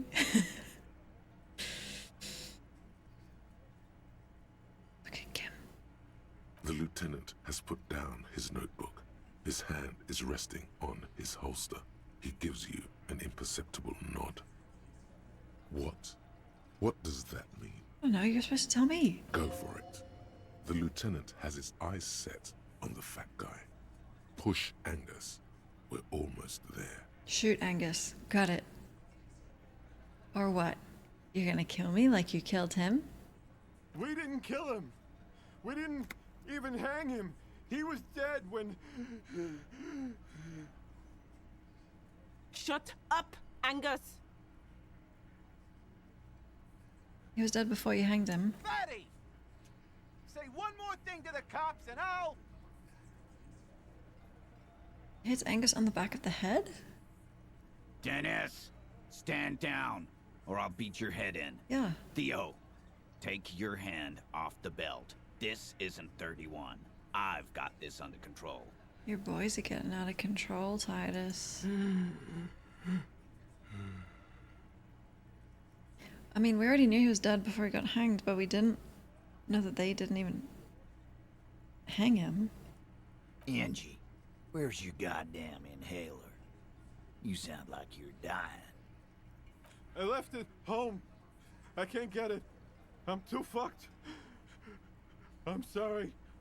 Angie? Why are you so fucking fat, Angus? What the fuck? Now it's all pointless. Because of you. You wasted my time. I told you, Titus. I told you just give her up.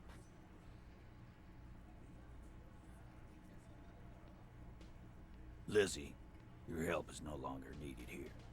Go tell Everard. You guys are falling apart, huh? Fine. I'll tell him. After a long walk along the coast. Ooh. You're in. He's all yours. Question. Kim, we did it.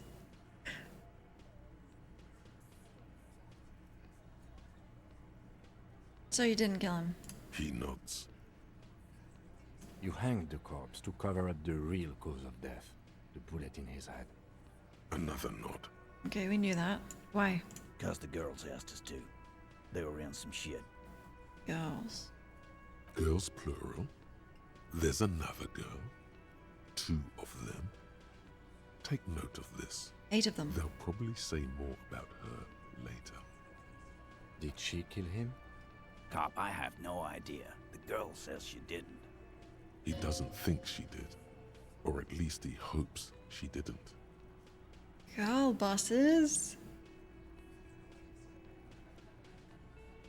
What happened Sunday night? Klaasje came down. She seemed really out of it. Drugged up, even more than usual. Bug-eyed and gurning, you know? Not in a fun way. Okay. It looked like she'd redosed after something went down. I've seen that look before. She was scared. I knew someone had died. How'd you know? I've done this job for 10 years. I've seen it before. It's the politician in the motel room with the dead hooker scenario. Only in reverse. Good analogy, boss. You don't get to talk yet, Shanky. You're still on the bench. You keep taking it easy too, Angus. That's okay with the fat man still wheezing there. He couldn't speak if he wanted to. Should someone get his inhaler? Okay, what happened? We went upstairs. Sure as day the Merc was dead. There was a bullet hole through the window. Oh. Fucking dirty sheets and bottles everywhere. Okay. He means they'd been fucking. We knew that. Tibbs patched the window. And the corpse. We hanged. Who's Tibbs? Nah, he's my brother. He's in the window replacement business. Fuck. We talked about a window replacement business like once in this game, but I can't remember. Oh, was it with the dice woman?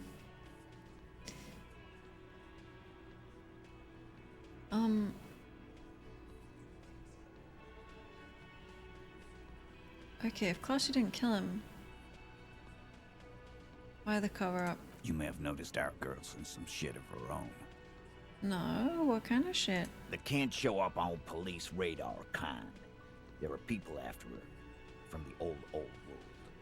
Where she came from. She's a spy. So who are they? They're powerful. Connected to the moral intern. She's clearly afraid for her life. Says if she showed up in your systems, she'd be ghosted away. Hi, Callistus. That's all he knows. That's all she's told him.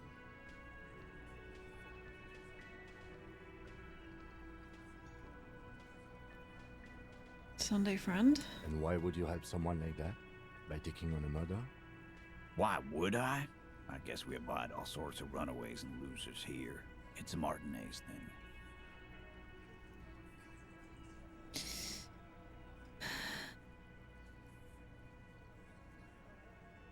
Any ideas who killed the Mac? Not yet.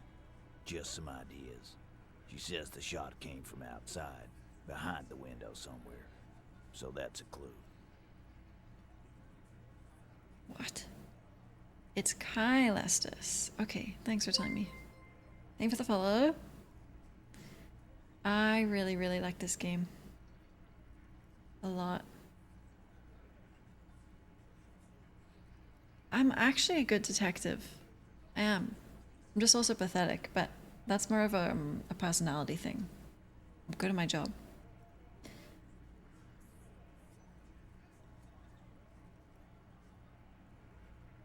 Tell me, what are you thinking? I'm thinking someone's past caught up with them. Either hers or his. Hers, you mean? I mean the people after Klaasje. Maybe the shot missed. Maybe it was meant for her. I like that. Been thinking the same thing myself. You had ideas about his past too? My dude. One of those mercenary buddies of his could have done it. They got guns, training, Years of bad blood, probably. Or it could have been someone else from Crenell. Tell you what I'd do. Check out the coast for vantage points. Maybe consult with a ballistics buddy of mine. That's what I'd do. If I wasn't too busy doing this clown dance with you. Really? Really? Okay. Well, can we like see the window? Did you get rid of it? He's calm now, threw all that turmoil away, and became himself again. Whose idea was it to hang him? In a manner of speaking. Ours. Remember the two girls? He may be talking about the other one. Well, he didn't. It's not two girls, it's just girls, multiple. We don't know if it's. Well, you said girls. Was it the other?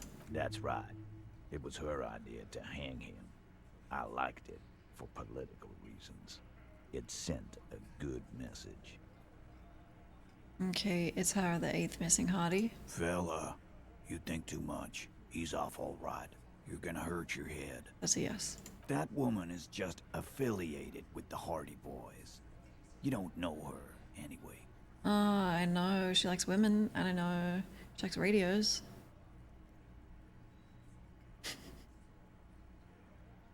How well do you know her?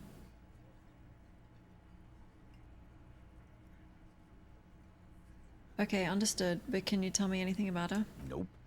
You're not getting to her. It's Klaasje you want to talk to. Okay, last time you tried to fight me for like 4 days, I got my way. We can do that little dance again, or you can just cooperate now, alright?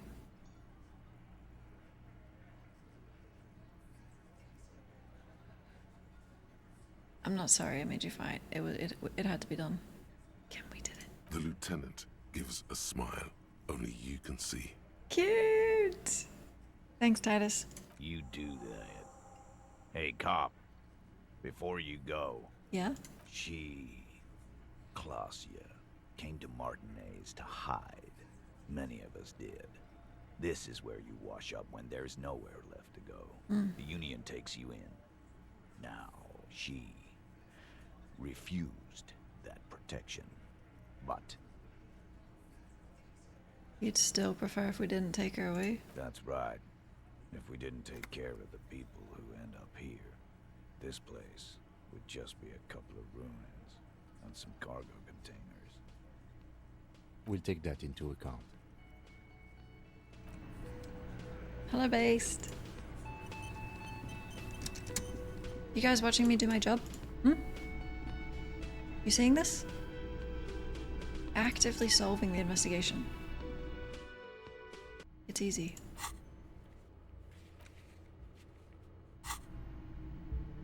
Okay. Sorry, Kim. Come in. You can phase through, I think.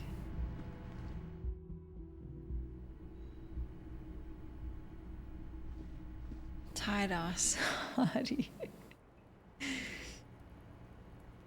Klaasje. It's always good to see you. Really? Something in her demeanor has changed. She's tired, consigned to her fate, to being here with you and what's to come. We know what actually happened. I understand. Just like that. No resistance. Her shoulders are slouched, her feet long and straight.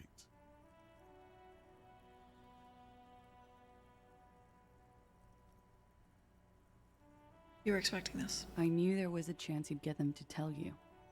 It's what you do. You're the police. A good one. For what it's worth, I'm sorry for wasting your time. This is good. Clear the air first, between you two, then move on to questions. Is it? Something is off here.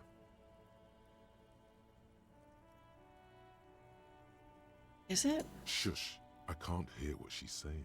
Roderick, shush. I'm talking to Volition. If you knew we would find out eventually, why did you waste our time? Because of the Hardys. I couldn't just dispense with them. They were only trying to help me out of the shit I'd gotten into.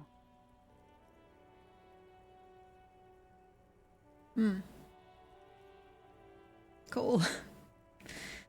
Okay, I'll push more. Why not? That's not good enough. You're right. There's more. And? You answer to the coalition government, and by extension, the moral intern. Oh. Briefly glancing over her shoulder to the sea, as she's done time and time again. Oh. A grand expanse of water reaches over the bay and to the horizon, golden grey in the moonlight. What lies beyond? The Pearl, the Muindi Isula, the Occident, and then Oranje, the old world. You're afraid of the Merlin town? We know this. You share a database with them. You send people to their courts. What did you do? Just business. But bad business for some people in the moral intern. If I show up in your records, officer, they will find me. They will... What happens if they do?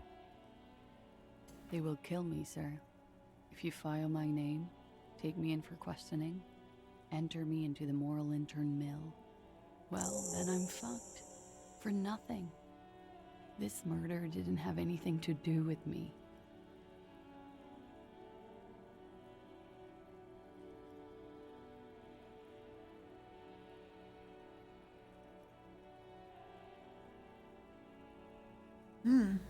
I like her as a character, but I don't have much sympathy for her.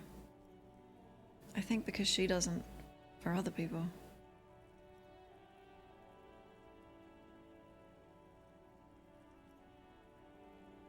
What did you do? It's not nice, but it's not illegal. Not here in Revachol, or even in Oranje. So, can you tell us? What exactly did you do? Industrial espionage. I joined a business collective with the intention of betraying them. I did my job well enough to be asked to do it again. With a bigger company. The kind you really, really don't fuck with. I took their ledgers, 2 decades worth of accounting. Nice, fight the power. I need the names of the companies involved and who hired you. The job was Louis-Douin County Savings Bank. They sound small, but they're part of the Louis-Scop conglomerate. That was the second job. The first was some printer company. You wouldn't know them. Cool story. Have you got any bottles to recycle? Please, can I have a smoke? Please. As to who hired me for the job, I don't know. But they're after me too. Along with Louis-Scop and their friends in the MI. Once you're done in the competitive intelligence circuit, you don't have allies. You're radioactive. She actually is a spy. You shouldn't look so much like a spy. You know?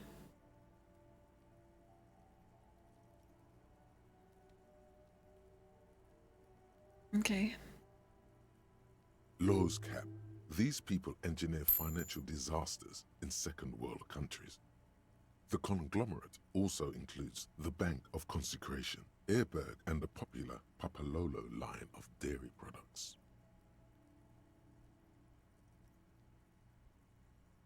When I am king.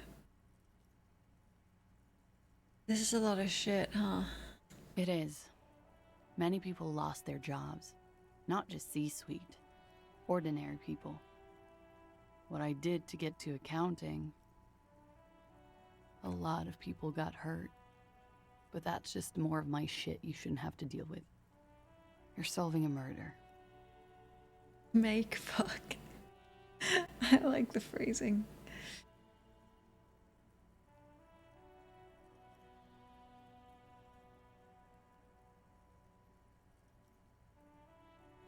Okay, what happened to you? We were there. Together. In bed, I mean. Tell me exactly what happened. Okay. He was in a kneeling position. He had just entered me. I was on my back, looking at him. I heard the window behind me shatter, and I turned to look. There was a hole in the glass. I turned back to him. His eyes were looking through me, and his mouth was open, dumb. I could see. I could. Her chest rises and falls with each word. She keeps herself together and says it. I knew he was dead before he fell down on top of me.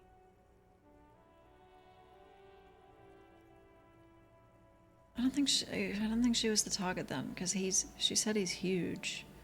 If they could see his silhouette, they're not gonna mistake the two of them.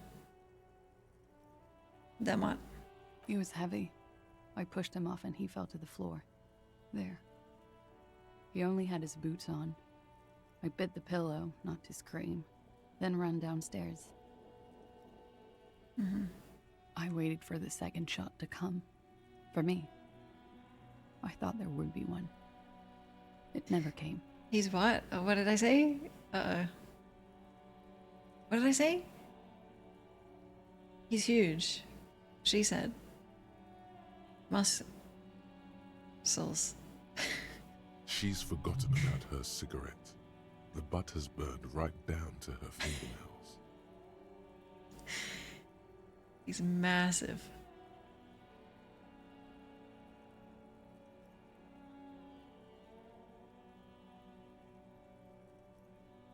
Your cigarette, miss. Oh.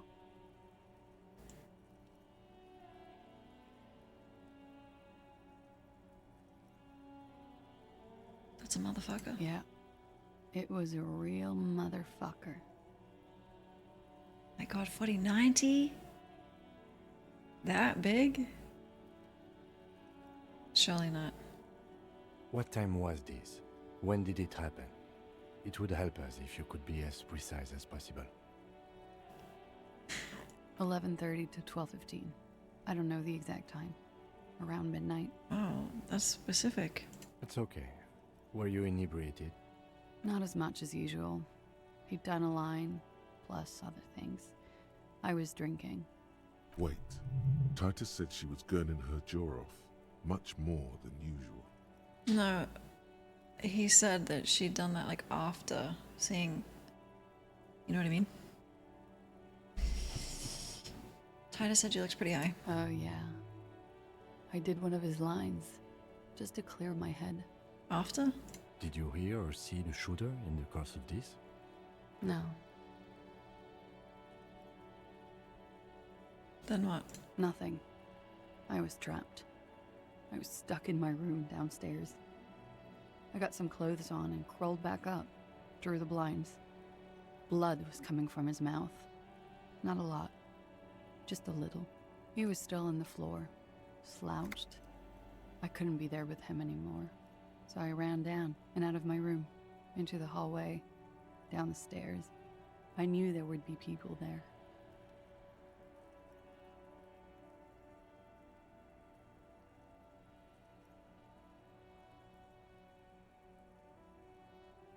What happened after you ran downstairs? Sylvie was tending the bar. A lot of people were there. The Hardys were at the table in front of the stage. I think the Union box was full. Ruby was there too. They were having such a good time. I sat down and they all welcomed me. I didn't even have to say anything. Ruby knew something was wrong. Ruby? Ruby?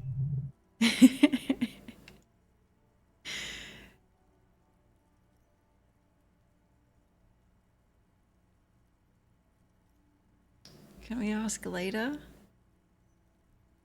Who's Ruby? Ruby. You know, the leader. Oh. The leader? Of what?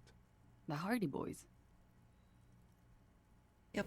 Well, nominally, yes. Ruby's the one they go to when things happen, like things they need taken care of. She's the organizer. Would you say she is the 8th Hardy Boy? Why not? Okay, going on. Well, Ruby said let's talk upstairs. I showed her the room. I've known these people since December. They know my situation. that I can't leave a paper trail. Ruby was the first one I told. She said she'd take care of this. It's what she does, you know, take care of things. I helped her get the body to the bathroom. We used a belt to pull him up under the shower, to keep him upright. To mislead you, they were tampering with the body. That's like knowledgeable. To produce lividity, matching a hanging? Yes.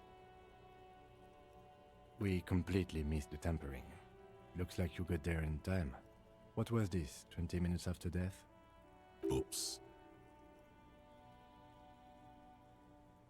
Shut up. About 20, yes. Ruby explained it would make the blood... You know what he does. So Ruby knows. Then what? Ruby went outside to talk to Titus and the boys. I was just looking at Lely in the bathroom. I had to put his clothes back on. His armor, too. It was tough, but I've seen him take it off and put it on many times. Oh, you mean the gloves I'm wearing? The gloves he fucked you in? Okay, sorry. It took Ruby maybe half an hour to come back with Titus. I'd gotten him ready by then. They carried him out. I knew what they were going to do. Make it look like a hanging. Ruby said they would. What did you do? Ruby said to wait here. She also said I wouldn't see her for a while. That we should lay low or something. So I did. Oh, just the boots. Earlier she said he did everything in it. So he showered in just the boots too?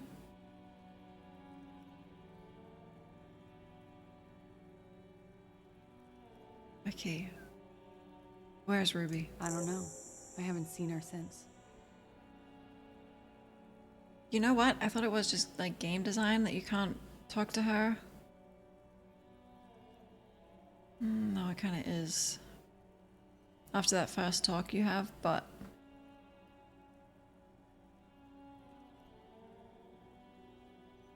I guess she's laying low. But she knew I was there. It doesn't really make sense that we could talk in the morning. Go on. We will need to take this question to the Hardy Boys. Again? Interesting. Why did this Ruby go through so much trouble to hide something someone else did? Look into this later. Camaraderie. Okay, did you hear the gunshot? When he was shot? I may have. I don't know. I couldn't hear anything over the glass exploding. Right. The gunshot wasn't that loud. This is something to keep in mind when assessing the distance of the shot. Right. Could the people after you have killed him? That's the first thing that went through my head when I heard the glass break. And he's massive, right? I thought they'd found me. They've killed him to punish me. Oh. All last week, I've tried not to talk to anyone or be seen with anyone.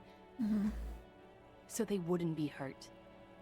I've come to understand, however, this is paranoia. What happened didn't have anything to do with me. I wouldn't rule out the idea that it's completely your fault. Totally. Either way, something to consider. We can't go after Loose Cap. Not yet. There are other, saner leads. I don't ask you to, Lieutenant. If there's one thing I know, it's that you'll get nothing from there.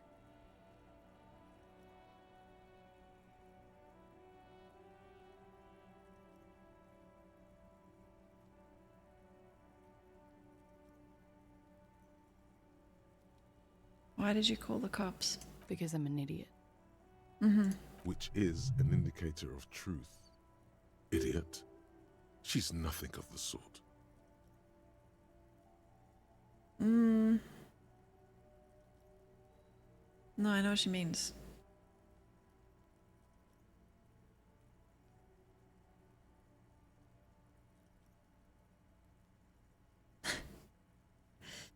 I don't think so.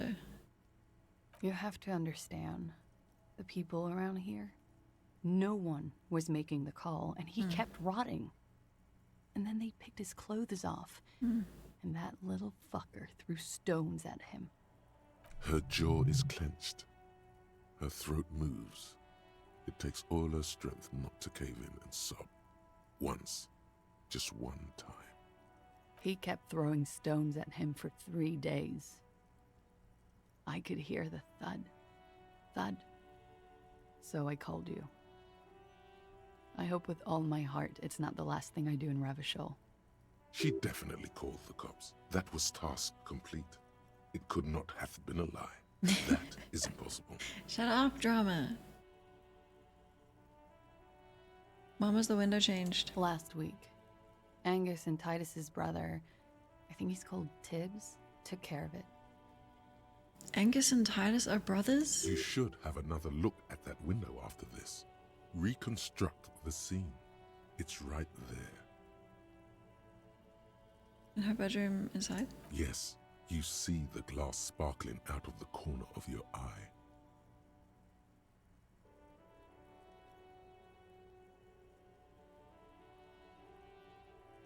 Did you kill him? What? Why would I put myself through this? Insanity.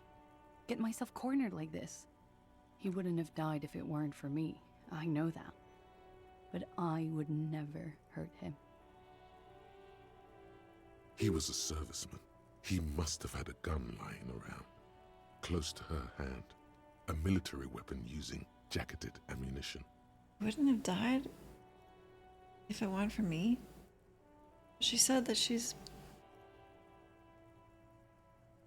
it's not her fault. Now, you guys suddenly have theories pouring out, when they're obviously just stabs in the dark. Exactly, Volition. Fucking unbelievable.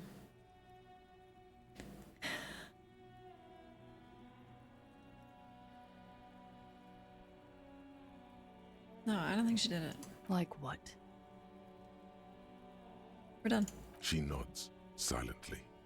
She doesn't even smoke. Just picks up the cold coffee and holds it in her hands.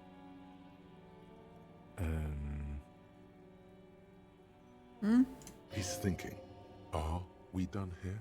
Are we? Or maybe you should take her to the station for safekeeping. She lied to you, and she's a flight risk. No, that won't be necessary. Just leave her alone. She's been through enough. She doesn't need this police brutality. I don't think she is a flight risk. Where's she gonna fly to? Multiface, I'm beginning to doubt your judgment. Are you sure you're not sleeping on the post?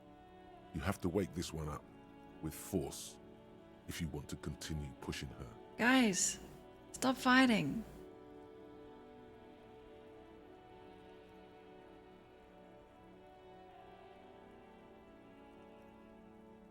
Wake up! But we are awake, sire. She has been forthcoming with sordid details women usually conceal. Most shocking details of the sexual kind. We are a bulwark, unbreached. Women are supposed to conceal those? Get a hold of yourself just once, will you? Yeah. Try to look past the sexually lax morals and do some police work. So you say, but give us one example of deceit. Just one example.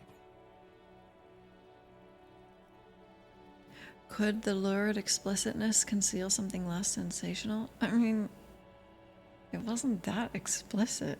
Who is this personhood picking these seditious options? Can't you see the detective grows weary of your malcontent? What the fuck are you? You've been nothing but useless the whole game. I've solved the entire crime. Back down, drama. Stop staring at her eyes and say something pertinent to the case. This is making you look like an amateur. It looks like this one's not waking up. You'll have to do it without pushing her further. At least for now. Agreed, Volition. Agreed. Sorry, Kim. I was arguing with myself. Let's investigate this. Fucking drama. Embarrassing. This window is pristine on the inside, unlike the one next to it. Light from the desk lamp reflects off the glass. It's not very in high. An untarnished golden halo. Goodbye, Nick. Take care. Golden light melts away into the blue, glassy darkness of your mind. In it are two neon-lit shapes, a man and a woman on the single bed.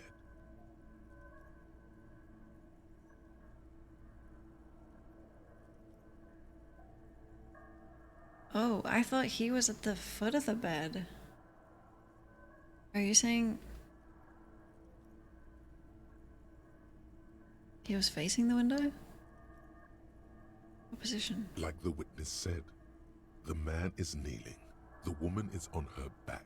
It's the night of March 4th and a shot has just been fired. It's kind of important which way. The man looks directly at the woman. The shot's possible directions converge in his mouth, a ray cast from somewhere outside, entering his brain, ending him. Where? From the roof outside, location A prime. The glass fractures around the bullet hole, shards face inwards like a corona behind the woman's back.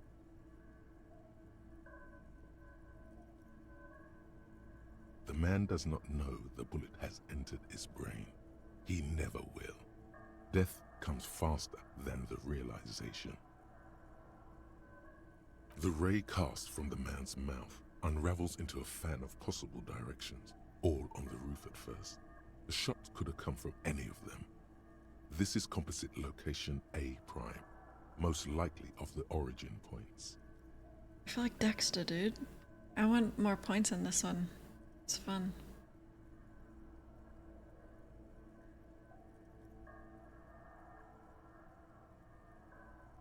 There be gun residue?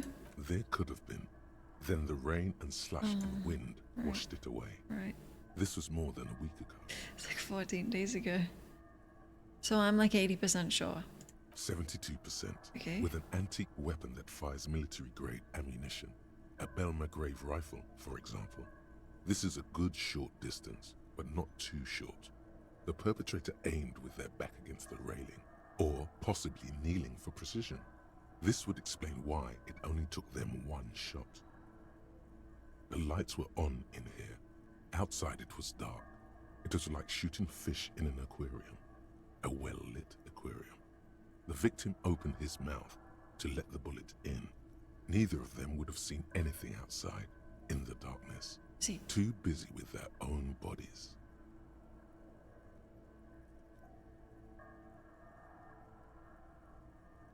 But then how would the window be broken? Are there any arguments against A prime? None that you've found thus far, but that doesn't mean there aren't any. Okay. Well, could it have come from inside? Point X would contradict the woman's testimony, rendering the entire proposition void. These figures would be wiped out, detective. What if he had a gun on a stick and shot from the skylight? It would have made it seem like it was from the ground level. Gun on a stick. What pulls the trigger? Another stick? I like it. I'll take this to Kim. A rope.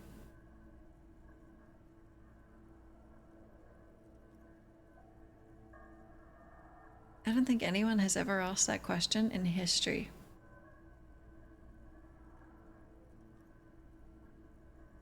There have been a lot of court cases unfinished.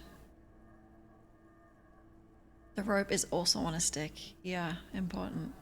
Okay. Would there have been another point of origin? That's a 28%, yes. In this model, the shot could have come from a greater distance. Nothing excludes the possibility. Should we extrapolate to include every possible point of origin in Martinez? But it did come from a Belma-grave rifle, right? I don't know what that is, but what's the range on that? This is really fun. Detective time. A refitted selfie stick. It's the 50s.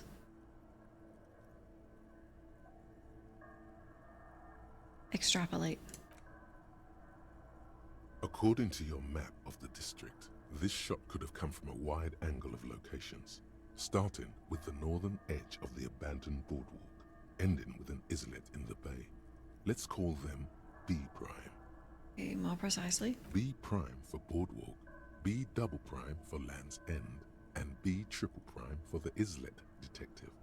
There may be smaller points in between, but those are too fine to zoom in on. Okay. B prime? 700 meters away. The likeliest of these B positions, 20% chance. A skilled sniper could have made the shot, provided he had a safe sniper's nest. Even with the light on inside, we're talking military training. At that distance, the perpetrator would have had to take wind direction into account. Right, but if it is an assassination, they're obviously going to be trained. B double prime? 1.2 kilometers away. The least likely of these positions. Let's say 3%. A truly skilled sniper could have done it. Possibly from a tent. No, too far-fetched. Alright. Is it? 1 kilometer away. An unlikely point of origin. Beyond the docks somewhere. On an islet in the Bay of Martinaise, perhaps. There are islets there, badly charted as they may be. The shot would have been a small miracle. 5% likelihood. There is an extremely narrow field of view from the bay to the window, between Rue de Saint-Ghislain 10 and 33A. The angle would have been extreme, and access to the islets is questionable. Cam? Do you think the shot could have come from further than the roof? From where, precisely? Let's say B prime, double prime, triple prime. I see you have given this a lot of thought. Yes. Are those the locations you've singled out in addition to the roof? And what is the likelihood, in your opinion, that it came from a further distance? Much less than the roof, but still. Okay, well, we should see if there is gunshot residue or sniper nests if we go down the coast. Rule these spots out one by one. Yes. It would be the diligent thing to do. Until then, personally, I'm going with the roof version. A simple hypothesis can be wrong, but it's something to build on. Right. I'm blinking. Awesome. I already have one in that, but I want another.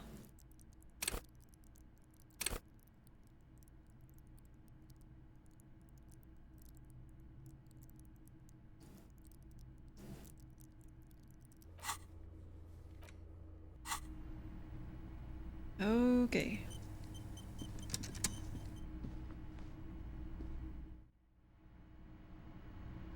Talk to the Hardy Boys again?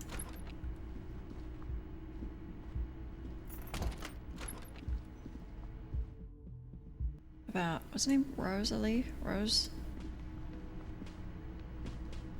Titus, I swear, this is the last time. It's you again. What is it?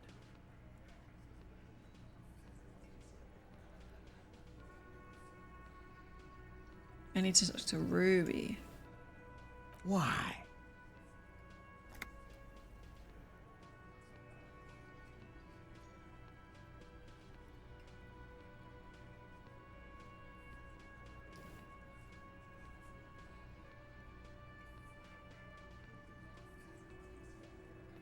She's the next link in the chain that leads me to Lily's killer. Sounds like you're making her a suspect in this. Not on my watch, you're not. I said she's a link. Ruby's one of us. We're not gonna throw her under your moral intern steamroller. Fuck that shit. And fuck you too, moral Ruby is missing. If you hide from the police in a murder investigation, you become a suspect. You know how it works, guys. Guys. That's nothing. That's just legalese.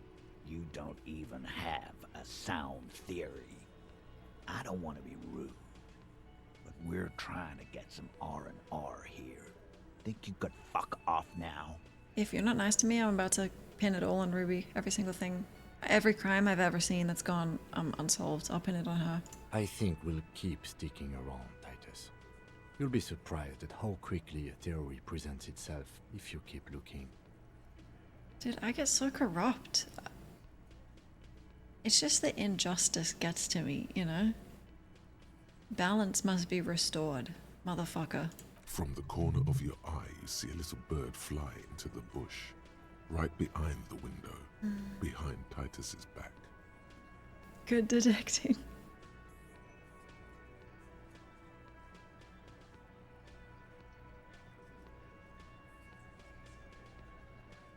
No, he doesn't want Ruby to have done it. Neither do I, really. I mean...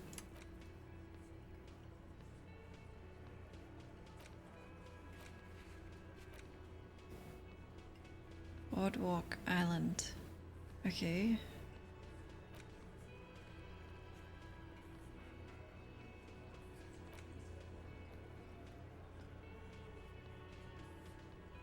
When are we gonna set up the rave and the charge? Try it. Nothing is happening. The pieces are there, but they remain unconnected. We can do this. Sorry, you're not coming up with anything. Again, the pieces are there. She could have done it. Somehow. Something else. Walla walla bing bang. It's just not coming together. Try squinting more. Still nothing. But that's okay. This doesn't have to turn into some kind of meltdown. You're just a cop, taking your time to present a theory. Well, I haven't had a meltdown yet. Right. Puzzleface shouldn't be the cool guy when he fails. I was supposed to be that. Stop. Stop fighting with one another. Shush. I'm just more level-headed than you. That's my thing. Let's look at this as a learning experience. What are the components you need to implicate Ruby? No. He needs to say, drama, but 500 layers and I can't remember the you first weren't line. even involved. Go to bed. Get out of here. We're talking.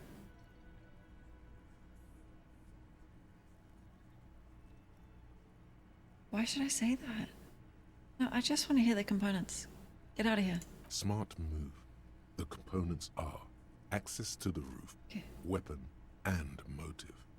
Here is what you can do to make it easier. Come on, guys. For starters, you could find out what's behind that mystery door in the kitchen. Oh, I'm trying. If it's a secret route, she could have used that to get to the roof.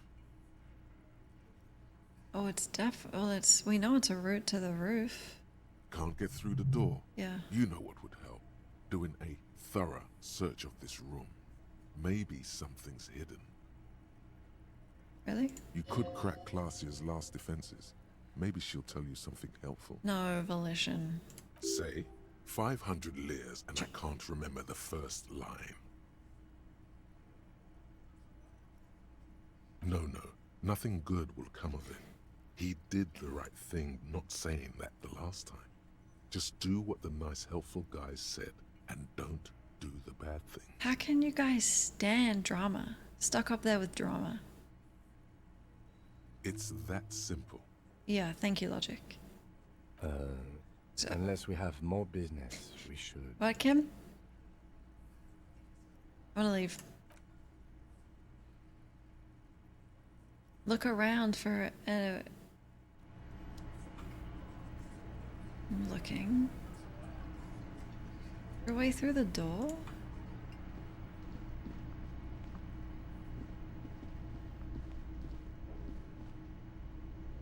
It said look around this room, didn't it? Do you mean this whole... Hey, I'm studying. Behind the dockworkers, a ceiling height window. Ooh. The hawthorn branches scrape the glass like bony fingers. Squint. There's a little slide panel up there to let some air in. No need to open it in spring. It's still too cold outside. You've been here for ages. It's day 4. Chill. There's a yellow ribbon tied to one of the branches. Light yellow, faded with time. A tiny splash of color in the blackness of the thicket. Hanging from it, a bronze key. Someone hid the key in the bush and attached a yellow ribbon to make it easier to find. Thank you, logic. It's close enough to the latch up there. One can slide it open and just take it. Surely not a coincidence. Surely not. Kim. But Titus is right there. Kim. It's a key. Huh? No.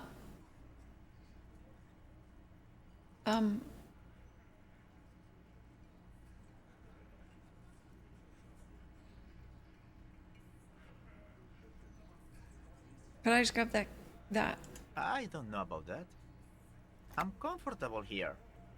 Don't think any sliding would really help right now. Okay, well, I'll just fucking step on you. Sorry, fucko. Looks like you're gonna have to go bush diving. Good fucking luck with that. The Hawthorne's got a bitch of a bite. Fine. I'm gonna enjoy the sight of you in the bushes out there. Yeah. With a loud thud, the old man stands up, pushes the window open, grabs the key from the hawthorn branch, and slides it across the table to you. The key is brass. Workshop spare is etched into its bow. The old man closes the window and sits back down in silence. Come on, man. We were just having some fun. Where's the harm in... I'm tired of listening to your shit.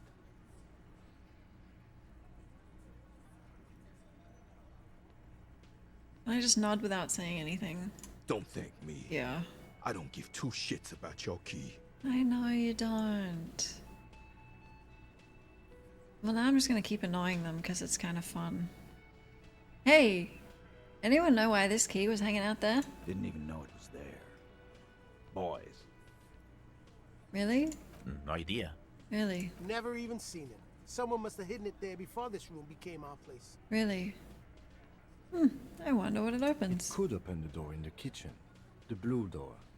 It says workshop spare. Maybe there's a workshop there? It's worth a try. Gods will be furious. Quick, throw a grenade. Damn. That's brutality. You see a heavy steel door with a prominent dimple lock. It's painted blue. The key fits the dimple lock. It takes a bit of effort to turn it after all these years, but then the lock clicks. Dust rises before you like mist. A tomb? Haunted by regal spirits from distant ages. No. Smells like engine grease and cut wood. A workshop.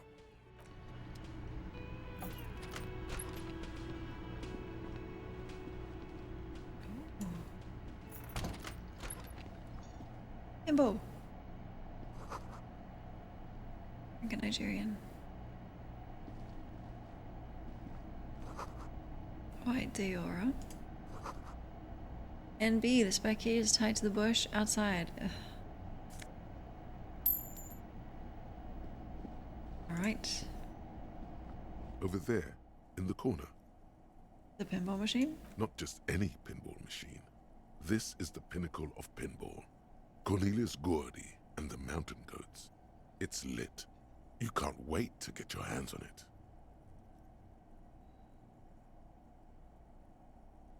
Okay, do you mean literally lit? I don't think we can be saying stuff like that. What are we, 56? Kim. Are you seeing what I'm seeing? The pinball machine. Gordy's Goats. A classic. Oh, you've played? A little. Feels like a lot. Too much to play it again.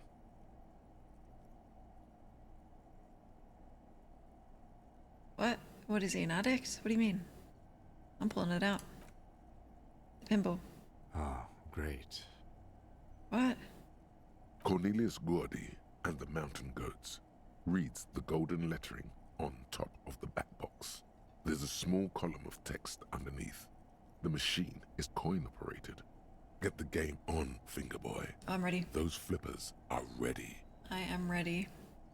Read? Above the painting of a mustached man climbing a hill, a column reads, inspired by the legend of Cornelius Gordy, taken on the world's tallest peak, Corpus Muindi.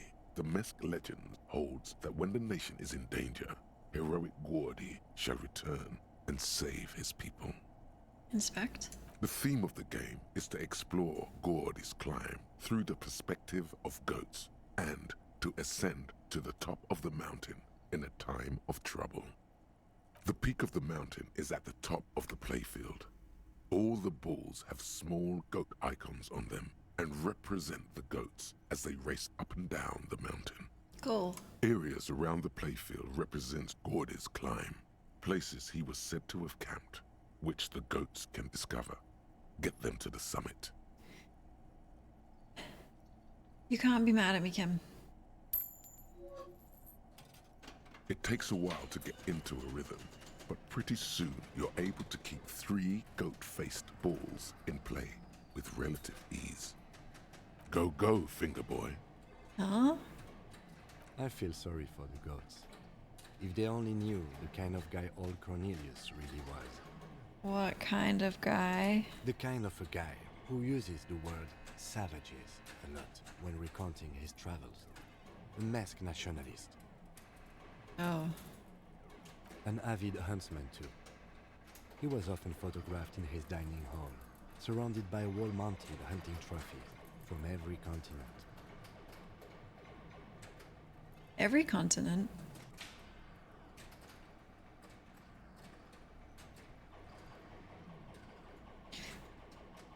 I mean, we are at the top of the food chain, but it's kind of not cool. Not cool, Kim. He also hit his wife. Oh. And kids. Other people's kids too. Oh. Sometimes pets. Hateful little man. Other people's kids? But you seem to be having fun. Well, you've kind of killed it for me now. Racist pinball machine. I'm pretty good. Your game is definitely improving. The jolly goats are flying all over the board, and although a few plummet to their deaths, you're never left with less than 3. Kim, I'm good at this. Is there tournaments or something? Suddenly, a special passage leading to the summit slides open at the top of the board. This is where the balls need to go. Concentrate. Maneuvering a goat ball into a position for a perfect hit isn't easy. More fall to their deaths. But finally, the opportunity presents itself. One of them gets through. Tiny hammer shatters something inside the machine. Something glass. What? The words "Pale Rupture" light up on the speaker panel, and the machine starts filling with a thick, milky fog. Something's happening. Kim? Congratulations. This is where the game ends. It's a cheap way of getting more money out of the players. A stupid, nihilistic finale. There's so much fog, you can barely see anything. Some is actually leaking out of the machine, and one by one, your goats start slipping, disappearing into the milky nothingness. Oh, it's kind of cool. This can be navigated. The balls leave almost imperceptible disruptions in the fog. Use them to calculate where they hit next. Look at him waiting for me. You're down to your last goat, going mostly by sound. Eyes are useless at this point, but that goat is something special. 5 times you snatch him back from the jaws of death. I'm not bad at ball games. Who said that? Kim, watch this. I am. I've seen it before. Played it too. You will eventually make a mistake and then it's all over. Fuck, watch this, Kim. Ah, if you can't even see it. The last goat plummets into the fog with almost suicidal glee. There goes nothing, finger boy. Don't call me that.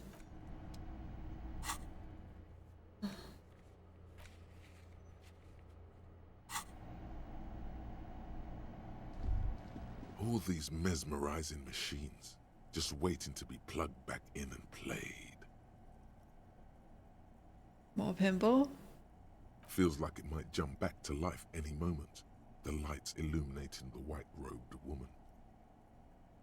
What's White Deora? Some kind of inane pinball theme. Probably related to Messina during the DeLorean age. The history themes are the worst. Deora was one of the 3 crown cities of the DeLorean era. On the Muindi Isola, the others being Ria Silvia and Advesperasket. This theme is all about early airships and beautiful, sad, pearl-laden women. It's quite nice, actually. Is it? The lieutenant grimaces looking at the machines. You don't like pinball, Kim? No, I love it. I love pinball. Who doesn't love pinball? Let's move on. What do you mean? He doesn't. Oh. I hate pinball. I actually suck at ball games. Unless you like other ones.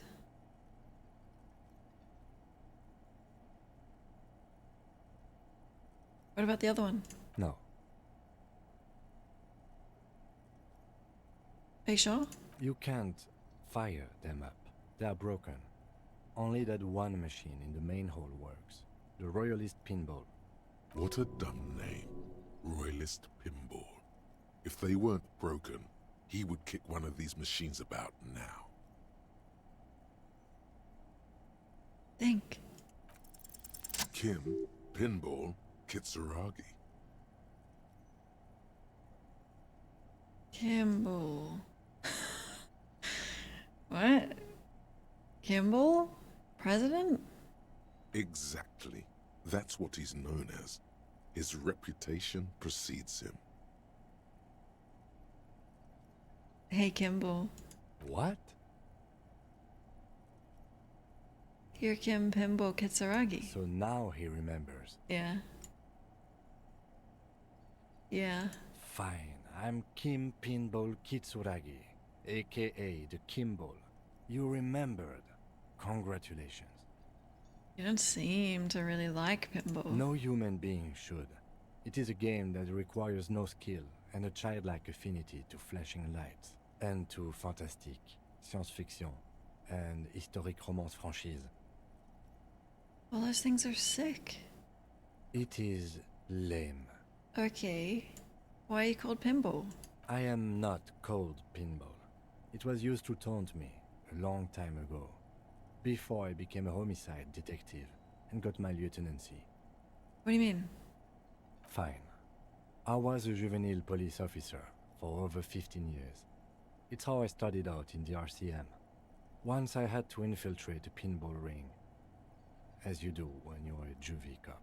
Cool. It was not okay. I needed to become a pinball champion. I trained for 9 months. The job was successful and I was moved out of the juvenile wing to homicide. Wow, Kim. End of story. You were a juvie cop for 15 years? That time is over now. I was already a 38-year-old man. It was unbecoming, 38 plus 15. as was playing pinball. You're in your 50s? So that's why he doesn't want to talk to Kuno. Trauma and stressor disorder from being a juvie cop. Is that why you don't want to talk to Kuno? It's best if you handle the juvenile delinquents.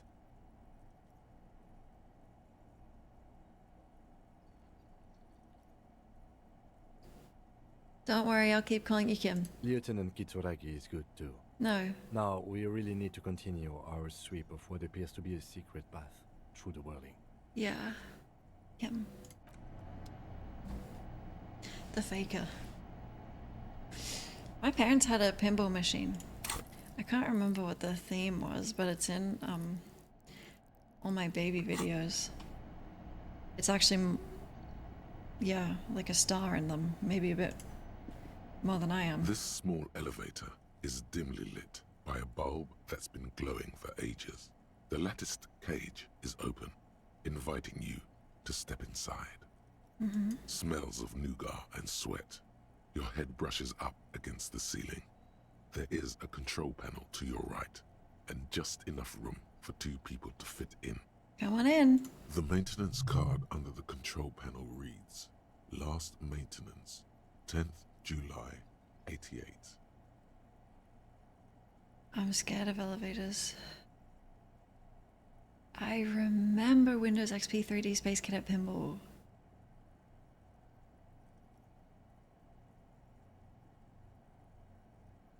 Oh, look. There are large rectangular buttons, monter, descend, and an international call for emergency assistance. That third one appears to be broken. A small steel plaque reads Halter 800. Halter is a Koningsteiner lift company who went out of business a long time ago. I have baby videos. What do you mean you're old? We've had video for like 100 years. I have videos. I'm an only child and also the first one, so I think they were excited.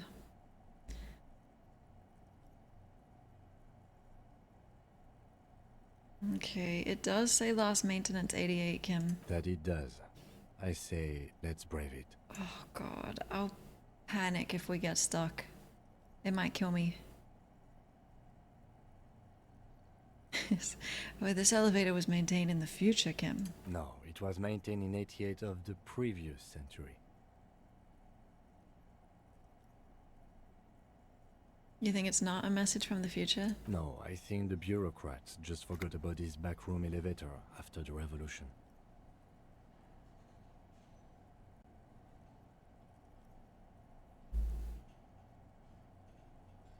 Norse code.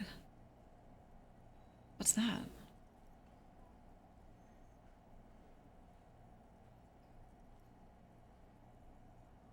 Well, I mean, you don't know that you're going to be the only child when you have a kid. I feel like they probably would have had more.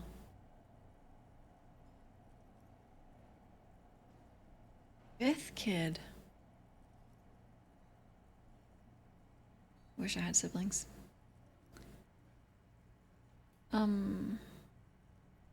I wonder what this was used for. Seems like a small freight elevator for transporting machinery. For that, it's pretty quaint.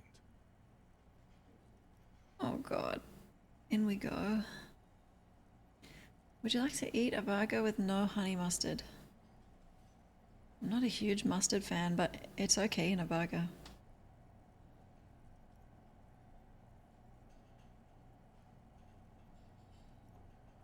Let's go.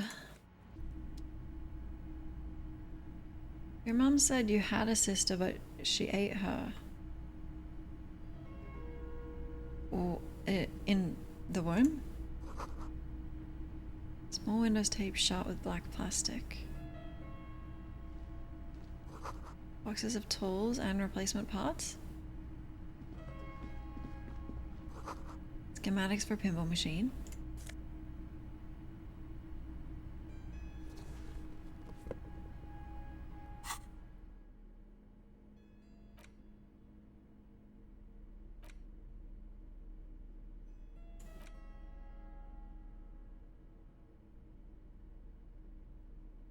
A strange, lovely emotion.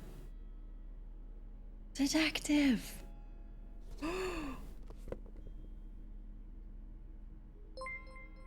Thanks for the follow, thank you. Oh my god, you and mom, you misbehaved. Wow. My mom always went for, I brought you into this world, I can take you out of it. Which is so fucked up. Taken apart and gutted. So this is where they brought 40 pinball machines to fix them up. A long time ago. Everything is covered with dust now. I look so good. Hi, Wolf. The lieutenant looks around the dusty, crowded room, inspecting the tools on the shelf. Looks like they gave up on fixing the pinball machines at some point. At some point, 20 years ago, 15 maybe, before pinball went out of vogue. Did it? This used to be a pinball workshop. Looks like it. I'm guessing Martinez North 22 used to be a pinball arcade before it became a hostel. There are machines left over. A creak. Some dust falls off a shelf. Downstairs in the hall, next to the main door. One of them even works. I've seen one of the hearties bang away at it. But then it went bankrupt. Your skin crawls from making the connection. Could this mean the Whirling in Rags is part of the Doom commercial area? If that's true, then our cafeteria manager is not going to like it. Good. We should tell him what we found up here, omitting that suspicion. No, we should include it all. He does not appear to be the kind of man who likes his establishment to be part of a neighborhood ghost story about bankruptcy. Good. Stupid superstition. But still, it would be interesting to see what the cafeteria manager thinks of this. It's not a ghost story. It's a curse, and Gart ought to be made knowledgeable so he can perform counterspells. Spells. Okay. Oh my god, footprints. I'm a real detective. Tiny hole in the wall. You can almost see the shape of a man and a woman writhing inside, bathed in drug sweat and dirty linens. Bottles lie around everywhere. Kim? I can see in the bedroom. You can barely see through. Better not to jump to sensationalist conclusions here. It's right next to the bed, and it's in a secret room. The footprints on the floor, however, definitely suspicious. What were those people doing in there? You lean closer to the peephole instinctively. I bet they're doing something quite unnatural there. Sensationally unnatural. Kim? What do you think? You're standing on the footprints.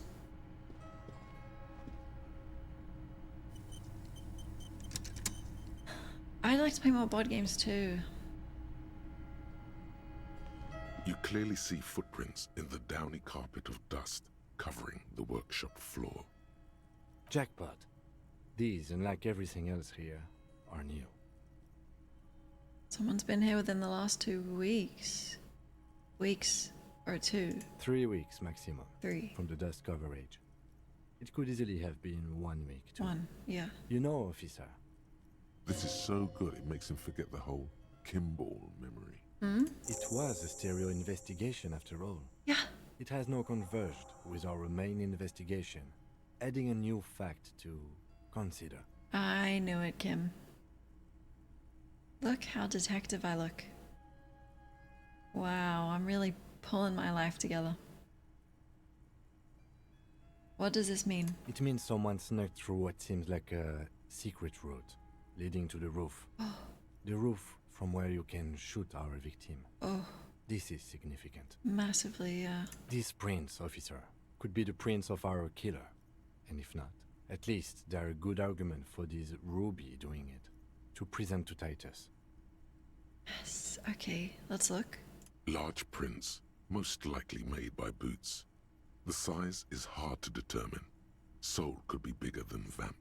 The soles have left a pattern, uniform, horizontal lines. What's vamp? This print is unlike one left by a regular worker boot. It is not a brand sole with logos on it. It seems custom-made or old-fashioned. Like the gun used to kill?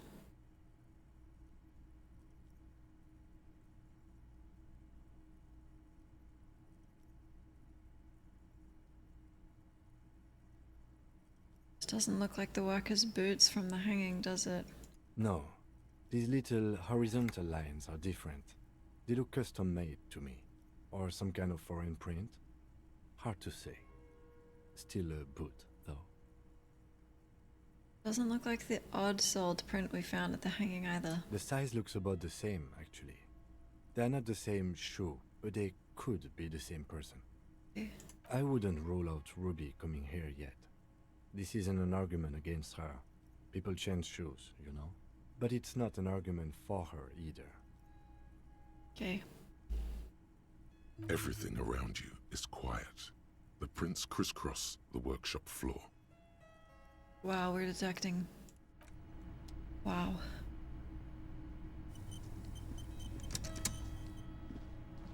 This is the inside of the barred door you've seen before. It's on the other side. Unless we've veered off into a folded M dimension, I'm expecting to step out on the roof. We could ask Klaasje about this route. See how she reacts.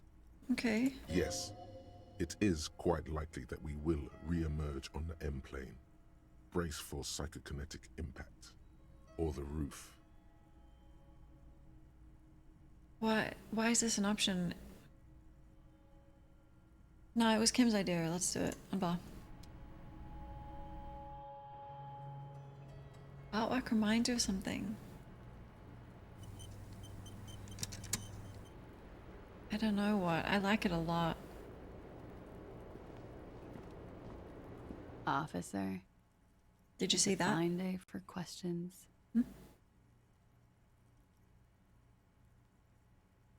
See where we came from? Yeah. You know that door leads to a downstairs elevator? I did not. Do you think this has something to do with what happened? It's possible. She keeps looking at the door with a worried expression. The wind ruffles her hair. There were tracks on the floor. They're recent. Huh. This isn't good. Nope. She's straight as a stick, suddenly. There's an old pinball workshop. Okay. I'm glad someone's had fun. There is also a peephole right next to the bed. A peephole? You mean like a hole in the wall? Yes, looking into your bedroom, miss. Yeah. Okay. A jitter of fear and disgust moves through her body, beginning from her shoulders and ending in her hips. The cigarette tastes foul to her now. Do you think this is somehow connected to me? We don't know at this point. Okay. Do you have any way of knowing how long it has been there? The room? Forever. Unfortunately, no. But if I were to guess, long enough. The perforation is under the bookshelf on your wall. It should not be hard to cover with some tape. Hello, gamer. Okay, if it is recent, who do you think made it? Shit. I don't know. Maybe it's been there for a long time. Maybe the local kids use it or something. I don't know. I'll be fucking covering it up with a lot of tape, that's for sure. Was there anything else back there? No. She's lost in thought. Eyes narrowed. Forehead furrowed. All right.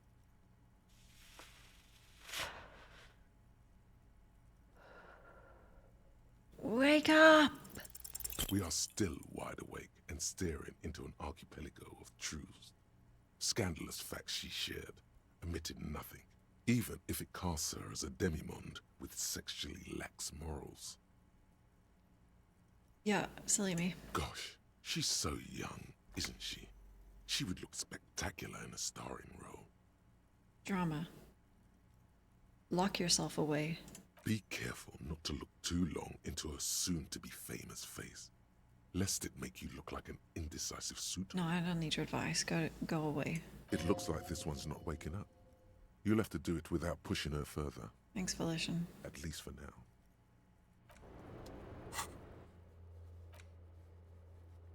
Okay. Let's go back through the secret room.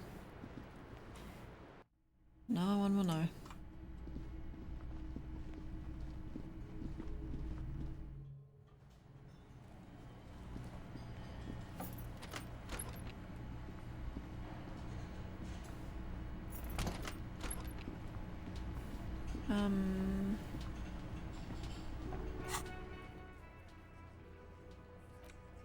Oh, we got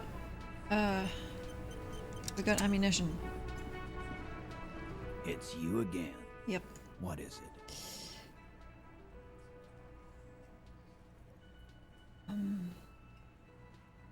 Here we go.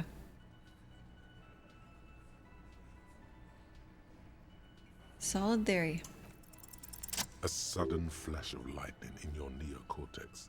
The hostel cafeteria is lit by its airy blaze. Floor plans, bullet trajectories, Webs of human emotion, all channeled into a single thought. Why are you so sure Ruby didn't off him? So that's what you were squinting at. You were trying to come up with a theory, weren't you? Yeah. That she did it. I was arguing as well in my head. It's drama, you know what it's like. Yeah, he was cobbling together shit so he could put her away. It's RCM 101. Yeah? Well, let old Titus set your mind at ease then. She didn't do it. She was here all night. Sunday night, 11:30 to 12:15. She was here all that time? Yeah, with us, drinking, near the stage there. She didn't go out for fresh air for one smoke? No. Really? That's a lie. You know that's not the case. All right. She took a fucking leak, okay? For one moment. Maybe went out too. She has an operation to run from her lorry. We're not getting into what that operation is again, Culp. I already know what it is, so that's fine. And just 'cause she was gone for 5 minutes doesn't mean she magically got to the roof and shot him. I've been through this. It's not plausible. Thank you for the follow, thank you. He's been through it. That means he suspected her too. There is a magic passage to the roof. All right, we're in. We got Ruby unaccounted for sometime during the window. This was crucial. Now let's place her on that roof.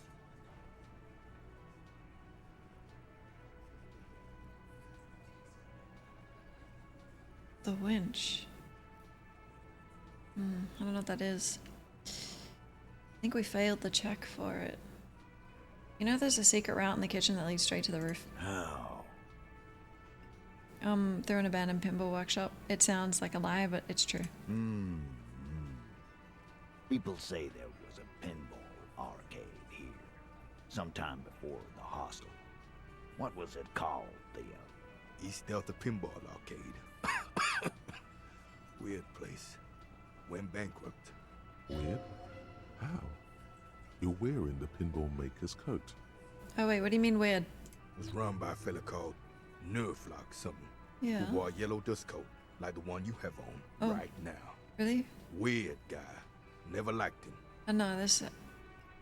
that... Yep. It is a very comfortable coat for such an oldie. Oh god, I put a cursed coat on. Okay, but how'd you get up? There's no room for a staircase in this building.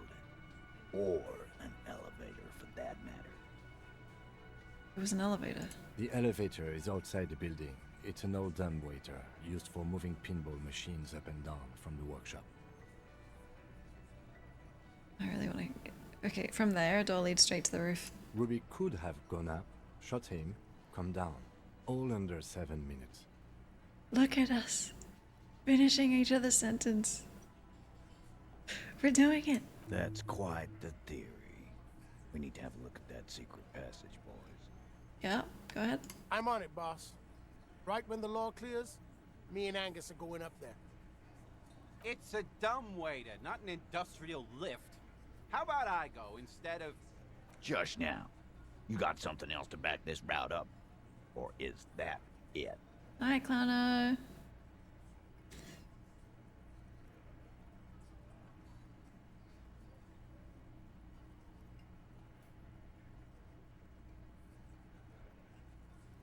I found footprints upstairs. Footprints.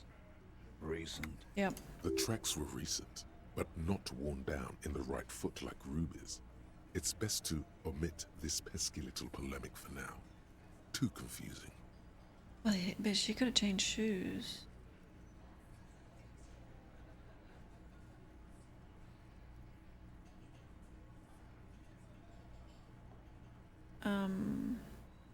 Recent. A week or two. That close, huh? How fortunate. I'll take a thorough look at those prints myself before I believe that call. Okay. Good news is, I'm still listening. I don't know what the winch is. For the elevator? Have you noticed the winch? I've seen the winch. I'm not blind. You saying it's part of the elevator she used to get up there? Exactly. That's one mystery down then. An architectural mystery. Doesn't much concern Ruby, does it? You do agree the shot came from the roof, right? Why not? You can't draw a straight line into Klaasje's window from any of the surrounding buildings. Not from what I know about Martinez. Maybe from the coast. But like I said, I've been too busy dealing with you idiots. So no, I don't think it was a sniper. It was close up. There's a 72% chance that the bullet came from the roof. 72%. Yes. There's a percentage and all. Where'd you get it from? Your guys in the lab? You could call it that. Definitely lie. The truth is not credible. Shut up, drama. Well, I'm gonna present it like this. Yes, we have a ballistics lab. Oh god, what if he knows that's a lie?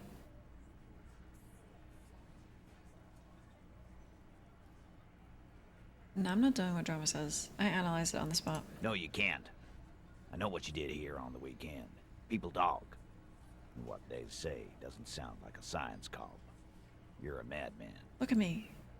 I've changed. Those numbers were an ass pull, man. Pull this. Yeah, and they don't put hair on the roof either. It's just mambo jumbo. He hasn't got shit. Ambo.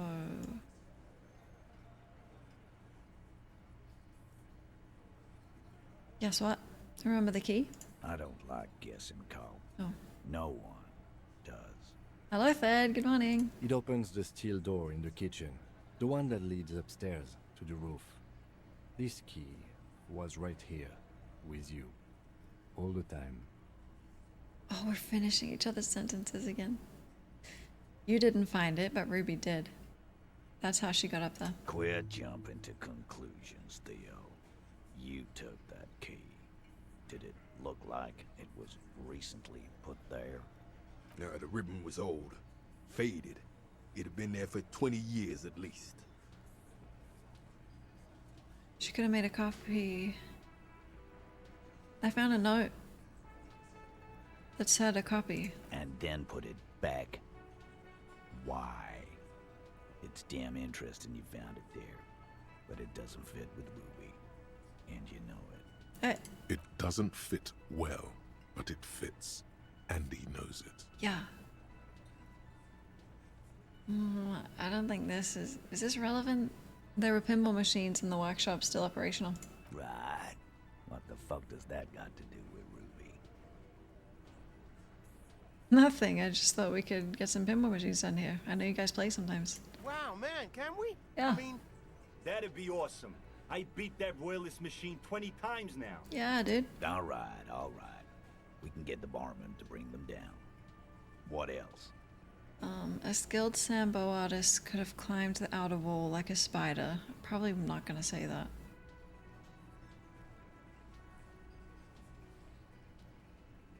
I feel like we've established. Firmly doesn't go well with could've. There's a route to the roof. Me and the boys need to check it out. That's what we established. Okay. But a route does not put that bullet in his head. A gun does that, and Ruby doesn't carry one. Phase 2. Murder weapon. Get a gun in her hand. If not that, then at least a shadow of a doubt. In the shape of a gun. Why am I framing Ruby? I have no idea if she did it. When you opened the door, it said it was difficult because it hadn't been used in years, and no one heard a shot.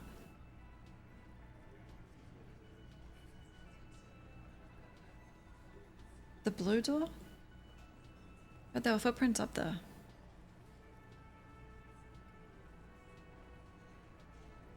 I don't remember that.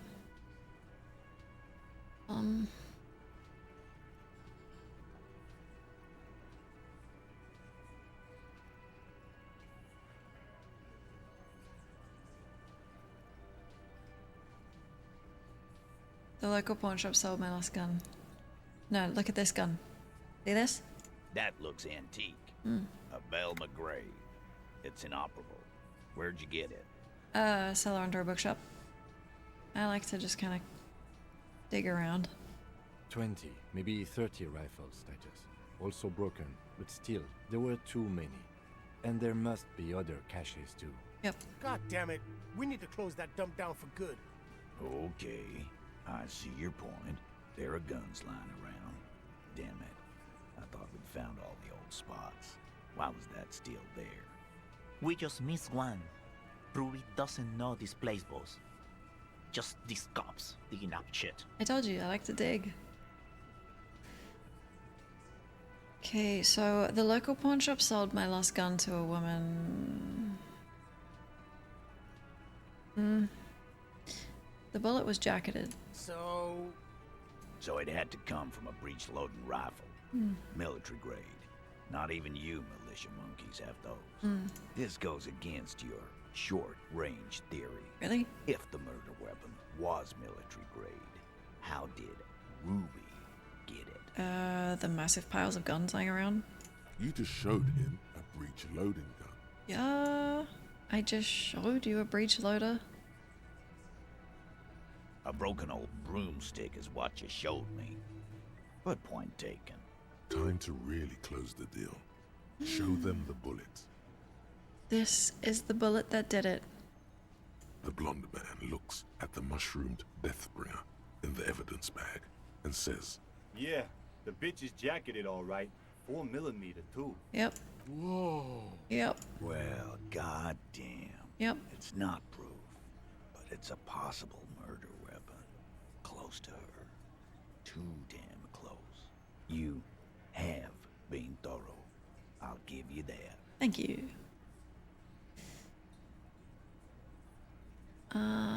No, the gun is ancient. Hydrate, thank you. I mean, no. There's a small 28% chance that the shot came from beyond the roof. Yes, goddammit, I know what a 72% chance means. It means there's a 28% chance it isn't that. And 28% is no small chance either. Yep. Just making sure we are on the same page. It doesn't all fit. We are just sharing info, candidly. Maths. I'm not gonna say that. I'm not gonna say that. I didn't say improve. Just that we need to find her. All right. Keep talking. I'm getting a bit curious about some things myself. Are you? T, we're not seriously considering it, are we? Ruby wouldn't do this. Why would she do something like this? Shut up, G. Phase 3. Motive. The last component.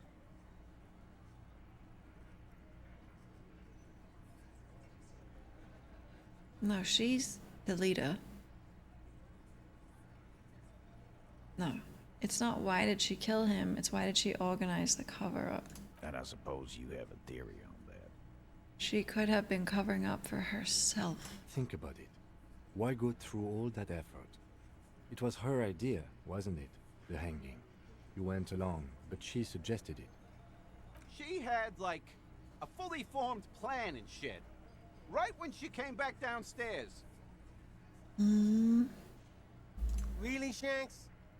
Klaasje wanted to talk to another girl, that's all. She was just the first one up there. I could have come up with that plan if I'd have been first. Time for a logics demonstration.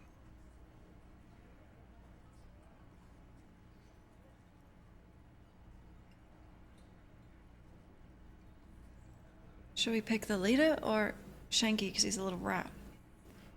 Okay, let's do Titus. Titus. It's a shame you killed him. You're on thin ice here, asshole. It's a thought exercise, Titus. Think. You kill him. Get up there. Shoot him. Get down. Would you prefer to go on trial with your man as part of a lynch mob?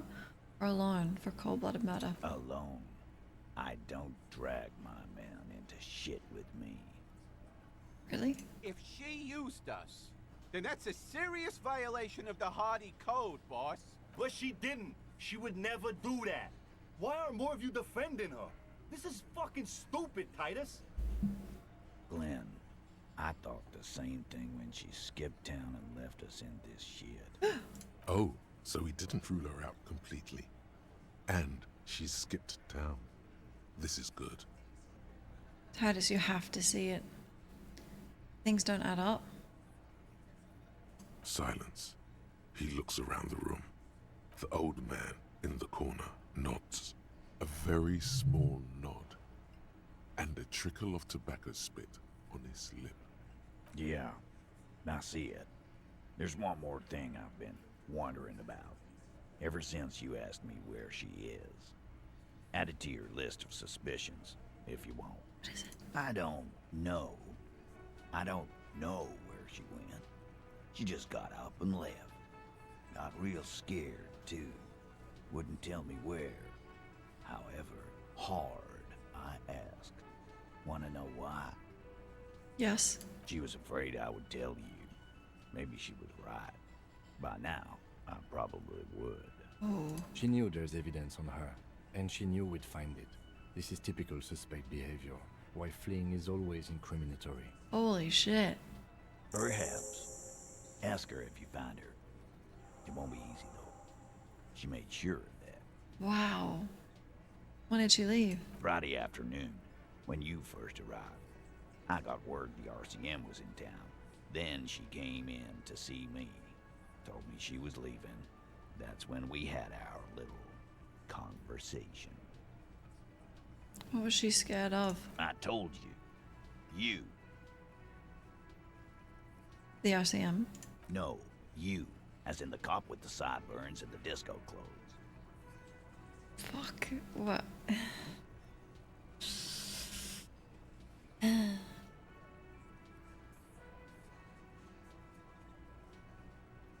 I'm just a normal cop with regular thought. I'm sorry. No. I'm sorry. It seems you have that effect. Especially on women. Okay. Right. That's the second one now who's trying to flee you. Rhetoric. You know, when I first saw you limping here, I thought she was paranoid or sniffing her own supply. But now I'm not so sure. Because I'm a good cop, or... No, don't answer.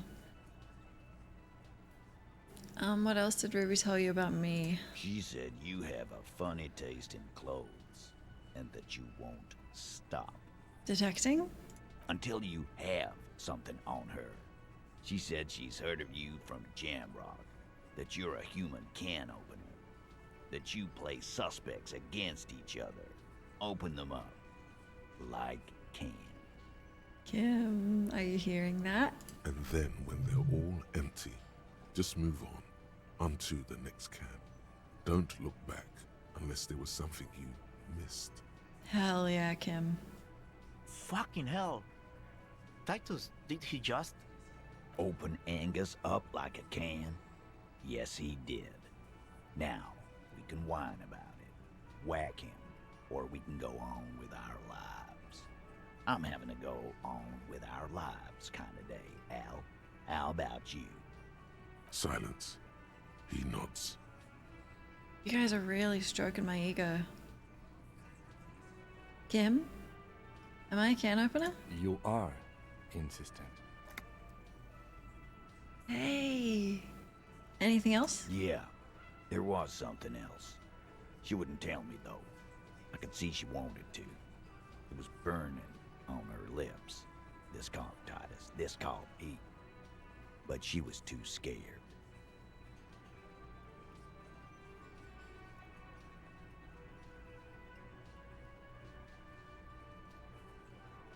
Do you have any clues where Ruby went? She's not far. We know that much. She didn't take her lorry, so she's on foot. Oh. Good fucking luck, man. She knows this place like the back of her hand. You'll never find her.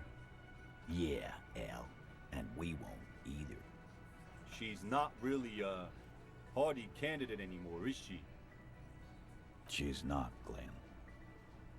Have you looked for her? A little. on the coast. Where have you looked for her, more precisely? More precisely, on the coast, past the waterlog. She's not here, so I'm thinking she's there.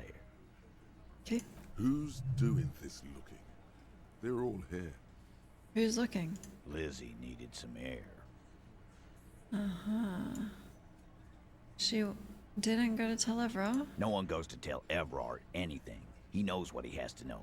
Fast. It's called a radio, you believe. The gardener may have played you a game when she stormed out. Clever. She has her own plan. Clever. Can you tell me where on the coast? Sure. There are some shit houses there. A cinder block town. The fisherfolk there refuse to unionize. So, that's one place we haven't looked. I'm living there. I hear they have a shack where junkies sometimes crash. Time for you to step up. The church? We will start there. One more question. What does Ruby look like? Boyish. Hair's red. Dyed. She looks like a Lowry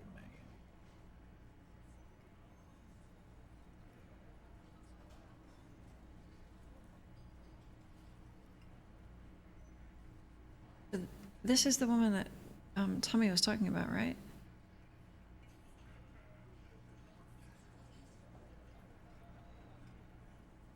Do you know what she's doing with the Elon frequencies? The what now?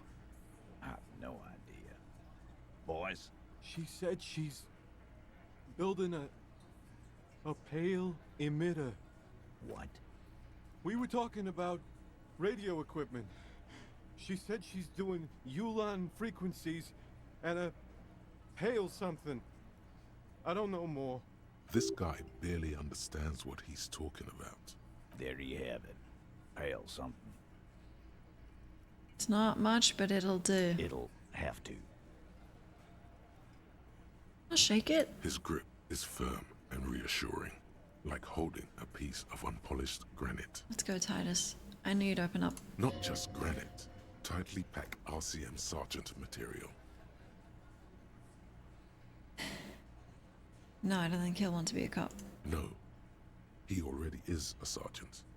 That's what you're feeling. He just wasn't sure what you are. Lieutenant. Wait, what am I? Double lieutenant.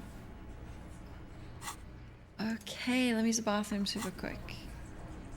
It's 6 o'clock in game. Right, 11 seconds.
It's only 6. I'm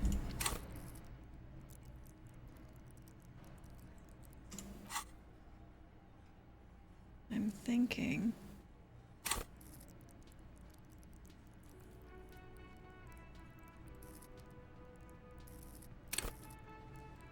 This was really cool. Give me another.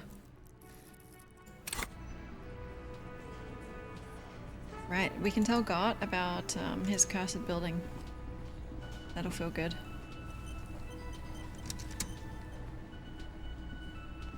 Can I help you?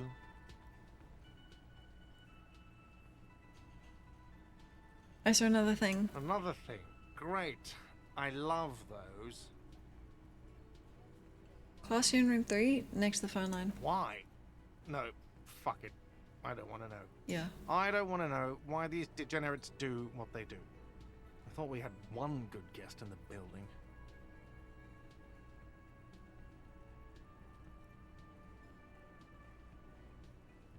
Anyway, mystery solved. Yeah, neither do I.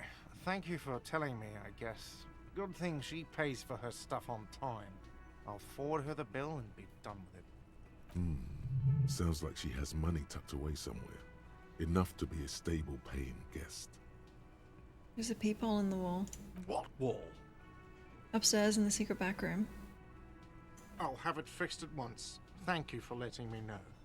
I assure you, the Whirling does not abide spying on its guests. Do you, though? The color has drained from his face. Maybe someone on the staff was curious. No, we don't hire staff like that. Thank you for letting me know, and it will be taken care of as soon as possible. Can I see the bottom of your shoes? Are you sure you haven't been spying? Absolutely not. Fuck you for even implying it. It wasn't me. It wasn't my staff. The establishment will look at it and ascertain what it was. Well, he's definitely not lying. He wouldn't endanger this business like that. Sir, he was only asking a question. It's his job and mine. See that it's covered. Thanks, Kim. I still think it was you, God. You fucking slime bag. Yes, I absolutely will. Sorry, it's been a bit of a day. And now a hole in the wall. Alright. Thank you. I'll patch it up personally. Was there something else about the establishment? I got into the not. back room behind the blue steel door. Oh, okay. Well, I did hear you make noise back there, so good for you. Thank you. He's really, really holding himself back here. It takes a lot of willpower not to ask. Obviously, he's been wanting to know what's behind the door. Don't you want to know what's behind the door? Okay, what is back there? Pinball machines. Ha! I knew it. I've always wondered where those machines by the door came from. And they told me there was some kind of pinball thing here too. I knew it. Were there any back there? In working order, I mean. Why? You want to play? No, I was just wondering if you found pinball machines there. He was wondering about something business related, about how much money he could make of one.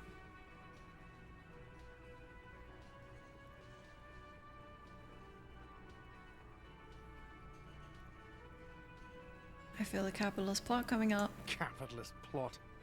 The pinball we have in the corner now is broken. I want to diversify the entertainment options. Diversify your income stream. Hi, Panda. Good morning. It wouldn't hurt to get a little life in here. Other than the hellish karaoke machine. That one's always causing trouble. I take offense to that. Yeah, those numbers he's adding up must be making good sense to him right now. Sounds like he cares about the place. He's not going to be overjoyed to hear that it's part of the doomed commercial area. He should still know. You have to be forewarned about these things.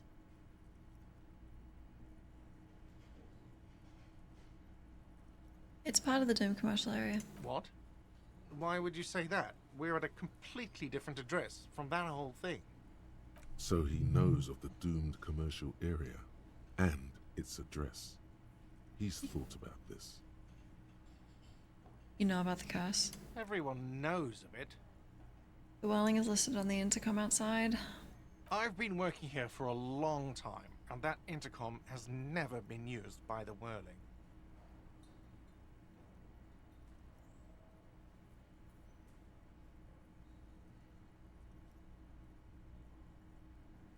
Hey, look. The Whirling was once the East Delta Pinball Arcade, which failed. But maybe you'll escape the curse. Does this look like part of a doomed commercial area? This pre-revolutionary tilework? These high ceilings? The nice rooms? Well, most of the rooms.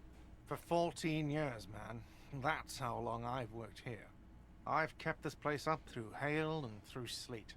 Fuck me, if some doom ghost... He's done a fine job too. Though he's spoken of the place dismissively before, the hostel is actually very important to him. You really care, huh? Yeah. It's slowly growing on me again. It's beautiful in its own way, especially for this neighborhood. I've been trying to keep it that way, even if it is part of the damn doomed commercial area. Don't be so worried. I don't place much stock in the curse and so on, but the label frightens the clientele. Who wants to stay at a doomed hostel? Everything's doomed enough without that. Who owns this place? Some real estate management company. They never come around here, just collect money from afar. Honestly, I think some money laundering might be involved. Kim, write that down. Who named it? Well, it sure as hell wasn't the real estate company. It was you? You look surprised. What? It's a great name, I know. Cafeteria managers come up with great names too. It's from a song. Hail, Holy Queen, by the Ateniers. Hail, Holy Queen of the Sea. You're whirling in rags, you're vast and you're sad. Good pick. What about the other cafeterias you manage? What about them? One is a basement dive frequented by chain-smoking communists. I can't tell you how sick I am of Kraz Mazov and Ignis Nielsen and all those old ghosts. You better take that back. He's hesitating, not sure if he should share this information with you. Encourage him. The others? The other is a kebab cart. It's very successful in its way, but it's nothing like the whirling. Too bad it's all doomed then. Nah, good luck, God, you idiot. Luck has got nothing to do with it. I need to think about where I'm going to place those pinballs. I have a feeling they're going to help. You're welcome. Against the doom, it's implied. So, if you didn't have anything else to tell me about my establishment, can we, wrap it up? Yeah. Yes? Let's go.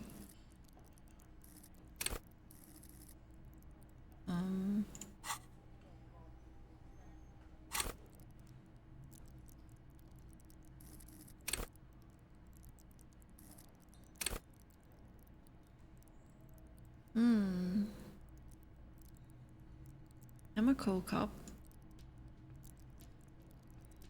No, I'm not. I'm not.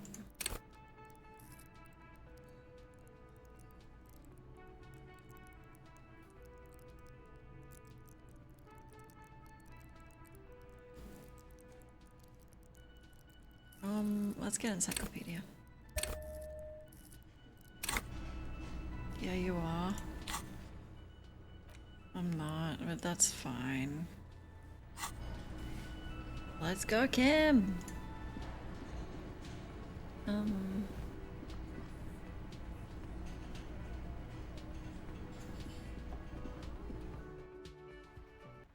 Cool, sorry, cop. Yeah, it doesn't work. Anything else to do up this area? Look. We hardly have any tasks left. Wow. Let's see if the boots are ready. She might have told me it's gonna take weeks. Oh, I think she did. I've checked every hour. Inside, you see a set of steering levers, a radio microphone. This is Precinct 57. How may I assist you? Yes. It took some convincing, but I got the mercenary's name and a few biographical details. Are you ready? Yes. The lieutenant leans in to listen, notebook in hand. Shoot. That suit of armor was issued to an Oranese citizen named Ellis Kortenaer. That's E-L-L-I-S K-O-R-T-E-N-A-I-R. Exact date of birth, unknown. He was signed into the Lelystad County Neonatal Care Unit on 28th of February, 09. Neonatal? He was found as a newborn in a leaf compactor near an abandoned farm. He spent 4 months in the neonatal unit, survived apparently, and was assigned to a foster family at 2. According to Klaasje, Lele said his real name wasn't really his. Perhaps that's because he was fostered. This is what the ICP knows about him. He was raised by foster parents, entered the East Brand Military Academy in Vredefort at 17, then served in the Oranese forces till he was honorably discharged in 41, just a year before the Seminese conflict. Then the armor followed him to Seminine, or at least I assume it did. And that's it. There are no records of his employment in Crenel, or any of its other incarnations, or him even entering Revachon.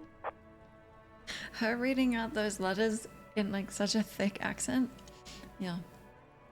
He was found in a leaf compactor. It's a garden tool used to press leaves into these cubes. It's a detail the hospital had, the only detail in these files. So I thought it would be good for you to know. That is crazy. It is. Thank you, Alice. Any information on his foster parents? None, officer. Sorry. Okay. All we have to connect him to Crenel is the armor. Even that is a small miracle. These organizations usually double-check their inventory. Thank you, Alice. Great work. No problem, Lieutenant. Thanks, Alice. The name. This is very good. Elise Cortenard. Let's go get him. Sometimes police work is about human dignity, about giving back names to anonymous victims. This guy seems pretty deplorable. I'm glad the inquiry was helpful to your investigation, officer. Did you have any other questions? I'm done. 57th, over and out. In the cabin, you see a set. Let's go. The shot. I have to do this without Kim around.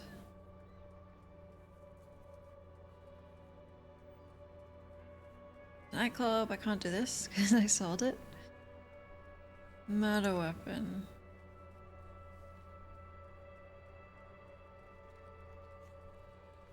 Keep your eyes open and be patient. Right. Wow. We're detecting Kim.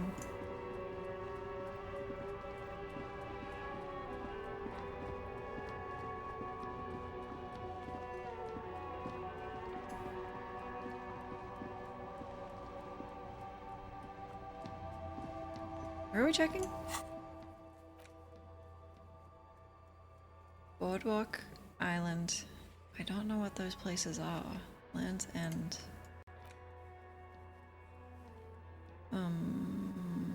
Boardwalk. Okay.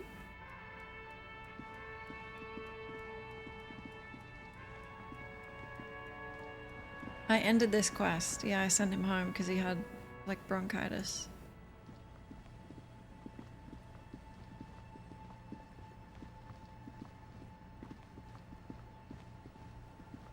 And we're also asking about Ruby, right?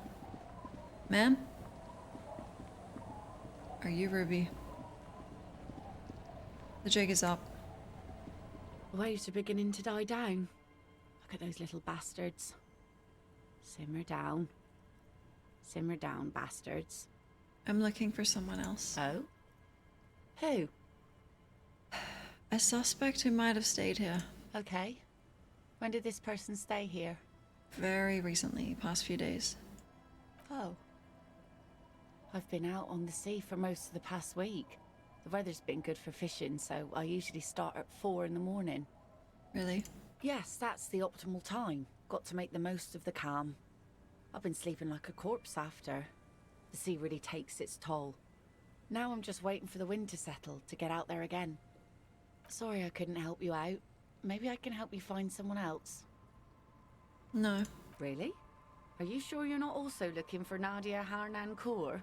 Or Ignis Nielsen? Or the great lost city of Ace under the waves? What? A lot of stuff.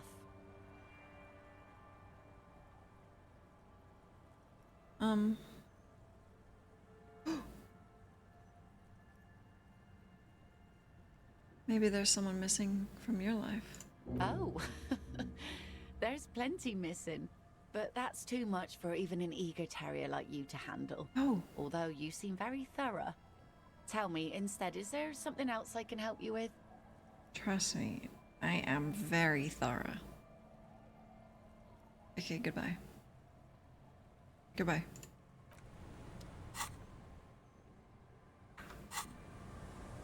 think she does want to, yeah.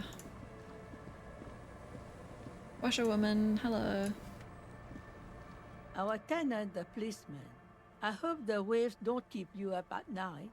What can I help you with? Have you seen a redhead woman named Ruby? Nay, I haven't seen anyone lately. True. Because she's blind, which you seem to have forgotten. I didn't know she was that blind. Well, do you know who I'm talking about? This is my little cinder block town. I know what goes on around here. She's being evasive. She knows something. There was a murder in Martinez. She might be a suspect. We would appreciate your help. Would you now? I know how this world works, and it doesn't work when people tell on each other.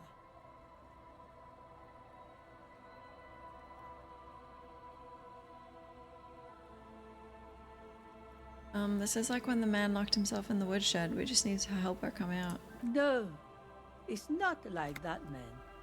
With him, we called you. Right now, you just arrived by yourself, like a raven plucking at the window glass.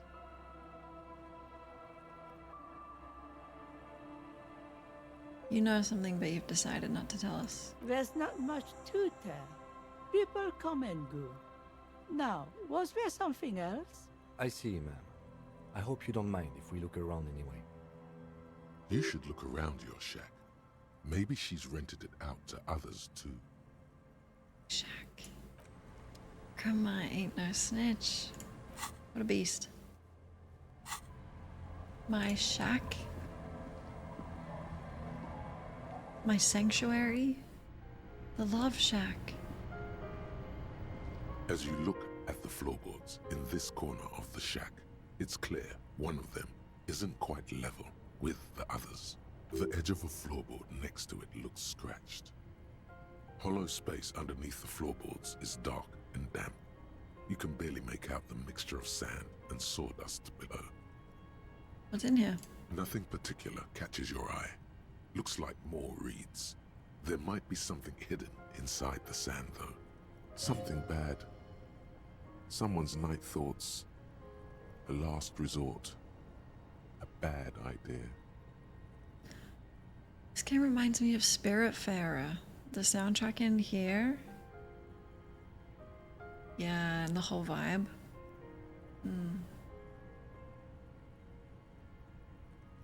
Okay, I'm searching. You stick your hand in and start combing through the sand. Dry, not like outside. Fine dust. And then something hard wrapped in paper. A small cylindrical object. You pull it out. A bullet. A 9mm bullet, to be exact. Fit for all muzzle loaders of that caliber. Like my gun. It's not a breech loader. The floorboard isn't interested. Maybe the washerwoman is. You have enough to confront her with. Okay. It's extra ammunition. She's locked and loaded, ready to fight some cops. With my own gun? Holding the bullet, you get the feeling this isn't ammunition against you. It's for herself.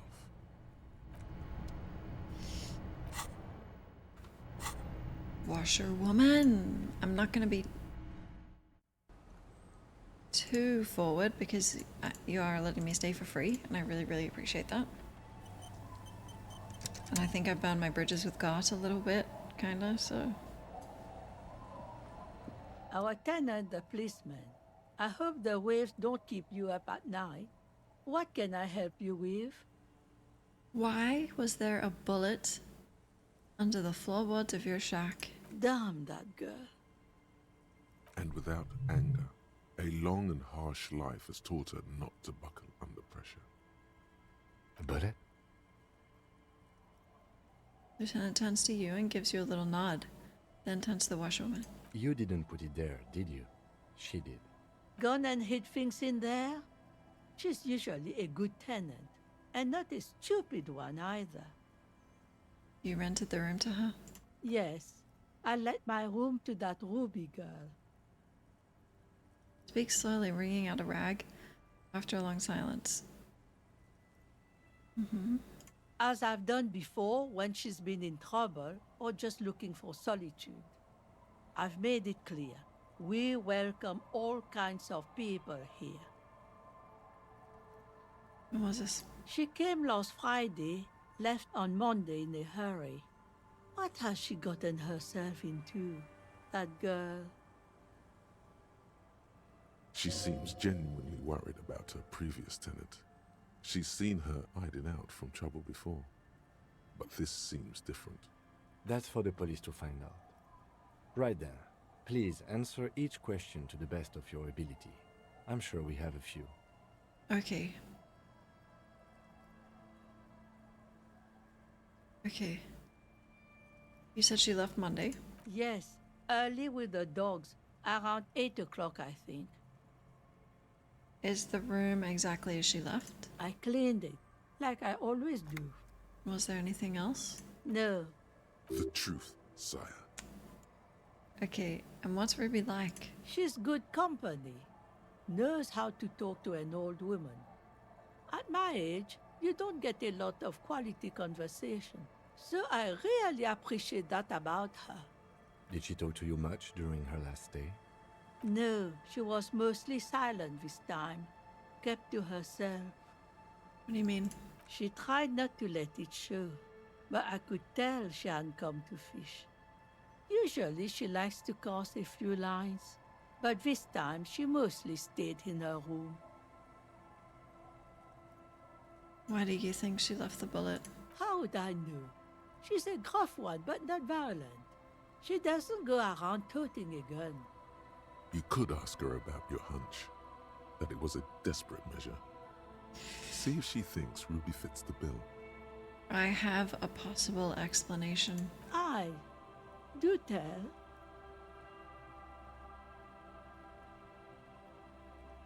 It's an exit plan. Exit from what? World. The lieutenant stops writing for a moment. He looks at you, then at the old woman. No, she's a fighter.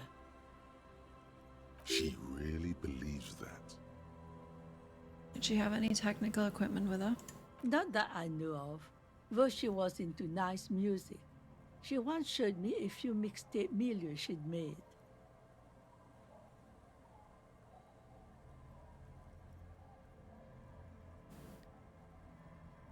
Wasn't there another mixtape? I remember Clowno made the joke. Like buy my somethings, buy my ex's mixtape. I remember. Although I guess she was pretty handy with the mechanical and technical stuff. Even fixed the heater in the shack. You should be thankful for that. Okay, where did she go? I don't know. Further up the coast. She tried to leave quietly, but the hinges on that door screeched like a cat in heat. Woke me up.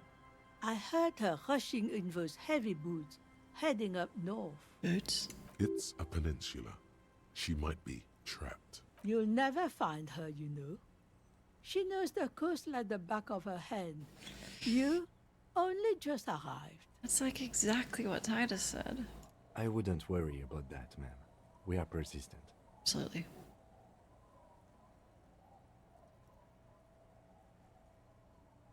Further up the coast we go. Are you sure you would rather stay here?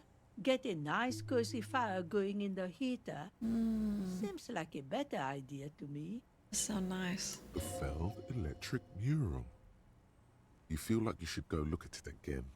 Step closer this time. Hey, I think I have a few more questions. What more do you want to know about that poor girl? Nothing. Yes, let's hear those other questions. Okay, goodbye. One thing, officer. If you do find her, please go easy on her. She really means it. It's an honest plea. She's a good girl. Whatever she's gotten herself mixed up in.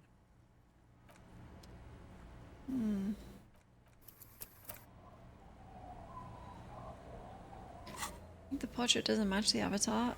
I think, yeah, quite a few of them aren't like spot on. That's okay. Look further up the coast.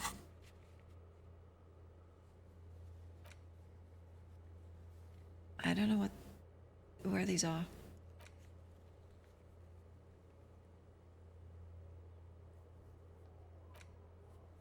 Okay, Feld.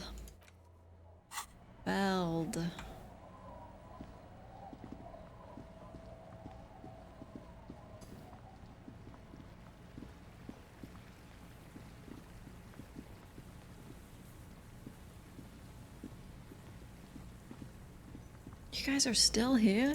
It's been days. Good evening. I'm looking for a suspect. No, I'm afraid I can't help you with this one, officer. It's just a regular day off for me and Mikhail here. So you haven't seen anyone around? No, I'm sorry. As I said, this is just a day off. We just arrived anyway. Weird. There's something friendly and familiar in how he says that. A day off. He's telling the truth. He hasn't seen anyone.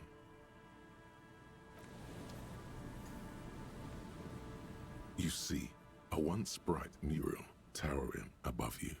The signage has peeled off over the years, but you can still make out Feld Electrical R&D.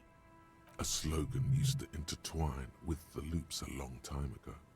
Now, only a shadow of peeled letters remains. Above the mural, a collapsed roof, broken windows set in walls that are cracking and will soon also fall, and the coastal breeze rustling and sighing in the remains of the edifice. Feld Electrical, you only know them as a small company that makes ink cartridges. Looks like they used to be big. There's something in the wind. Sometimes the only way to go forward is to fail first. Why do I feel like I know this place? Indeed. Somehow you knew it was here. An urban ruin gutted by looters that once used to consume money and dispense warmth and light.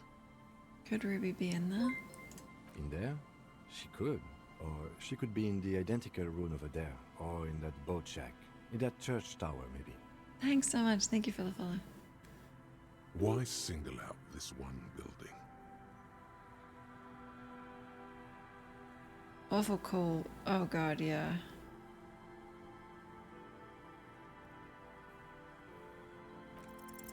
Even though you're sure you succeeded, all is quiet. There is no cold hand brushing against your forehead, no rustle in the reeds. The wind has died down. The ruin in front of you is silent as a tomb. Trying to talk to the wind, the city, whatever you thought would happen, did not. And now you're just standing there, in the dusk hour, with your hands fallen to your side. Is trying to talk to the city something you've done before? Is it in your secret repertoire? A trick for when you're out of ideas? No. A prayer of sorts. To Rivershaw. Been lurking since I found the channel this morning. What? Thank you so much.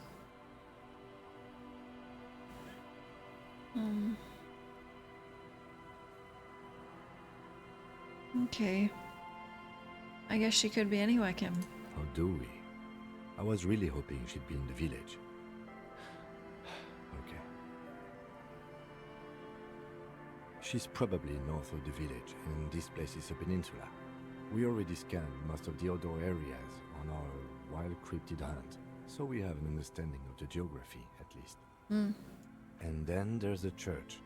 If I were a murder suspect, I would not hide in the most prominent building here, but who knows? Maybe she's reckless. Anyway, we do it the old-fashioned way, sector by sector. Go over the whole peninsula, ask the locals, enter the places where we can enter first, like we did in the village. They said that sometimes the only way to succeed is to fail. Something like that. Probably worded much better. Don't worry, Kim. Don't you worry. Then, if we're desperate, we can look where we can't enter. Bunkers, storm drainage, this place. I'm sure it won't come to that. Dark red box. Walk the coast, the old boardwalk, the reeds. You can always come back here and talk to the wind again.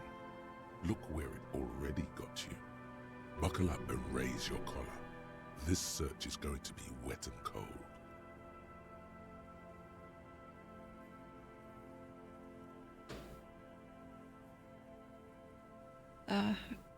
Okay.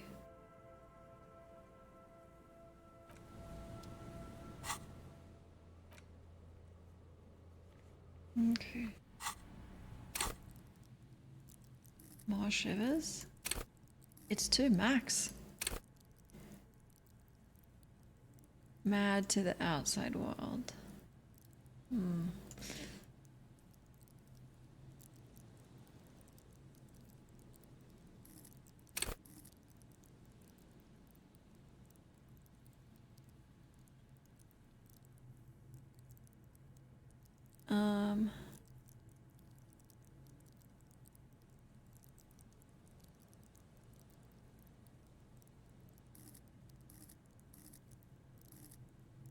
I don't know. I'm gonna say both. Right. Sometimes you have to fail. And we can't climb this ladder.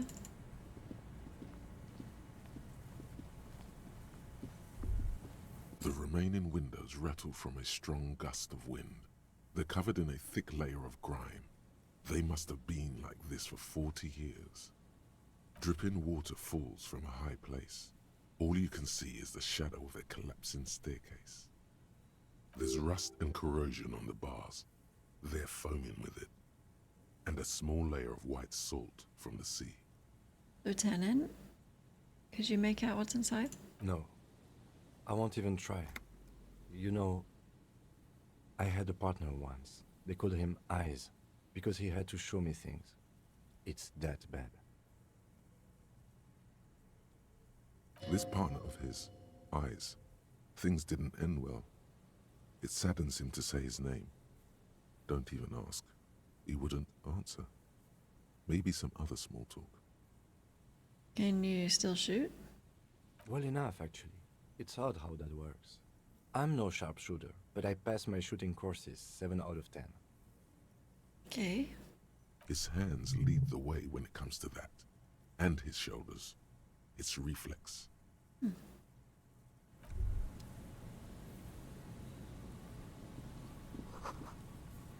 I slit in the concrete. Dude, I'm not going in the sewers. Okay.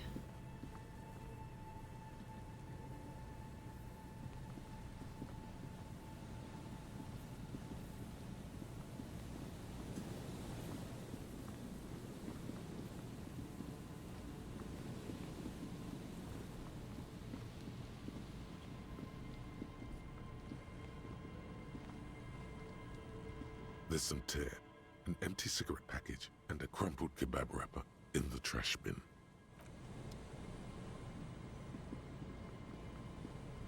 Okay. I'm searching.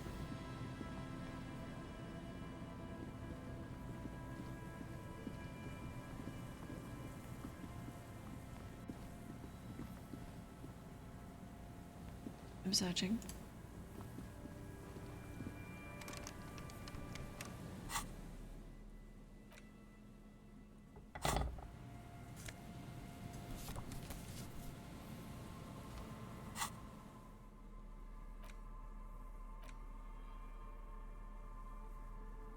Bell right on the back. I also have another bottle of alcohol I can give to tracksuit guy.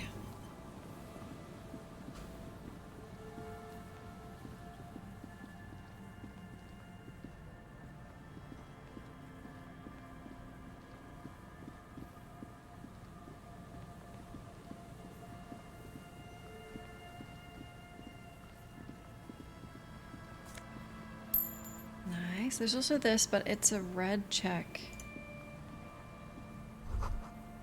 SD gears. Engine. An old door, worn by elements, guards the depot. The wind has blown a sand dune in front of it. The door hasn't been opened in a long while. You see a handle. Could this have been used to take the shot? From here to the whirling, I can't see how. The church is in the way. Okay.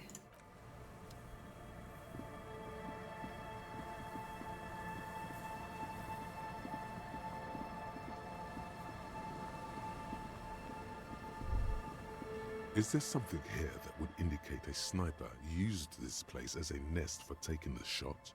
Just some urban detritus, a bottle, and a dilapidated old comms tower. Oh. I don't see it, Lieutenant W. Freitor. I don't see a person take a shot here and hit something there, in the whirling in rags. Is he calling me that because he respects my ability?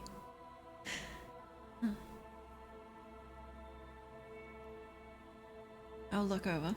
There, 1.2 kilometers over the cold water of the bay, through a thick snowstorm melting flake by flake in the waves, you see the smallest rectangle, barely visible.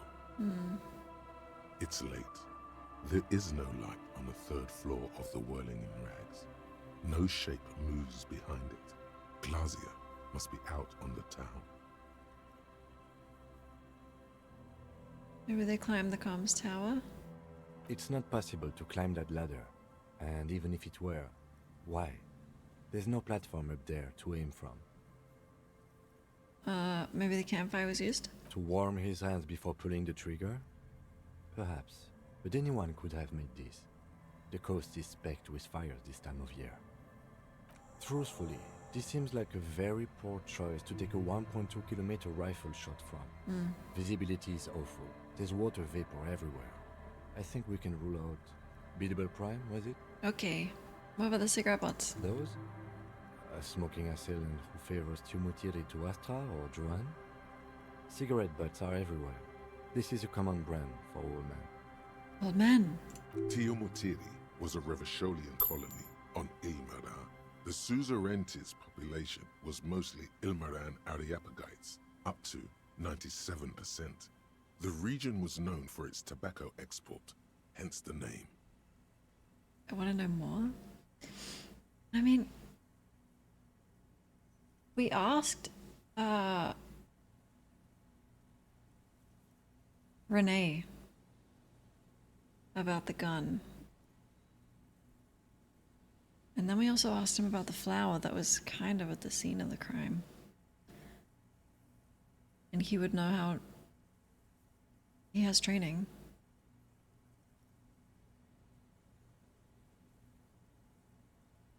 I want to know a lot more. Oh, you do? Yeah. The butts you saw had a silhouette of a boy wearing a coffee hat, a tobacco picker. This boy is the Tumutiri brand logo.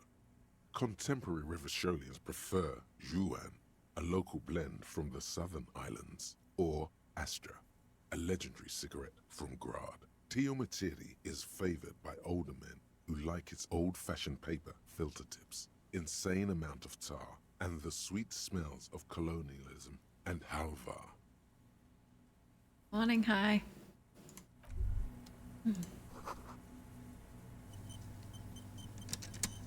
Okay, we rolled the one out. I think we'll do the church tomorrow, because it's, well, it's 1:30 IRL, and 7 in-game.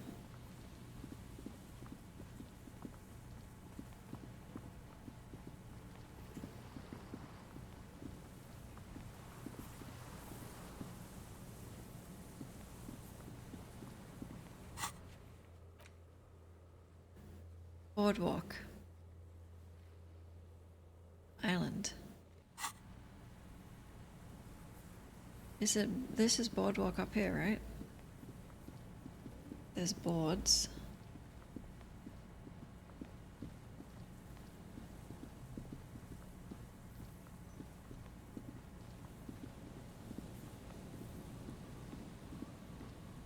But it's over that way.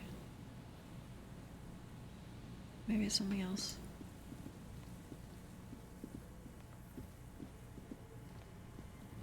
Yeah, it's late. I don't know why this day has lasted so long, because we've talked the whole time.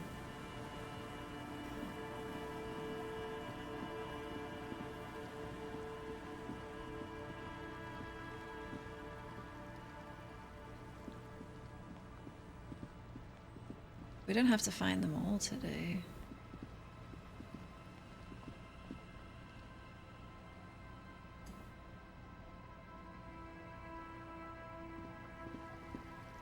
This is also made of boards.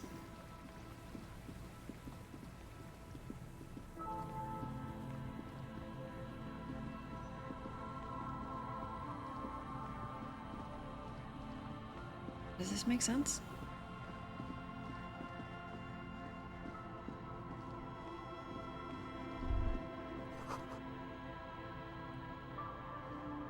A scattering of bullet holes is spread across the cracked wall, reaching from one corner to the other. Go on. A row of ghostly shades stand facing the wall. There are many of them, a dozen at least, their heads lowered and eyes blindfolded. It's quiet. No sound, no movement. 10 meters away, other shades are lined up in an orderly manner, automatic rifles primed. A gust of wind blows by. The coats of the firing squad flap slowly in the breeze. A single person stands on the side. Snowflakes fall on the wooden planks and the surrounding sand dunes, covering the land with the white of innocence. A long time has passed since the moment of this fusillading. Rain and brine have since washed all the blood away. Not a trace remains. The abundance of bullet holes leads to two options.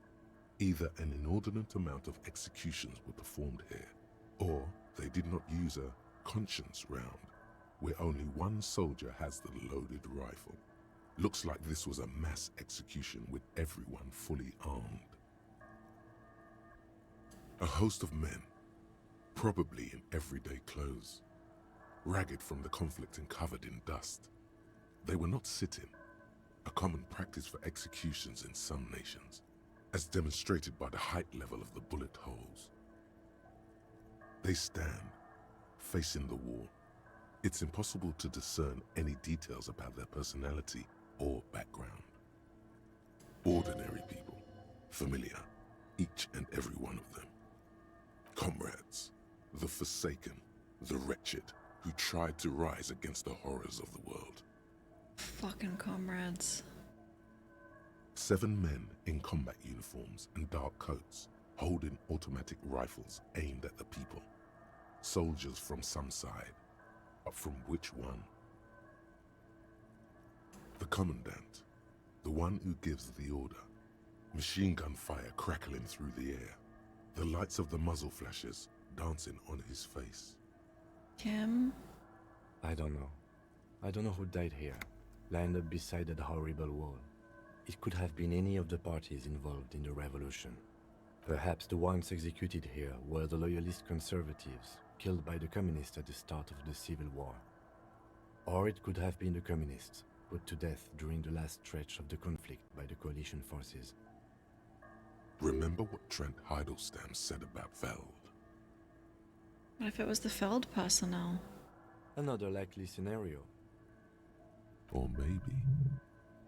You mentioned coalition forces. Yeah. It's very unlikely the coalition forces were the ones who died here. They were always the last ones against the wall. To be honest, if a coalition member was anyone in this situation, it was a commandant, the superior giving the orders. A cold sea wind blows away the figures.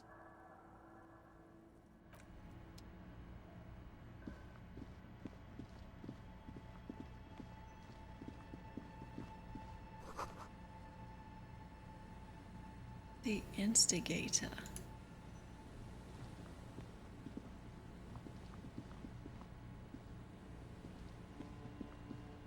Okay. There's no way the perp is in here, officer. Look how scarred the boards are. All attempts to pry them off have failed. Kim, you think she's in there? The suspect? God, I hope not. I can't see a way in, though many have tried. Can I try? Not this time. The opposition is insurmountable, but I like the spirit. Have some points. Thank you. It's lonely and cold without points. Ah, physical instrument. Thank you. And dangerous. Dangerous too. So this isn't the boardwalk. I don't know what is. Also, island?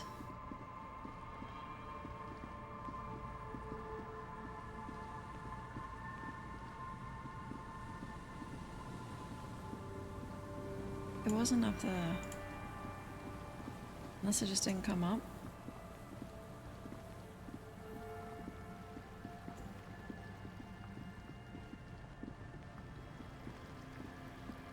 Is this the island?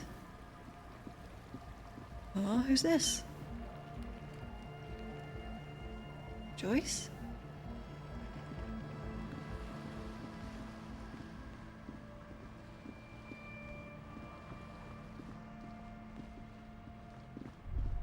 You see that seagull up there? Remind you of anybody? Kim? What? Kim? No, it's you. You and the seagull are just alike. Aimless. Think about the seagull's story. It's one of endurance and adaptation. The seaside was paradise once. They were birds of that paradise. I don't see the connection. Then their paradise became Shit City. And what did they do? They became urban survivors, eating burgers out of trash cans, killing and eating pigeons. I see the connection. No time for that sentimental bullshit. They're hustlers, getting shit done. They're one pair of track pants away from gangsters, just like you. No, I'm romantic. Sure, inside. But outside, it's a tough world. You've got to do whatever it takes to survive. And you do. Question is, will you admit that to yourself? No. I haven't been in the church. No, I'm gonna do it tomorrow. Is this Joyce's boat?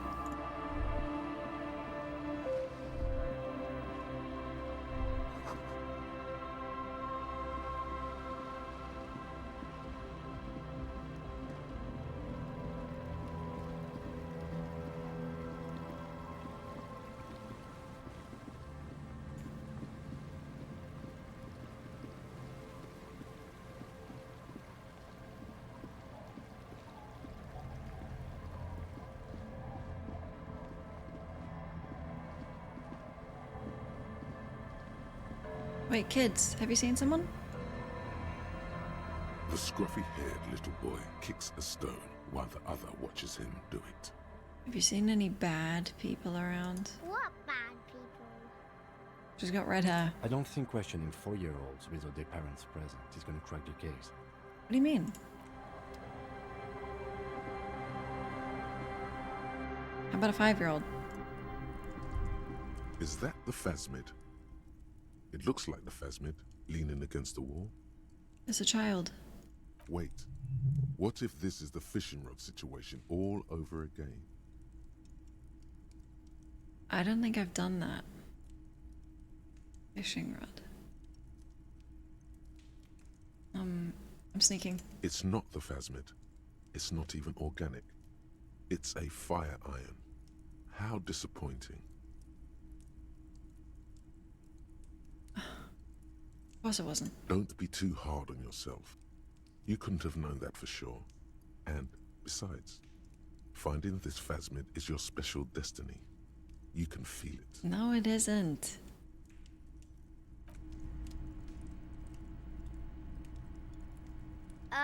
Mister, what were you doing in my fireplace? There was a phasmid in it. Oh. Okay. Are the twins outside your brothers? Yes. They don't want to play with me. They're older and play outside. They're older. They look the same. Sometimes I can't tell them apart. Yeah, they look identical. They look identical.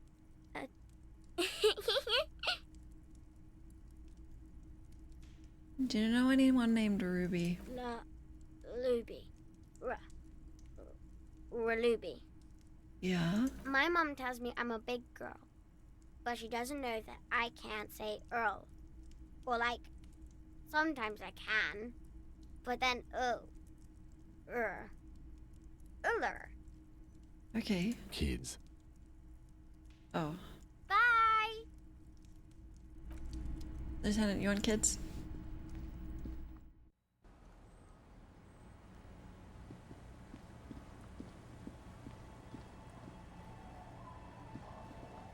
I forgot where I was going.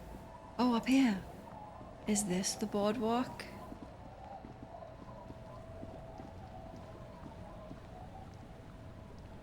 Joyce? I'll just keep the Corda Lacey in the channel, if that's okay. It's too shallow near the pier. Aye, ma'am. And it's a jetty, by the way. Hmm. Of course. Jetty. I prefer a good jetty to a pier any day. Jetty? Something about the way she says it makes you want to sing. Okay. Oh, jetty, oh, jetty. It's good to see you here, detectives. I only just arrived myself. What brings you here, madame? Nothing, really. I've had my eye on this jetty for weeks now, so I decided to investigate it personally. This cluster of buildings isn't on any of the official maps, as far as I can tell. That. And she's also keeping an eye on you. Kim only wants the certainty of steel. Have you been spying on us? Spying has such a negative connotation. No? I did track your progress along the coast, however, and decided I would be better able to assist you from here. Then there's the matter of that little scamp in old lady clothes. She threatened to paint the cordelate she read. Like blood, you see. Well, I like it the way it is. White. So, how do you like it here? How do I like it?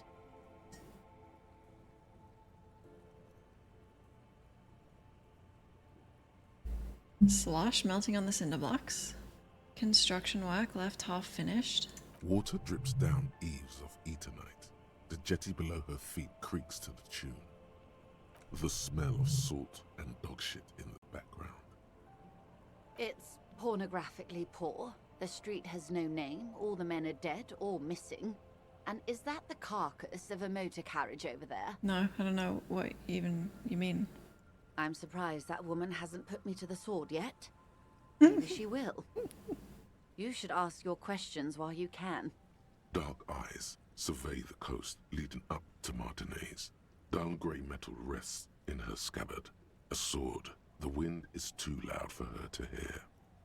Fortunately for you, madame, the RCM is on the scene. All right. Politics time. Let's react.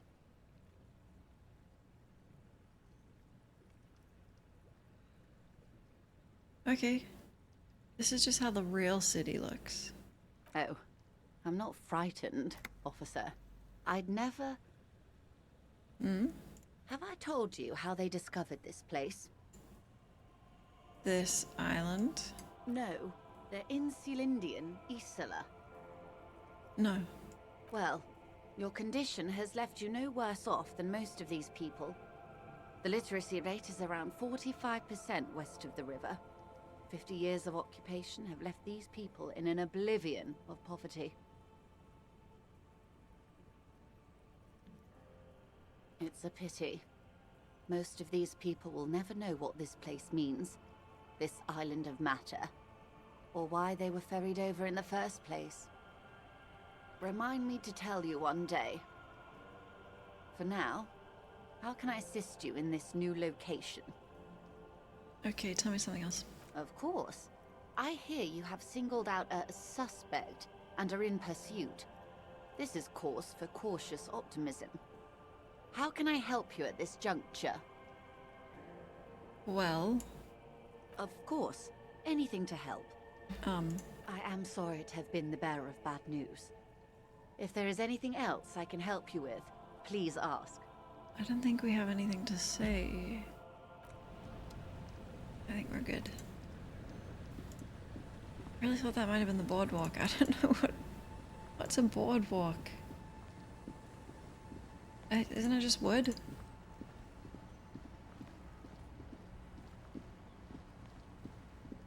Wood planks. Boards.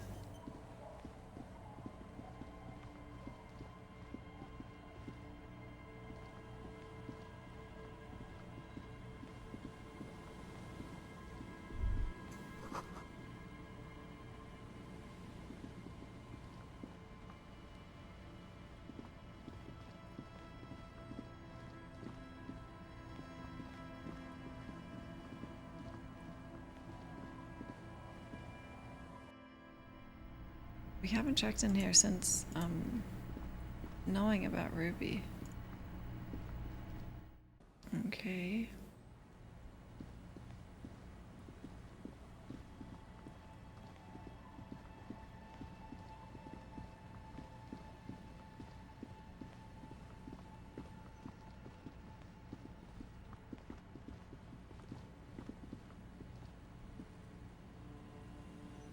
Okay.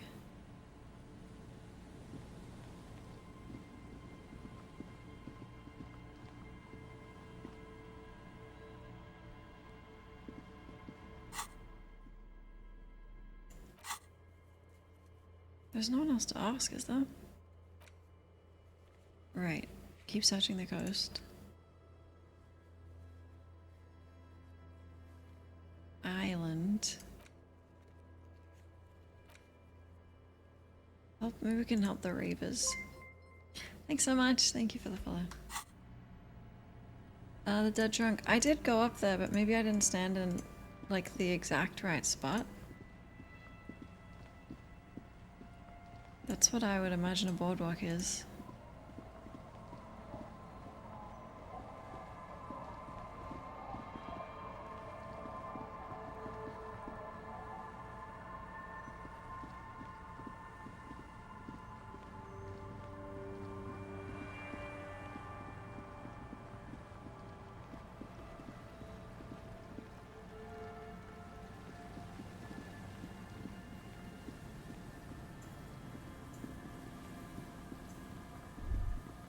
The light vanishes inside the concrete slit.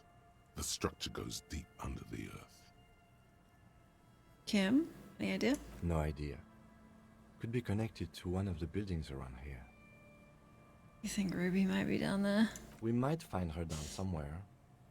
There's an old storm drain system beneath Martinez that's mostly collapsed. Revachol sewage system has been built and rebuilt 4 or 5 times now. In conclusion, she could be under any building. But not this one. I hope not. Me too. Maybe it's just a storm drain for the sewer. Yell. There's no echo and no answer. Sauce. That's the boardwalk? Okay, I'll be more thorough.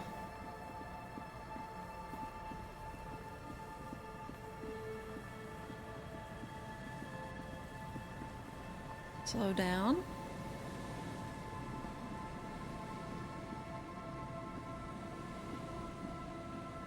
I am looking thoroughly. Careful, Kim. Oh. Oh.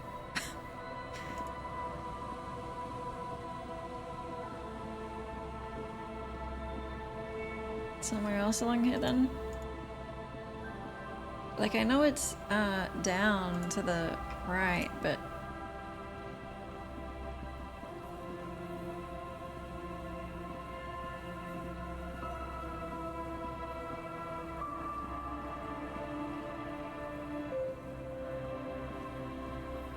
Up here?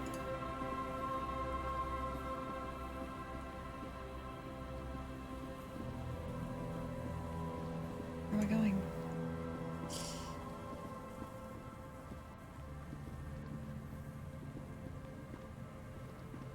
You can't get up there?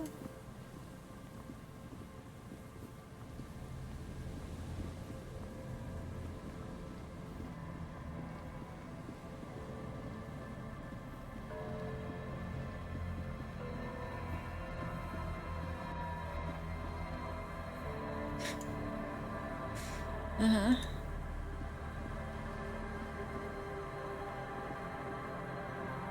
Hmm.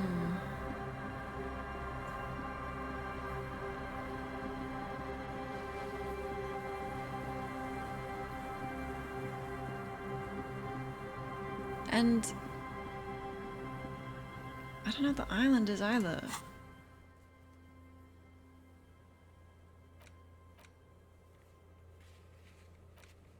Maybe we just do the church.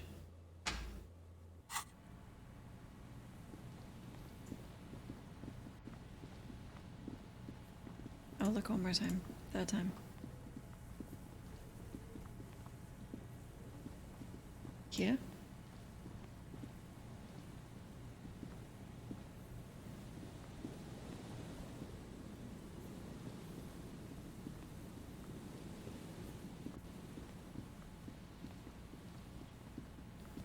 There could be like new clues on the next day, because it's only day 4.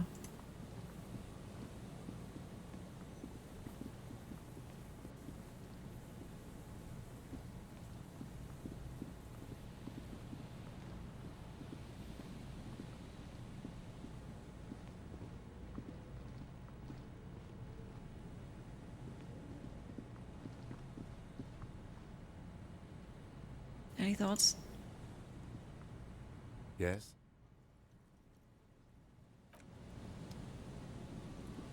Whatever. I'm gonna go get a story from Tracksuit Guy.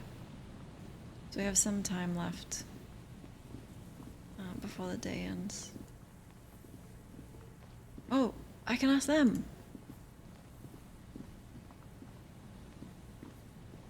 About Ruby. Oh, I didn't ask these guys either. I forgot about everyone here.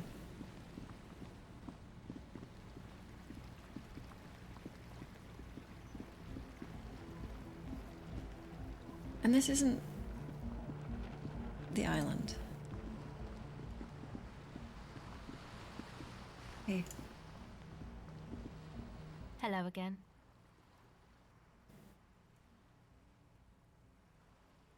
Have you seen a redhead woman? No. Just no? It's pretty desolate here. I only hear the dogs bark at night and see the shadows move down the coast.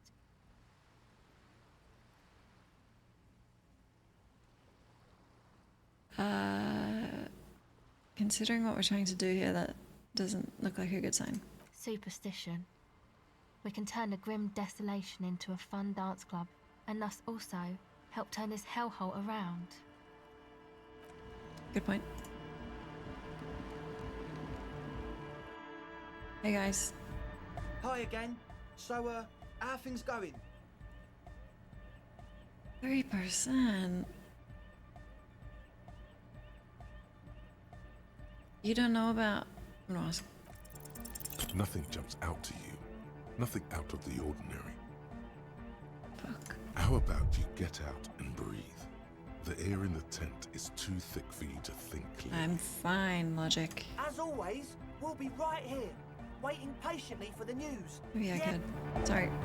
A young man with peroxide blonde hair holds up a Harman Welshi tape player, nodding along to the music. He looks at you with a knowing smile, and as though you're supposed to be sharing some tremendous evangelical secrets. Are we? Hardcore! Is it? It's hardcore!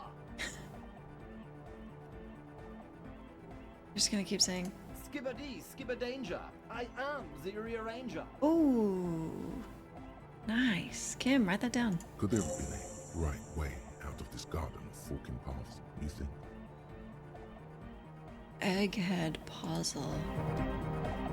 So you had a talk with Andre, and now you want to discuss things with Lloyd. Good. Okay. Speed freak. It's good you talked to Andre first. Gave me time to get a reading on your sign. Can't really talk to people before you get a reading. Yeah. Runs his hand through his hair, which is coming back in mock seriousness. It's my sign. Yeah, gotta compare. See if we can align. Do we? I suck at socialising. Even now, our sign synchronization is way off. I'll see what I can do. Okay, tell me about the machines. Weird stuff. Specialized. There was a data processor and some sort of long-wave machinery. Like a ninja.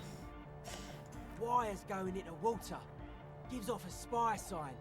Or some fucked up Samaran science sign. You know, the kind that goes head first into the supernatural. Yep. The People's Republic of Samara is a product of Revachur's sister revolution on the Grand Isola. It's known as a severely degenerated rogue state. Don't be too hard on Samara, dude. I know, man. I was just talking about the aesthetic. Okay. What's wrong with the supernatural? Nothing's wrong with it. You should definitely be researched. You can still do sick shit with it, though. Okay. The sickest. That's perhaps why it should be researched. So you think it's real? Most of it doesn't exist. But there's also stuff that isn't allowed to exist. Because the moralists think it's too dangerous for the plebs. Right. Psionic powers, pale-related diseases, pretenders pretending to be human, Right. folk rights, that kind of stuff. Why are you called Noid? The hardcore aesthetic is esoteric. It's not meant to be discussed with the law at this moment. It's not easy to reach a harmonic resonance of signs without some adjustment. So should we do some sign matching? Yes, further sign matching would do good for us. One way to achieve this would be by getting us into the church. Yeah, sure. Alright. I couldn't talk to them at all about Ruby. I guess they live in that tent.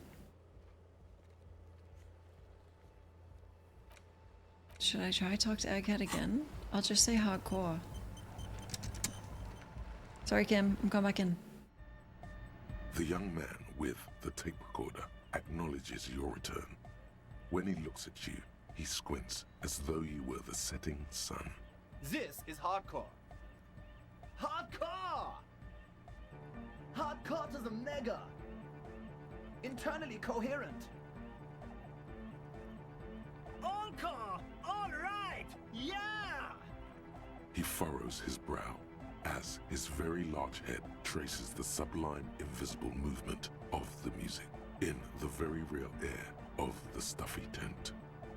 Hardcore! Ah! Agonized roar of the feeblish, obviously not too hardcore beat below. It's so hardcore. Is it though?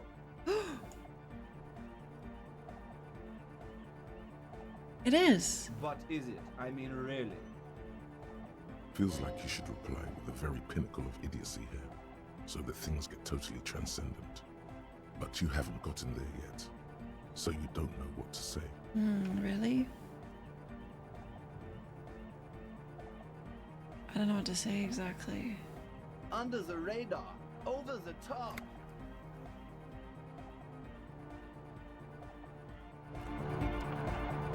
I'm not an idiot. Thank you. The fuck?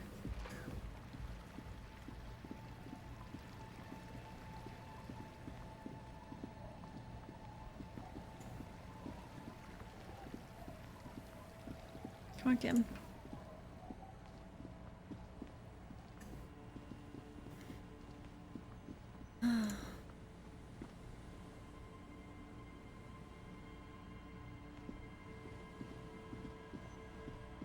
Okay, story time from... I don't remember his name.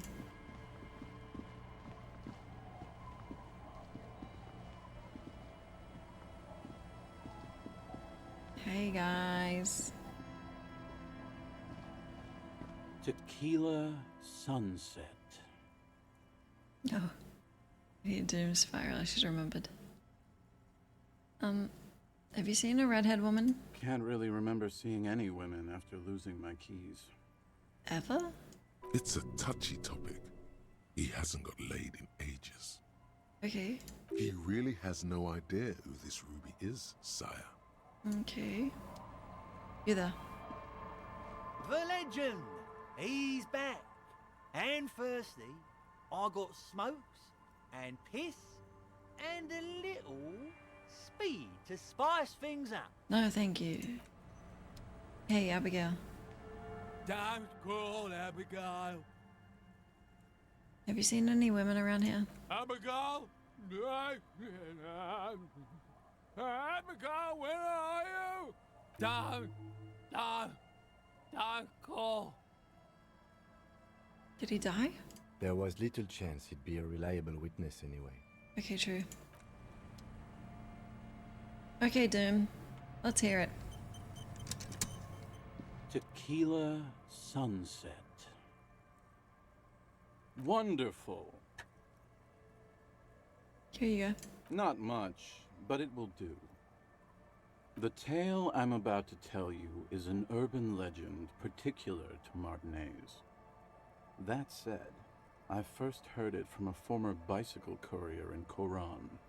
There are many variations on the basic story, and the details often conflict. What everyone agrees on is that nobody knows the exact nature or identity of the phenomenon. Are you telling the story of the headless... Shut the fuck up, Rosemary. Summer of 44. 17-year-old Gertrude Het is walking home from a late shift at the harbor. It's almost midnight. She stops for a cigarette near the canal. Our heroine finds herself enjoying the peace and quiet the canal provides. Oh, sorry. What she doesn't know is that her peace is about to be shattered. From behind her comes the clattering of hooves. Startled, she turns around, and what does she see? A horse. Well, yes, but it's the man on the horse that's of interest here. A man... Ned. The pause is long and dramatic. With no head on his shoulders. Wearing a found tracksuit, searching for the legendary found cap that went missing when he lost his head. Look, the headless fawn rider has a bull. I thought that he rode a headless pig. Well, there are many versions of this story, the most peculiar of which has the headless found rider riding on the back of another headless man. Hold on. Huh? Damn. Sounds pretty implausible. If I hadn't lost my keys that one time, I'd agree with you. But life is a cruel mistress. Okay. Gertrude Het may have been the first to witness the headless found rider, but she wasn't the last. Oh no. Tell him about the two feminists by the locks. Fuck, Rosemary, they were dating. No one said they were feminists. Everyone always misremembering this stuff. This wouldn't be the De Ponte Delgado case, would it? What? You know it? I've read the case file. But please, go on. Right. Early autumn of 46. Ula de Ponte and Eva Delgado are fishing near the waterlock long after the sun has set. The wind picks up. A sky already dark now blackens. Water starts falling from above. The first cold rain of the season. The women are caught in the downpour. They act quickly. Eva gathers the rods whilst Ula turns around to reach for the tackle box. Don't turn around. Don't turn around. When she sees something, her shriek is so violent that the residents of the nearby apartment building believe lightning has struck. But there is no lightning. Only a heavy downpour and the silhouette of the headless found rider looming on the horizon. Ula makes a run for the shore, but Eva slips on a wet rock and disappears into the cold, cold canal with nary a sound. Her body is never recovered. What did the case file say? Naturally, Ula de Ponte became the prime suspect in the disappearance of Eva Delgado. De Ponte maintained that it was the so-called headless found rider and that she ran, fearing for her life. During the investigation, it became apparent that there was a love triangle, the third party being some small-time businessman. I don't remember the exact details. The leading theory was that an argument broke out on the jetty, and De Ponte pushed Delgado into the canal, then cooked up this stupid cover story. She arrested? No. She committed suicide before she could be taken into custody. They found her in the bathroom with a rifle, her face slowly peeling off the ceiling. Kim. Not a pretty scene. Man, that's some grisly detail. Yeah. Oh well. Here's to another case closed. Let's go. Anyway, that's the story of the Headless Foul Rider. Pretty crazy, huh? No, I've got an even crazier story. Yeah? Why don't you go eat shit, Tequila?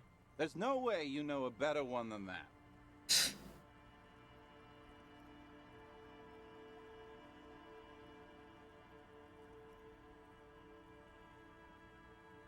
They're called the Mamadakwa. I have to admit, that's pretty high concept. Still not as awesome as a headless rider in a found tracksuit, though. Okay, who was the headless rider before he died? Well, Tequila, that's part of the legend. No one knows for sure. There are a couple of possibilities, though. Some say he was an undercover cop who blew his cover and got beheaded by the vicious gang he had infiltrated. Now he rides, searching for his lost-found cap, plotting revenge. O headless brother, where art thou? Others claim he was a professional jockey who veered off course during a steeplechase, ended up in somebody's backyard, and got decapitated by an exceptionally taut clothesline. Wow. Personally, I think he was just some guy who hanged himself from a really tall tree, and the fall was so violent that his head came clean off.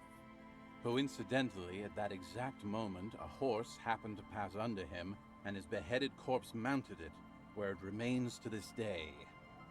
But then, no one really knows. I don't think that has ever happened in history. For some reason, this does strike you as the most plausible theory of them all. No, like Game of Thrones. Someone did it as like a mockery.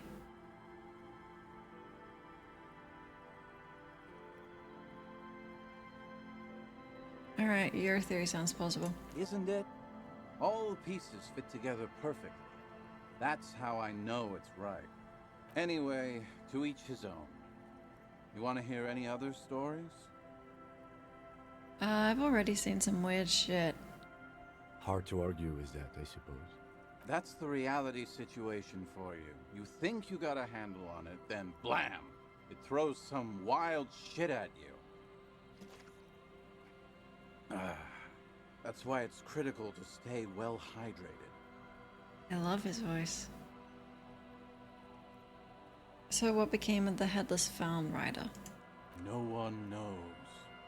Some say he stalks matinees to this day, and can be seen near the canal when the clock strikes midnight. He won't, Oh, though. sorry. Because it's just a stupid legend. Interrupted your spooky gesture. Aye, I saw him one night when I was right shit-faced. Okay. Have you got any more? I actually do have one. The strangest of them all. But I'll need to fortify myself before I can tell that one. Do you have anything to fortify old Doom Spiral? Tell me you got some story juice. Not right now. If you find any, I'd be extremely grateful. Okay. I will. Let me do one last quick look for,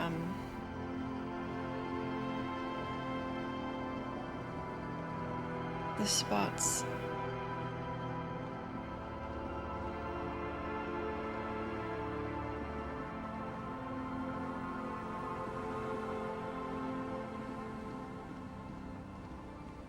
We've definitely been everywhere here.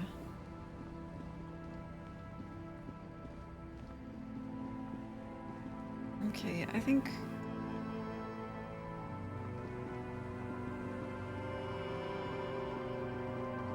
Let's go to bed. Maybe tomorrow.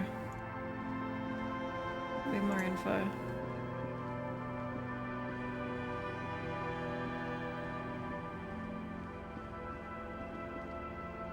Wait, I can't sleep until it's 9, right?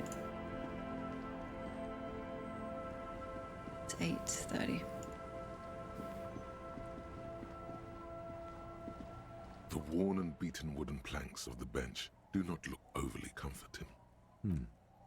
We can sit on benches after we've solved the murder. Let's go. Yeah.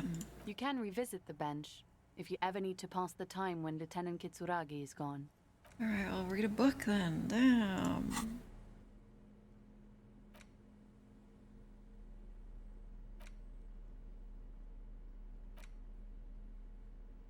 I don't know, isn't this racist? Wait till midnight, look for the Found Rider. You got stuck, couldn't progress. You can go back to the wall and ask. I'm hoping tomorrow has some more ideas. And also, like for me personally, it's 2 AM.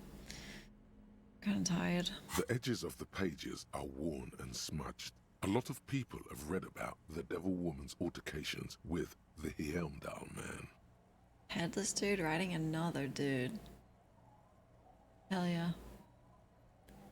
Look at the back. The jacket copy proclaims, "Man from Helmdall returns in his most exciting adventure yet. After crashing into a strange jungle, cannibalistic natives abduct his only surviving comrade, Noble Tyribald. Before Man from Helmdall can mount a rescue, Okay. he is ambushed by a tribe of female warriors and taken to the ancient citadel of Cloud City, where a mysterious and wicked queen rules supreme. Will Man from Helmdall be able to escape his dire situation and find his missing friend?" You open the book to a random page. Man from Helmdall, wielding his 2 Zweihanders, is carving through a sea of savages, his visage fixed in grim determination. Kim, this is research. His arms whirling like windmills are soaked with the blood of his enemies. Mangled corpses litter the battlefield. Good God, this is some retrograde stuff. When was this shit written? You flip to the copyright page. This book was written in 38.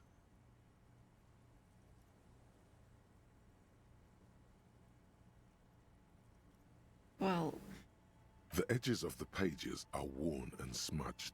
A lot of people have read about the Devil Woman's altercations with the Helmdall man. Let's read something else. Let's read my manifesto. The face of King Fleecel smiles at you. For some reason, the smile now strikes you as more forced than it did before. Really? This section includes a long, tedious critique of the latest round of free trade negotiations between the EPIS nations and the Free State of Seminine.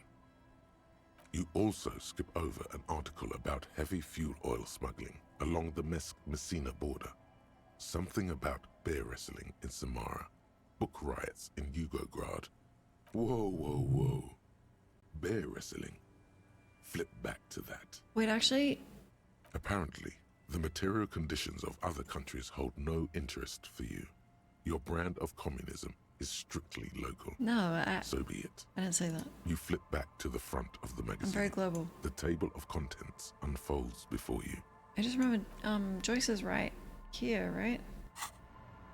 She can tell us more about reality.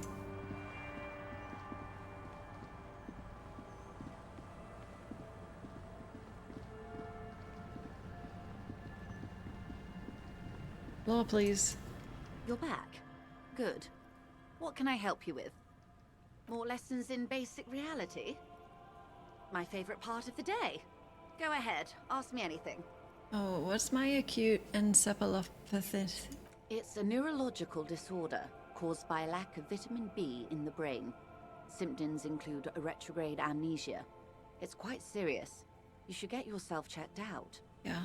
She conveys it in short, cold bursts, trying not to invest too deeply in the condition of this doomed detective, in case he goes down later, souring the entire portfolio. I'm not doomed. What causes it? Well, It's either bariatric surgery or long-term alcohol use. Well, I don't remember. Maybe I've had the surgery. It could be the drinking. She nods slowly. What's this? A bird? A sphenicid? A flightless bird of the polar regions? Keep guessing. Some sort of krill hunter? No, wait. You're an ancient ruin. A symbol of hubris and decay. Half submerged in some salty sea. Okay, ouch. Are you saying I'm ruined? Of course you're not, my dear. I'm just terrible at guessing games. I meant, what is this place? This place is an unmarked micro-settlement on the coast of Martinez. Uh-huh. It's lovely, really. I'm thinking of buying it. Really? Actually, yes. Huh? The thought did cross my mind when Mademoiselle Lillian over there told me about the fresh produce these women sell to restaurants on the Delta. Yeah. You both turn to consider the young woman. She's hunched over a net, methodically picking out ribbons of plastic. This place could use a competent manager. There's so much to be done. But then I'll never get round to it, will I? There is regret in her voice for all the countless things she never had time to do with her money. Wow. Doubtless I'll be off someplace keeping social classes from each other's throats. Let's go back to the basics of reality, shall we? What's the RCM again? Nothing more nor less than the de facto law enforcement body of post-revolutionary Revachol, Detective. Yes, we are the Revachol Citizens Militia. It wasn't grayed out. He's being sarcastic. Oh. Yes, that means not de jure. The RCM acts in what is poetically called the twilight of international law, both at the behest of the coalition government and to its chagrin. Okay. Permit me to conclude with this. Who you are to me is the police, the only legitimate law enforcement authority in Revachol. And if those authorities drink so hard they need help recalling the basic terms of reality, well, I am here to help. Thanks, Joyce. Glad to have been of assistance. Fuck, I need to pass Little that I 10 know. more minutes. Anything else? Alright, let me use the bathroom super quick. 10 more minutes.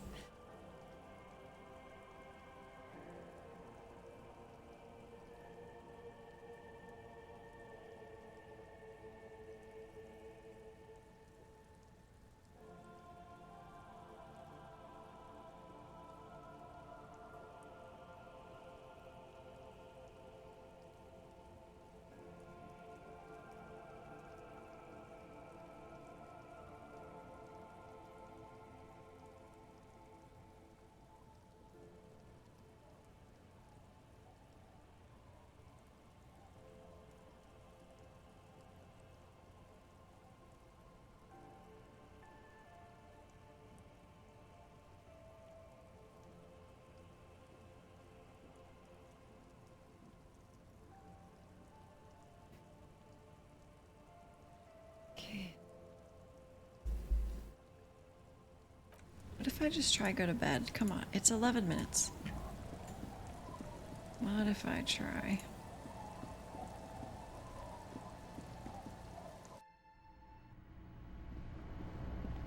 The bed is comforting, if a bit run down. Still, you've earned a rest. Be lenient! Right, I don't... Oh. Wait, I think I can do this.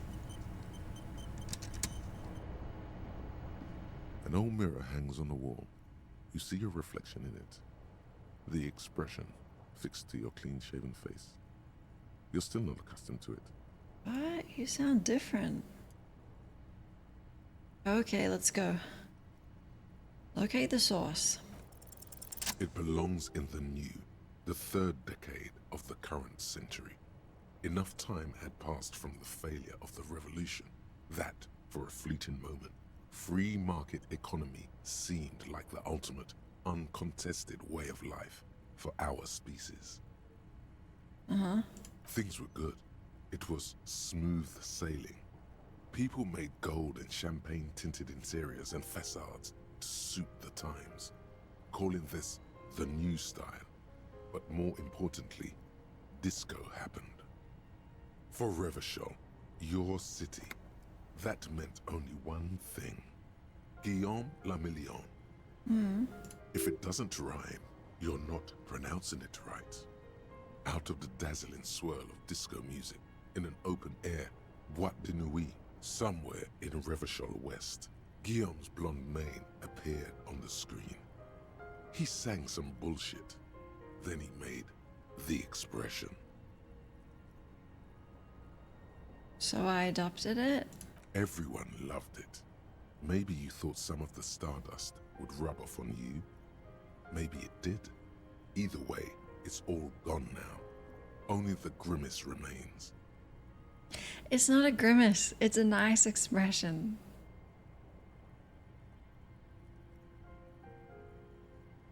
I feel the need to add a clicking sound when I make it. The click is used to spur on a horse. It also features heavily in Guillaume le Million's regional mega hit, Don't Worry, Your Pretty Little Head. Sometimes you like to add finger pistols to the mix. Oh yeah. Because, unlike Guillaume le Million, you are a police officer. It's your nifty little way to say, I'm armed and dangerous. Well, I did lose my gun, but yeah, totally. There is a vast ocean of time between right now and the expression. Looking good on you, or anyone. 2 decades, if the calendar is to be trusted. Humanity has run aground in that time. It's a different world now. The expression is a relic. Anything else? You have some understanding of the near history of disco, plus the trivia you've picked up along the way. Episodic memory, however, remains in the dark. It may never return. You should prepare yourself for that. That could be a good thing. I can start fresh. I guess that's it. It doesn't have to be. You can swoon over Guillaume and his champagne-corked smile whenever you want to. Maybe some of the stardust will return. Really?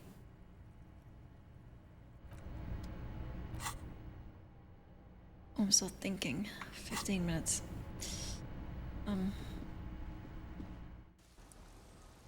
Kim, do you like my expression? Yes? Nothing. Wait.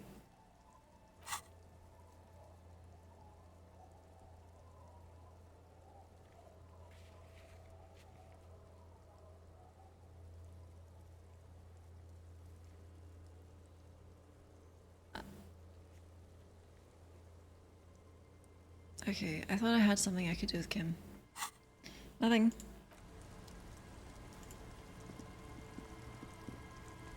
Um, 7 more minutes. I'm not gonna read that, fascist book, okay? I won't.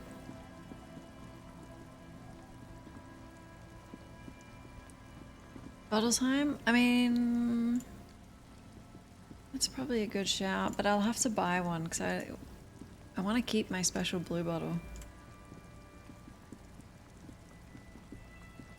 It might pass 15 as well, and then I can have my thought finish. Wait, someone's in here?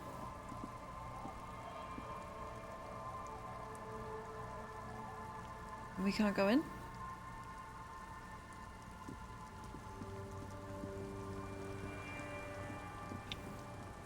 Hi, Rosemary.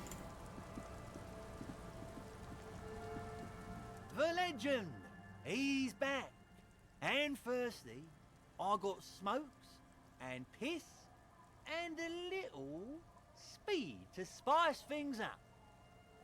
+1 intellect? Yeah. Bottoms up, Captain. Forever? Ego. Tequila sunset. Can you tell me the third story? Of course. Drink first, story later. Not much, but it will do. This isn't healthy. Like, I'm abstaining from drinking, and I'm fueling this guy. This last one is the most Martinet story I've ever heard. Drugs last an hour. Okay. Go on. I've never heard it mentioned outside of here. At first, I thought it was a joke, to be honest. But I've been on the coast 8, 9 months now, and in that time I've seen at least 3 expeditions come through, searching for something. Cryptids? Magic animals? No, man, this Hey. is serious stuff. A place to go home? No, Tequila. Most people already know where they live. It's guys like you and me that are the exceptions. Your keys? Hey, hey!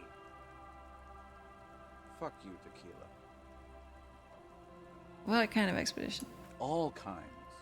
I've seen archaeologists, gangsters, even a bunch of ad agency types. I'm telling you, Tequila, this thing's got a pull on certain kinds of people. What do you mean? You know, obsessive types. People with predilections. Oh. Some of those expeditions come back after a week or so, looking haggard and dejected. Others don't return at all. The first time I saw one of these expeditions, I thought they were fucking with me. There was no way it could be true. It was just too high concept, even for me. I'm not even sure I should be telling you this story, to be perfectly honest. You're in a fragile state, and it might be too much for you to handle. True. Okay, fine, I'll tell you. But I'm warning you, it's pretty out there. Okay. Our story begins at a legendary design studio, right here in Martinez. There was this designer. His exact name is lost to history, but in life, he was a legend. Made it big in Aranya, where he did some real pioneering work on grotesque and sans serif typography. A fucking genius, man. That is, if he even existed. Who knows? It's an urban legend, after all. Anyway, sometime later, he started his own personal studio here in Martinez. And that's when he started working on some really wild stuff. I'm talking some glass-smooth, forward-looking design language, the kind of thing that would totally overthrow the old regime, design-wise. But then, something turned. You see, it's widely known that nose candy and pioneer graphic design work go hand in hand. Wait. You know Tequila, nose candy, the White Railroad, party powder. Absolutely don't know. The kids on the streets also call it Snow Day. I don't know what you mean. Or Emelan gold. For the plateau on which most of the world's supply is grown and harvested, typically by slave labor. Oh. Sinus salt, the White Knight. No. Can't see, for its popularity among the aristocratic class of the prior century. Along with a number of more banal street names. Blow, of course, but also flake, powder, pearl. Really, anything that's white will work. Oh, I don't know. He's talking about cocaine, baby. Are you referencing cocaine? Shit, yeah, Tequila. You know exactly what I'm talking about. No, I don't, Kim. Not one bit. What happened? You've got to understand, the work this guy was doing was so high concept that regular amounts of cocaine just weren't cutting it. By the end, they were bringing it in by the lorry load. Okay. Now, as you might imagine, snorting that much cocaine can't be healthy for a regular human, right? Right. Right. Wrong. Do it all the time. No. All the time? All day, baby. What? Hey, Tequila, pay attention. Sorry. The story goes that one day he was balls deep in work on what he thought would be his pièce de résistance, an advert so minimal it contained neither text nor images, just pure white. Okay. Apparently the idea was too high concept even for this genius. He dropped dead right at his desk before he could finish. His last words are recorded to have been, "It's as white as a blizzard of cocaine."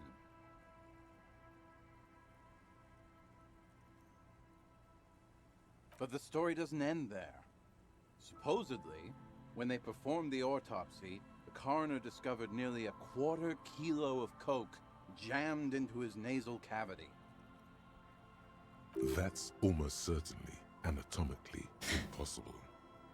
Wrong again, nerd. Where there's a will, there's a way. Hey.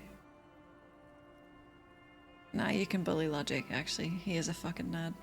That's right. 250 grams of blow had accumulated in there over the years. We're talking high-grade Saramaritian pure. Not that cut-rate shit your grandma does. There are those who believe the designer was buried with this quarter key of nose candy still lodged in his sinuses. That's what those expeditions are looking for. The cocaine skull. The cocaine skull. The cocaine skull. Why do people think the skull is here? Here's the kicker. This designer, this lead designer of a world-famous design studio, was born in Martinez. A local boy, Martin Martinez. That's why he brought his studio here, back to where it all began. And that's why they buried him here, too. Perhaps right under Ab's pipe there. Or probably further down the coast, or in some yard in Martinez proper. A hidden mausoleum, no one knows exactly. No, my grandma always told me his grave lay somewhere on the islets on the bay. This is ludicrous and physically impossible. Sinuses can contain that amount of anything. Now, detective. Always the skeptic. My only question is, where does one get a shovel? Interfacing what? Don't let them corrupt you. Rosemary, you said something about islets. I actually need to go there. Don't listen to him or his grandma. He's just making things up. No, I need to go there. No, my grandma told me. I've heard other people say it too. That it's underwater. Or no, maybe it was the storm sewers. Or maybe it's in the air. Or in an ancient state pyramid offshore. In a pyramid? Now that would be something.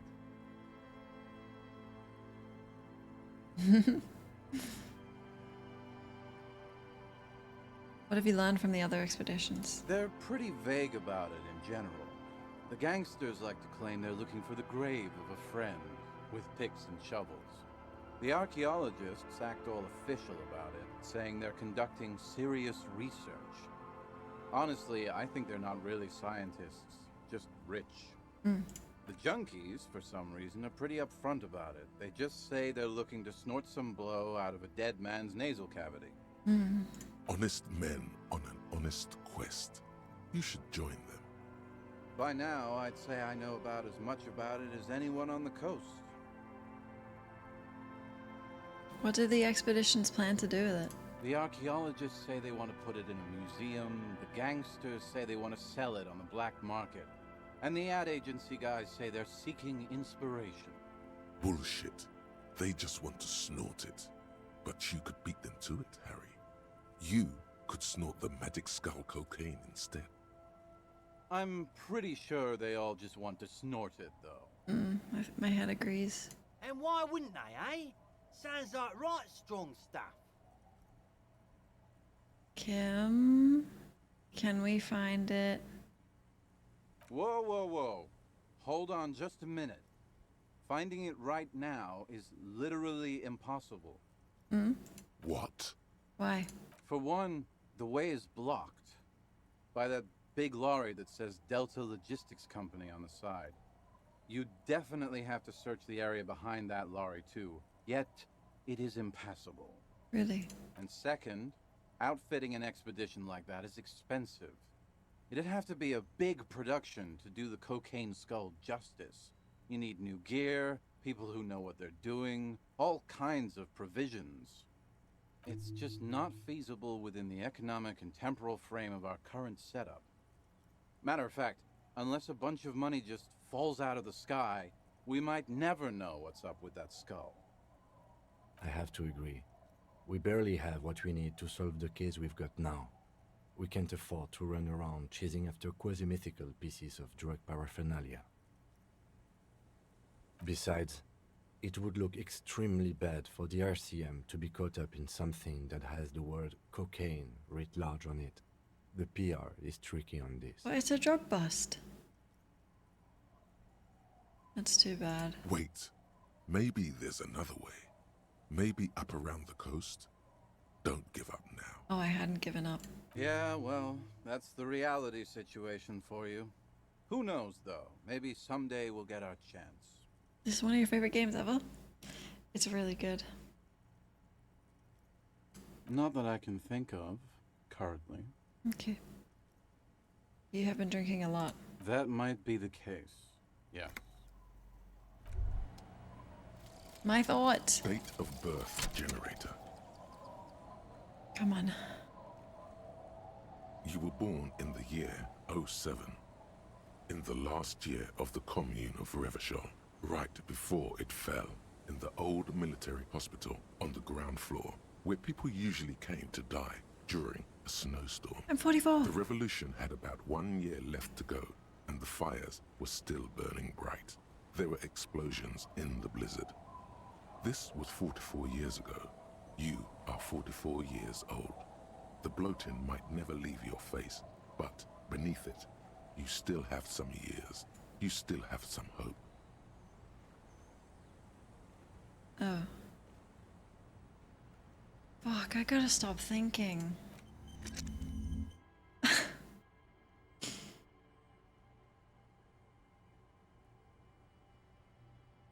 I'm thinking. This one. Oh, where do we get this? No, this one is the expression. This has to be good. This has to be good.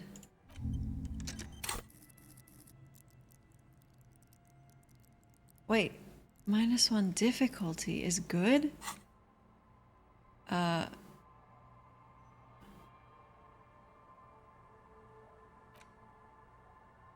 Oh, okay.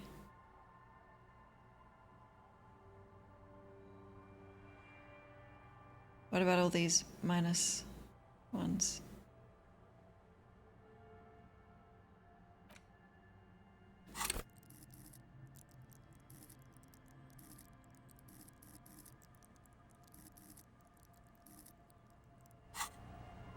Okay, it is time to sleep. Hopefully, there's no time limit.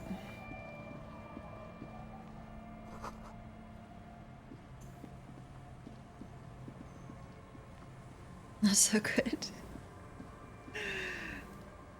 Fuck. Good night, Kim. Day 5 tomorrow. It's getting cold, this late in the night. Time to call it a day. Good night. Good night, officer. We'll meet in front of the shack in the morning. So can I sneak out? Look. I can ask her out. Ma'am? The waves are beginning to die down. Look at those little bastards. Simmer down. Wait, what? Simmer down, bastards. Well, fuck it. That's my car in the sea. Oh. That's good to know, I guess. Why is it in the sea?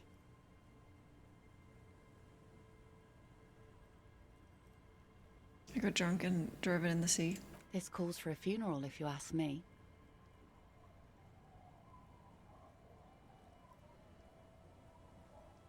You're suggesting we honor the carcass of my former motor carriage? Aye. Feels deserved, don't you think? Falling in the line of duty like that and all. Oh fuck. Is she gonna assassinate me? What an odd thought. Maybe I should. Why odd? Our things are part of our life world. They're made with our human sweat and they share human history. We should care about them as we care about humans. To some extent, at least. True. I'm in. Oh yeah? You won't even be able to get it out of the water before early June. And where are you going to bury it? Who to invite? What music to play at the wake? Hi, Fed. Yeah, we started a tiny bit later, but it has also just been 8 hours. I'm ending. Take it from someone who's been through a few funerals. It's easiest to just leave them there and let nature take care of it. Let's focus on things we can actually do. Absolutely. Things like what, for example? Like... fuck? Come on!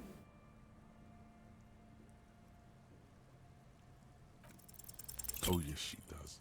You need to get your drink on. There is no other way for human beings to procreate.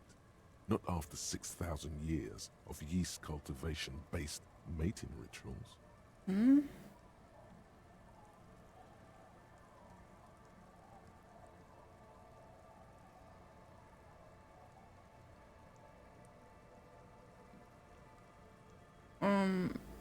I like you, but I'm afraid to be around you because you're a woman. Okay. Where's this going? Oops. I need to be drunk, and also so do you, and then we can go on a date, a drunk date. Absurdly and pointedly phrased. You can be quite funny, officer. Anyway, what did you want? She doesn't even understand. You asked her out. Perhaps you're too sober to pull it off right now. Try again later.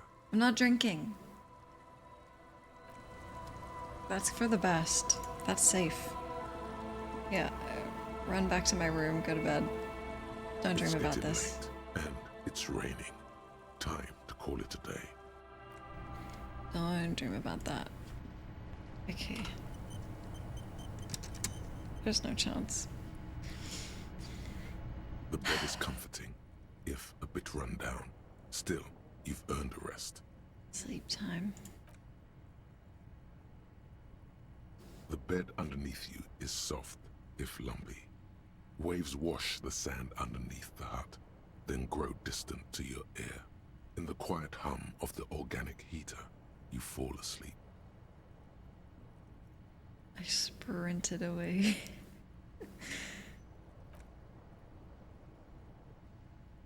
Like a deftly cast fishing net, sleep pulls you out of the world and into its dark shore. The rough mesh chafes, tightening around you, it digs into your brain. Great. This is gonna be really chill. How have things been going for you out there? Helped anyone lately? Saved anyone lately? Murdered anyone lately? Yes, yes, and no. This bastard isn't even listening to you. Because you know you are a murderer. A disco music listening psycho killer who offs poor people and then forgets about it. I'm a murderer and that's bad, okay? Hear that? He doesn't even flinch. Iceman doesn't care about killing people. That's nothing to him. Blackwater, under the bridge. The thing he's really scared of is much, much worse than that. First of all, it's called accountability. What is it? Don't tell him, sister. It's too bad. Really? They're right. This is their function. to keep you from it. I just want to sleep. We're trying to help you. All these processes, these tortures, voices and tremors are all just distractions, flares and countermeasures to keep you from the last dream. The worst of them all. The last dream will be total annihilation. Cinders peeling off the fuselage. We won't be there to help you anymore, Harry. We will be dormant. You will be naked and alone.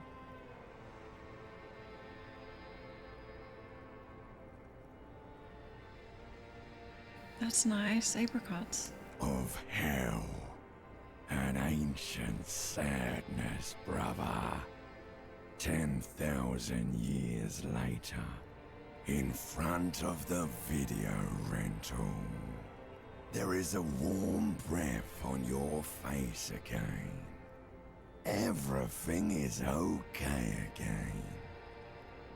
Everything is so okay.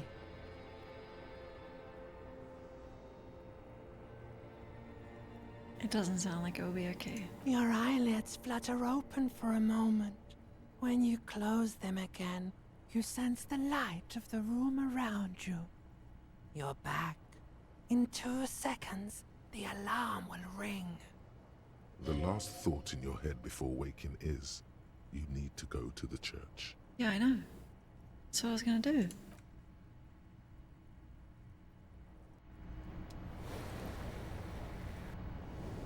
Nice. I need to see Kim.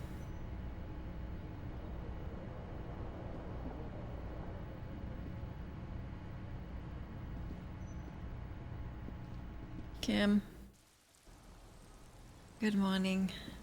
Yes? Morning. Ah. Not bad. We're doing well.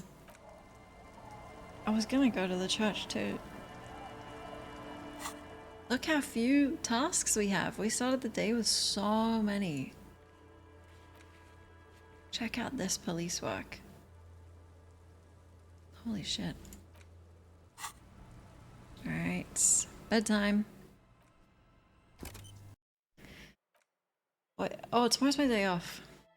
Okay. I take tomorrow off and then I'll be here the day after.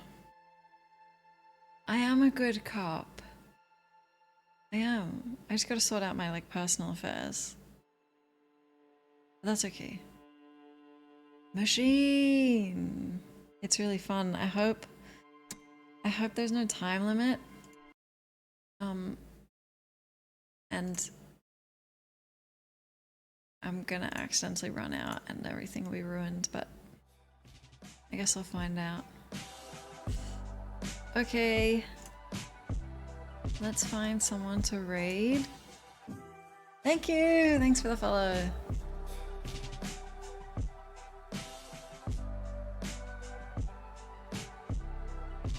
Okay. Go back, watch the first half. I think all the best stuff was in the second half. We started solving like crazy. Yep.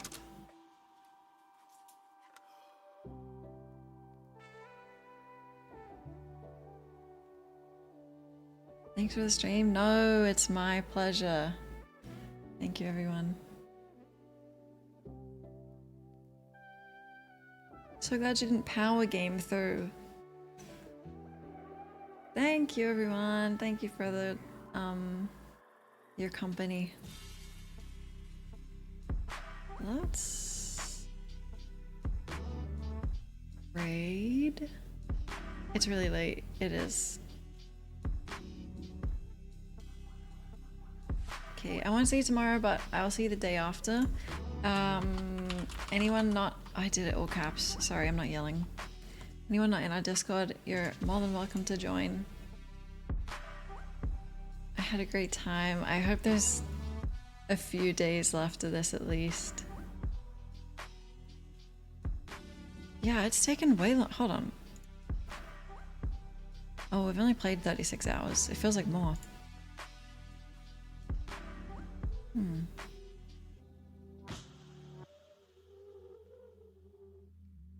I mean, I feel like you can't even solve the crime if you're powering through.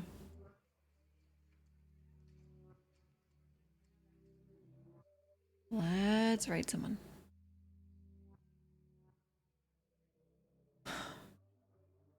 We have, yeah, we've done a week of detective work.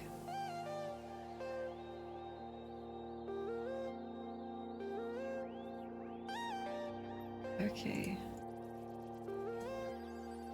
Oh, any raid suggestions? There were some last night and we couldn't do all of them because we had to go see Cherik. Otherwise, I have some people.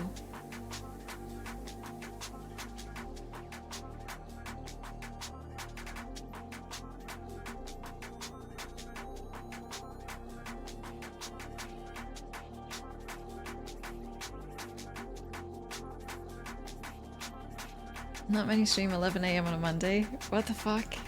But it's also 3 AM on a Tuesday in Australia. Why am I here?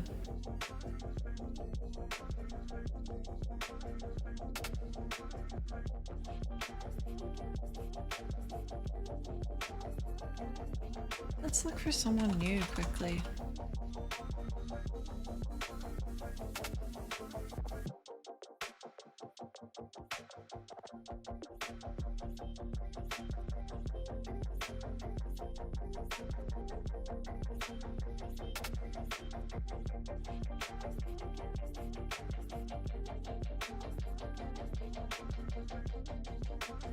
Number 1.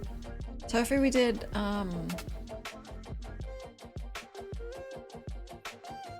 yesterday? No, the day before that. I'm pretty sure. You're the last streamer live on this platform. Makes sense, are you here? Any raid suggestions?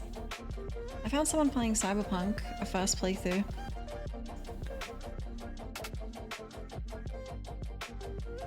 You were always here.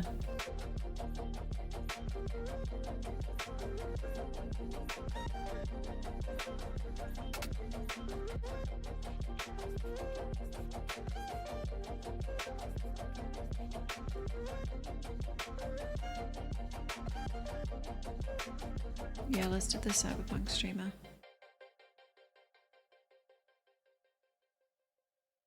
Okay, and you know what? Harry didn't even have a breakdown today. No raid? Oh, but I just like to. No, we don't always have to. Not at all. But you know. Okay, that's our first day without a breakdown. Cool. And I barely even had, no. It was really, really rough telling that woman about her husband. Okay, grab a raid message. Spread viewership. That's what I'm saying. Well, this is English, right? Okay. Cyberpunk time. It's a first playthrough. Oh, kind of jealous. I'm doing this as a first playthrough, and it's been super fun.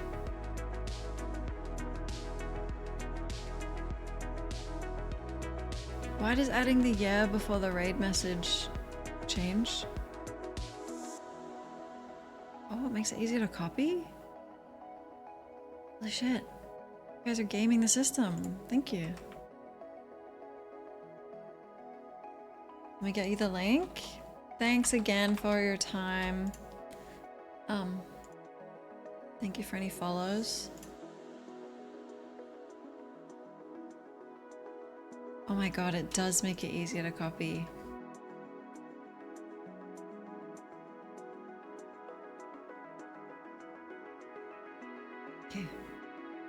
Look after yourselves. I'll see you the day after tomorrow. Enjoy your day tomorrow and today. Sleep well. Here's who we're raiding in case you get left behind. Raid messages, the dogs are for followers. And that's everything. Goodbye, everyone. Good night.